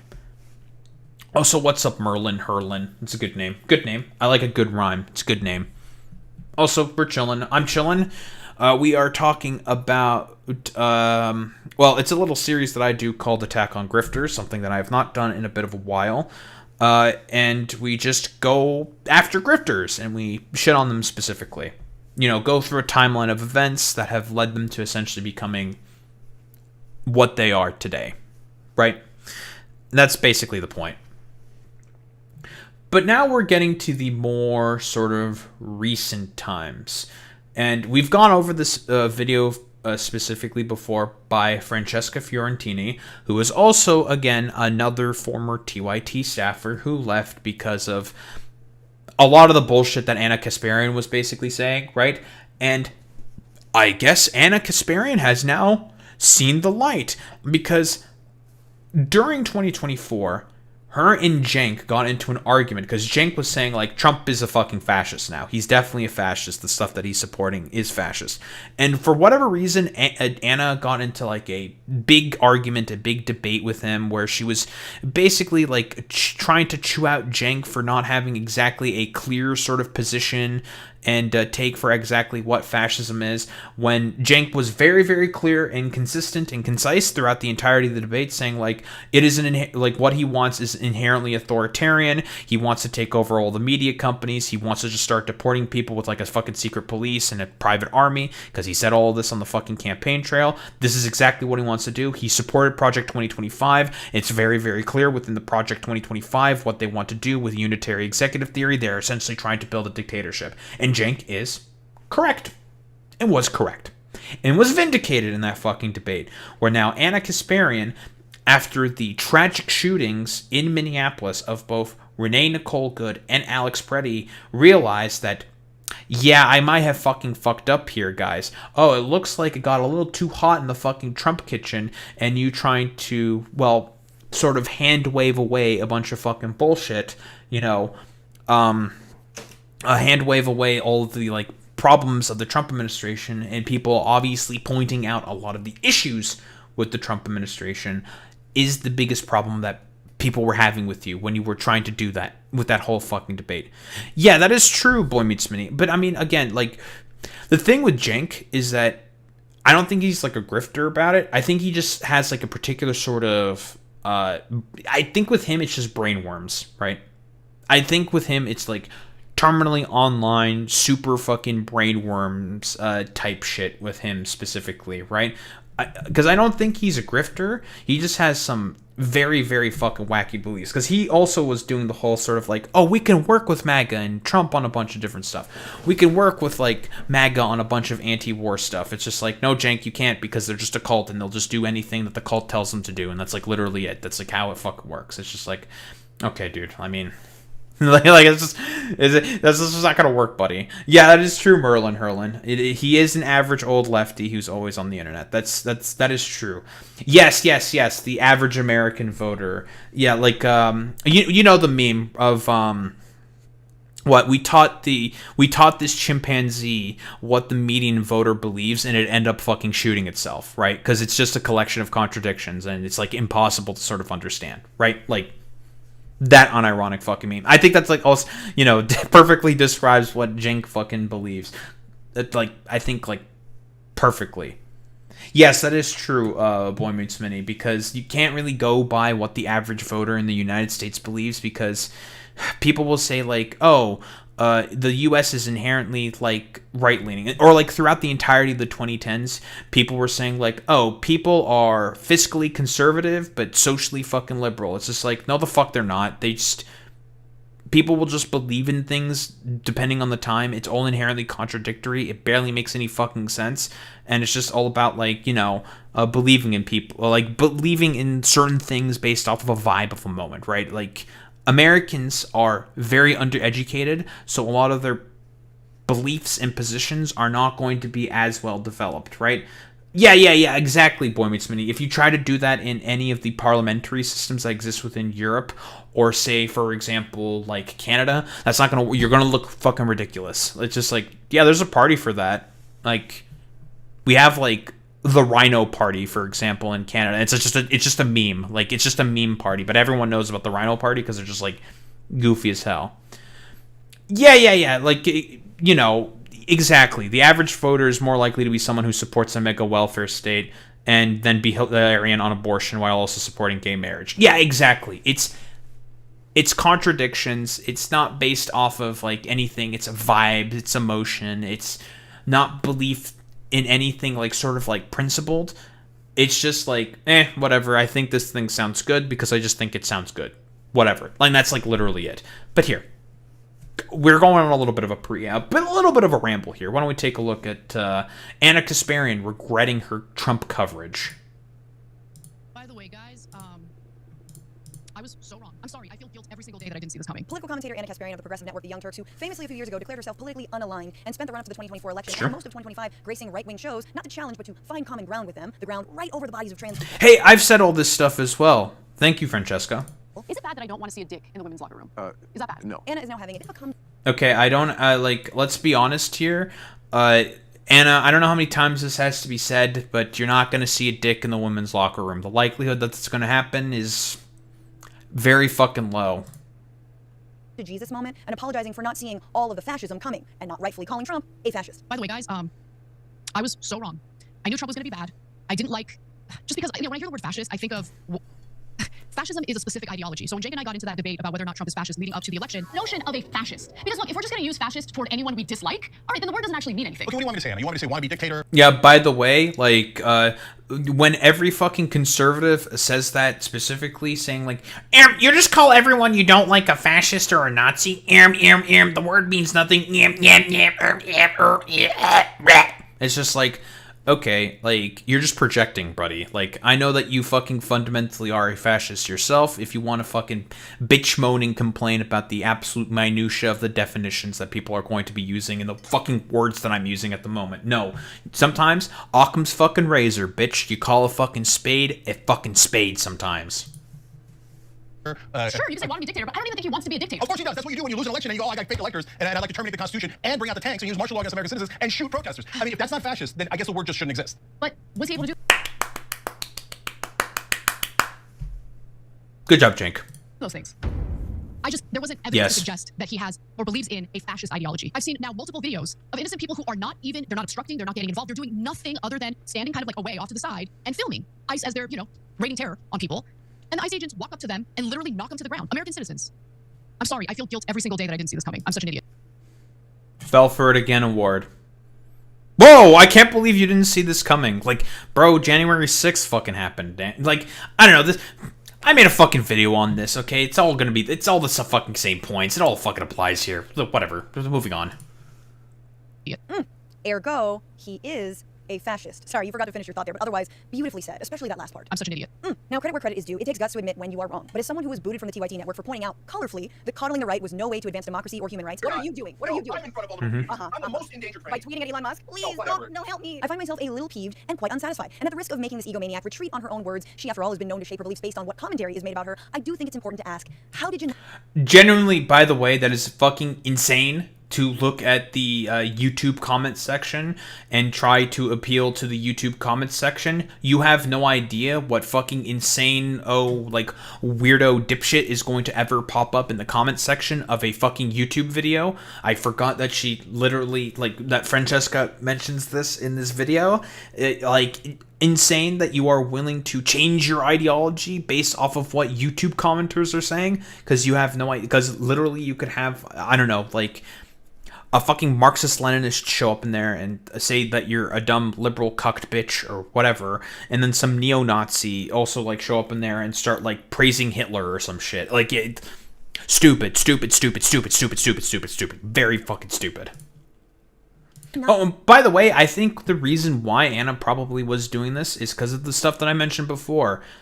She thinks that trying to appeal to as massive of an audience as possible is going to help her be able to gain the prominence that she felt like that she has fucking lost is, well, to Hassan specifically, that she's going to somehow be able to get back that sort of form of prominence as a result of trying to I don't know, make your fucking ideology somehow fit in the puzzle piece, the puzzle brains of all of these insane sort of morons and YouTube commenters that can just randomly appear. That's why it's stupid. You can't just have certain beliefs and principles that you stand by and you fight for and you fucking believe in, and then if someone doesn't fucking like it, they don't fucking like it. Just suck my dick, eat my shit. I don't know, cope and fucking seethe about it. My father's exactly like that, but Arab. He supports Gaddafi, Stalin, Hitler because they oppose the US in some manner or another. Is anti-hijab, but supports largely conservative views on social matters. Pious Muslim, but he opposes being called Sunni or Shia. Likes Jews a lot. Likes Putin in China. Hates Wahhabists. Likes Italians in Italy, hates Zionism. I feel like that's consistent with a lot of Arabs, I'm not gonna lie.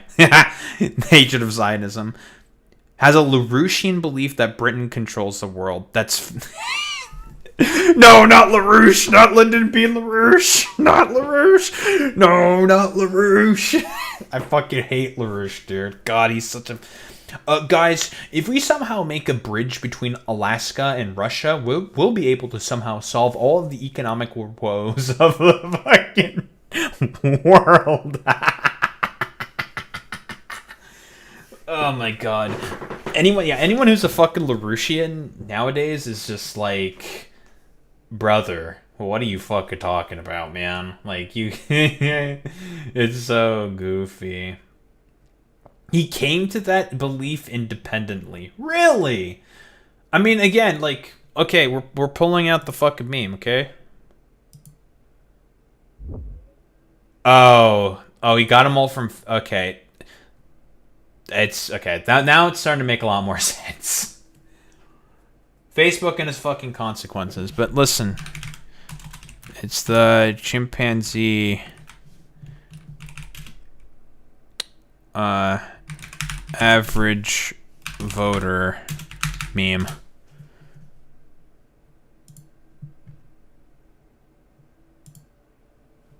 Here. It's this, right?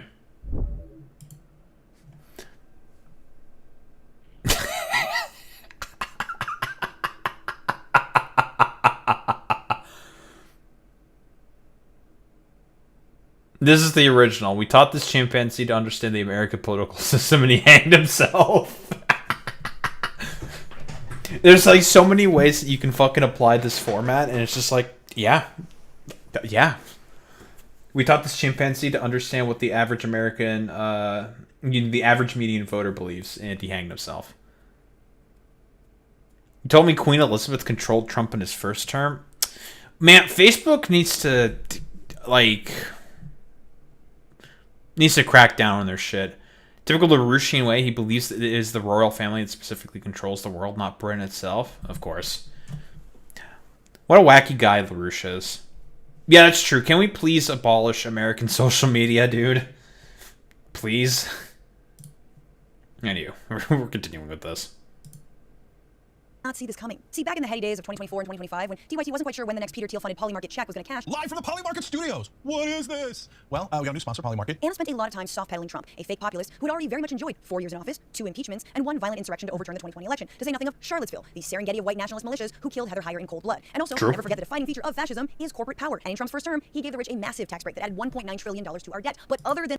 Yeah, okay, again, Anna, you purport to be a, populist, on the left. And you want to soft pedal Trump. Okay, bro. Nice meme.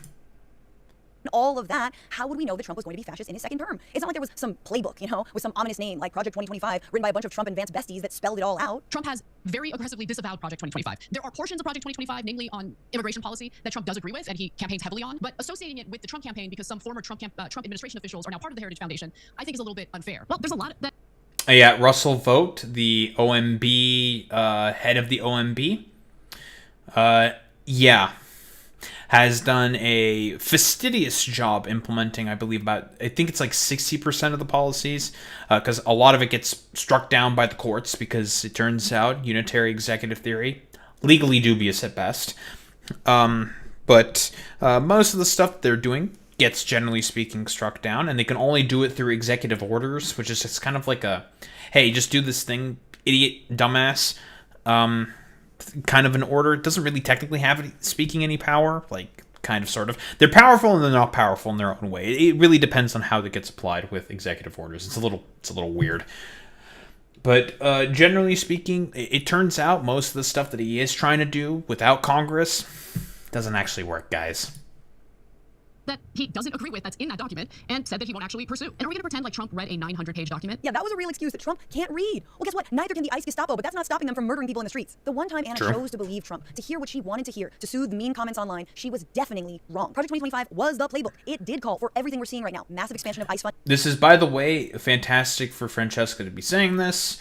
Again, this is the shoe on head effect, right? That I'm going to coin right now.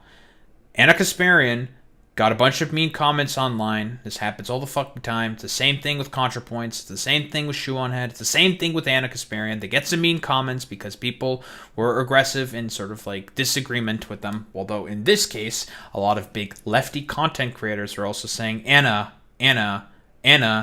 you're saying a bunch of fuck shit right now that's really fucking stupid and that's really, really bad. Meanwhile, the far right was egging her on and saying yeah, Anna, let's go. Yeah, it's great that you're saying all this stuff. Whoa. Yeah. It really is. Again, it's her fucking Balenciaga moment. Right here, where you hyper-fastidiously fixate on particular woke scoldy small accounts, right? And you're just I'm only going to specifically fixate on these really, really mean comments that I'm listening to right now, and I'm going to change my fucking entire political beliefs and ideology based off of these really, really fucking mean comments. And it's just if you do that, you're fucking stupid. And can we really say that you actually believe in anything whatsoever? No, of course not. Because again, any dipshit can just show up in a fucking chat or in a YouTube comment section. That's why you're a fucking grifter now, little bro. funding mandatory detention of all immigrants, a massive buildup of 100,000 new beds to house those immigrants, and an elimination of programs like TPS, and punishing any state that doesn't comply with the above. Check, check, check, check, check, check. But was that okay with her so long as they were doing it to undocumented people? Because did anyone else notice that part of the apology? And the ICE agents walk up to them and literally knock them to the ground. American citizens. American citizens. Yeah. Project 2025 also spends a Kasperian... Yeah, they also do to permanent residents, people who are still trying to seek asylum, illegal migrants as well. By the way, illegal migrants still have constitutional protections and whatnot. You can't just, like, grab them off the streets and try to immediately detain and deport them. They have a right to a lawyer. They have a right to trial and all this stuff within the United States of America. Yeah, that's a... They have, though, they still have those rights, Anna, right? You can't just, like, throw them in a camp and then just try to deport them later. That's not how that works. Amount of time on trans people, obsessed with there only being 2 genders. And yes, by executive order, there are now only 2 genders. And gender ideology, as it's called, is being criminalized. And oh cute, the feds are now investigating schools for possible trans athletes. But I digress. Trump 2.0 has also ingratiated himself with billionaires of every industry, let the richest man on earth hollow out the government and then redirect funds to himself. And oh yeah, they passed the big fugly bill enshrining those 2017 tax cuts permanently. Textbook fascism. This person has been doing the news for nearly 2 decades. They should have known better. And look, I get it. The brain gets cooked. Or maybe it's getting lazy and sees what it wants to see to go on the shows that it wants to go on. But she did a massive disservice to her audience. And she threw leftists and progressives under the bus for it. And it's only a matter of time before she'll do it again. Which, by the way, Anna, did you ever catch that undocumented person who started the LA wildfires? No? Better luck next time. Hey, if you want more drama and back... Oh, yeah, she did... Yeah, she did go ahead with that fucking conspiracy theory that apparently the dude who started the LA wildfires was an undocumented person when that was not the case. Oopsie. And it was more than likely some fucking crazed arsonist who did it. And then it got caught up in the Pacific winds and it... Oh, turned into a giant fucking wildfire mess. Oopsie. Yikesy, yikesy, yikesy. But here, that's Anna expressing some regrets. What is she going to do now that she's expressed regrets in supporting the Trump's fascism? Oh, it's become anti-Semitic. Oops. And this is the sort of trend that we've been seeing now with a lot of right-leaning commentators. They're leaning in very, very heavily into fucking anti-Semitism, right? So obviously here's her defending Tucker Carlson. Make the Goyim, quote-unquote, unwake up. And she's seems to be very, very happy with this response here with, like, Benjamin Netanyahu as, like, Dr. fucking Evil. But more specifically, she's basically... well, repeating explicitly anti-Semitic, like, well, neo-Nazi fucking talking points. Saying, hey, bitch, the Goyim are waking the fuck up. Deal with it. And basically, she went on a whole rant trying to justify the reason why she's saying this. And it's all because of hatred of Israel, quote-unquote, blah, blah, blah, blah, blah. It's like, listen, Anna, you can criticize and shit on the state of Israel all you fucking want. Doy, obviously. The problem is that, are you saying this to basically criticize the positions of the state, or are you going after Jewish people specifically? That's ultimately the fucking question when you say shit like this specifically, right?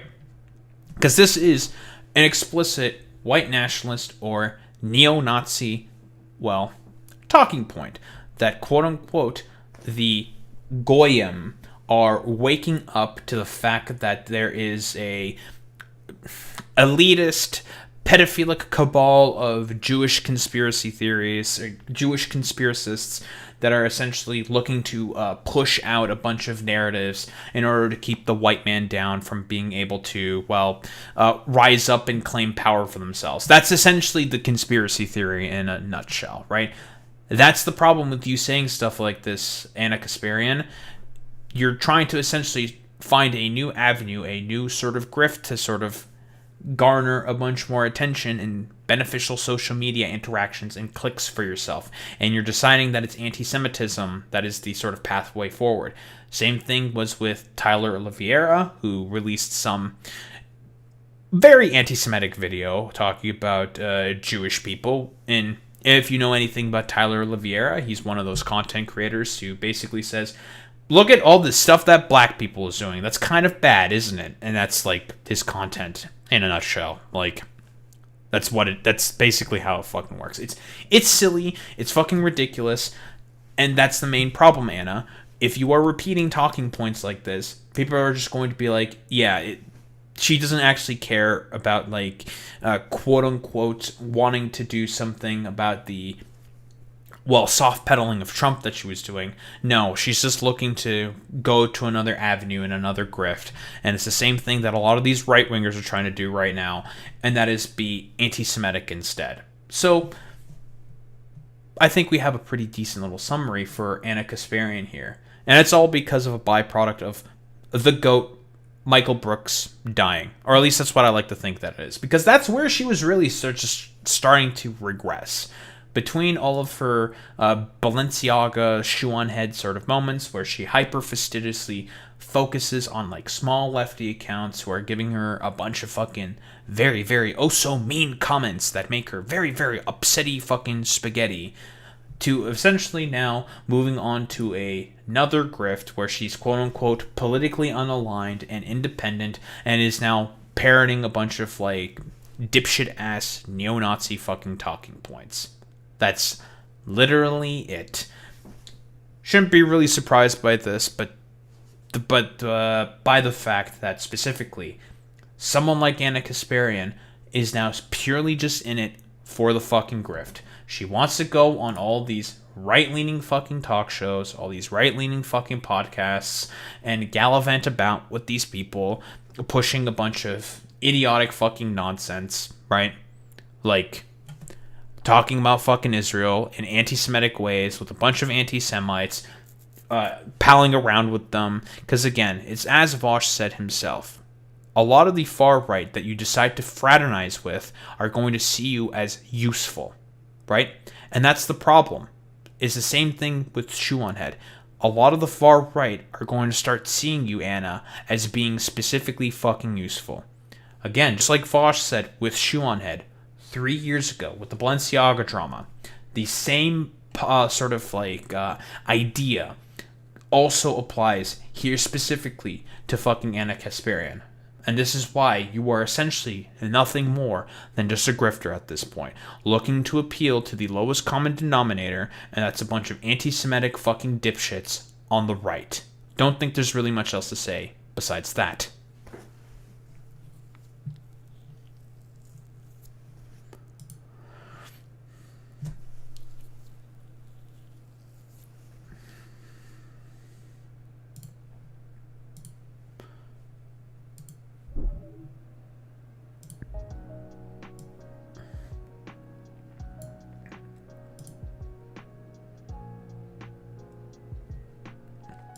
Very cool, very good. Wait a minute, am I right, fellas? Am I right, fellas?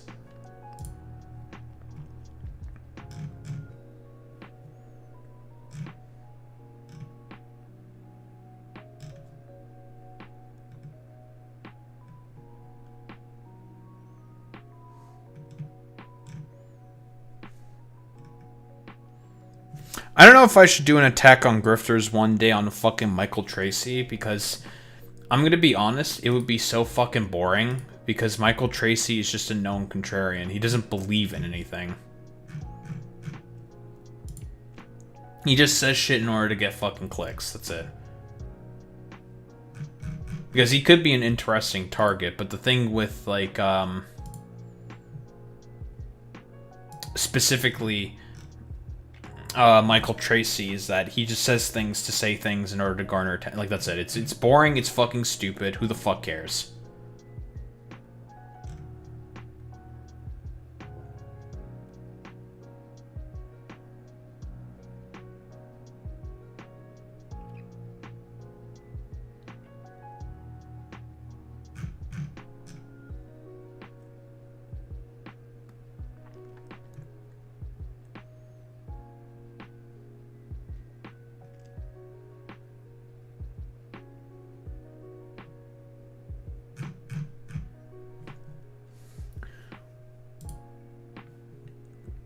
Why don't we raid out to Echoplex? Why not? Oy. Alright, dorks. Raid messages. You know what to do, you know what to say. Transcribe with the Daho raid buff if you're a sub. If you're a non-sub, you do the WoW with the Daho raid buff, so we show appreciation. Those are into any case gamers. I will be back on Sunday. We'll be doing, well, yapping about stuff. And Maraxsis. Maraxsis and yapping about shit. You know how it is, gamers. But anyway, I will be back on Sunday. Same time, same place, same face. Peace out, gamers.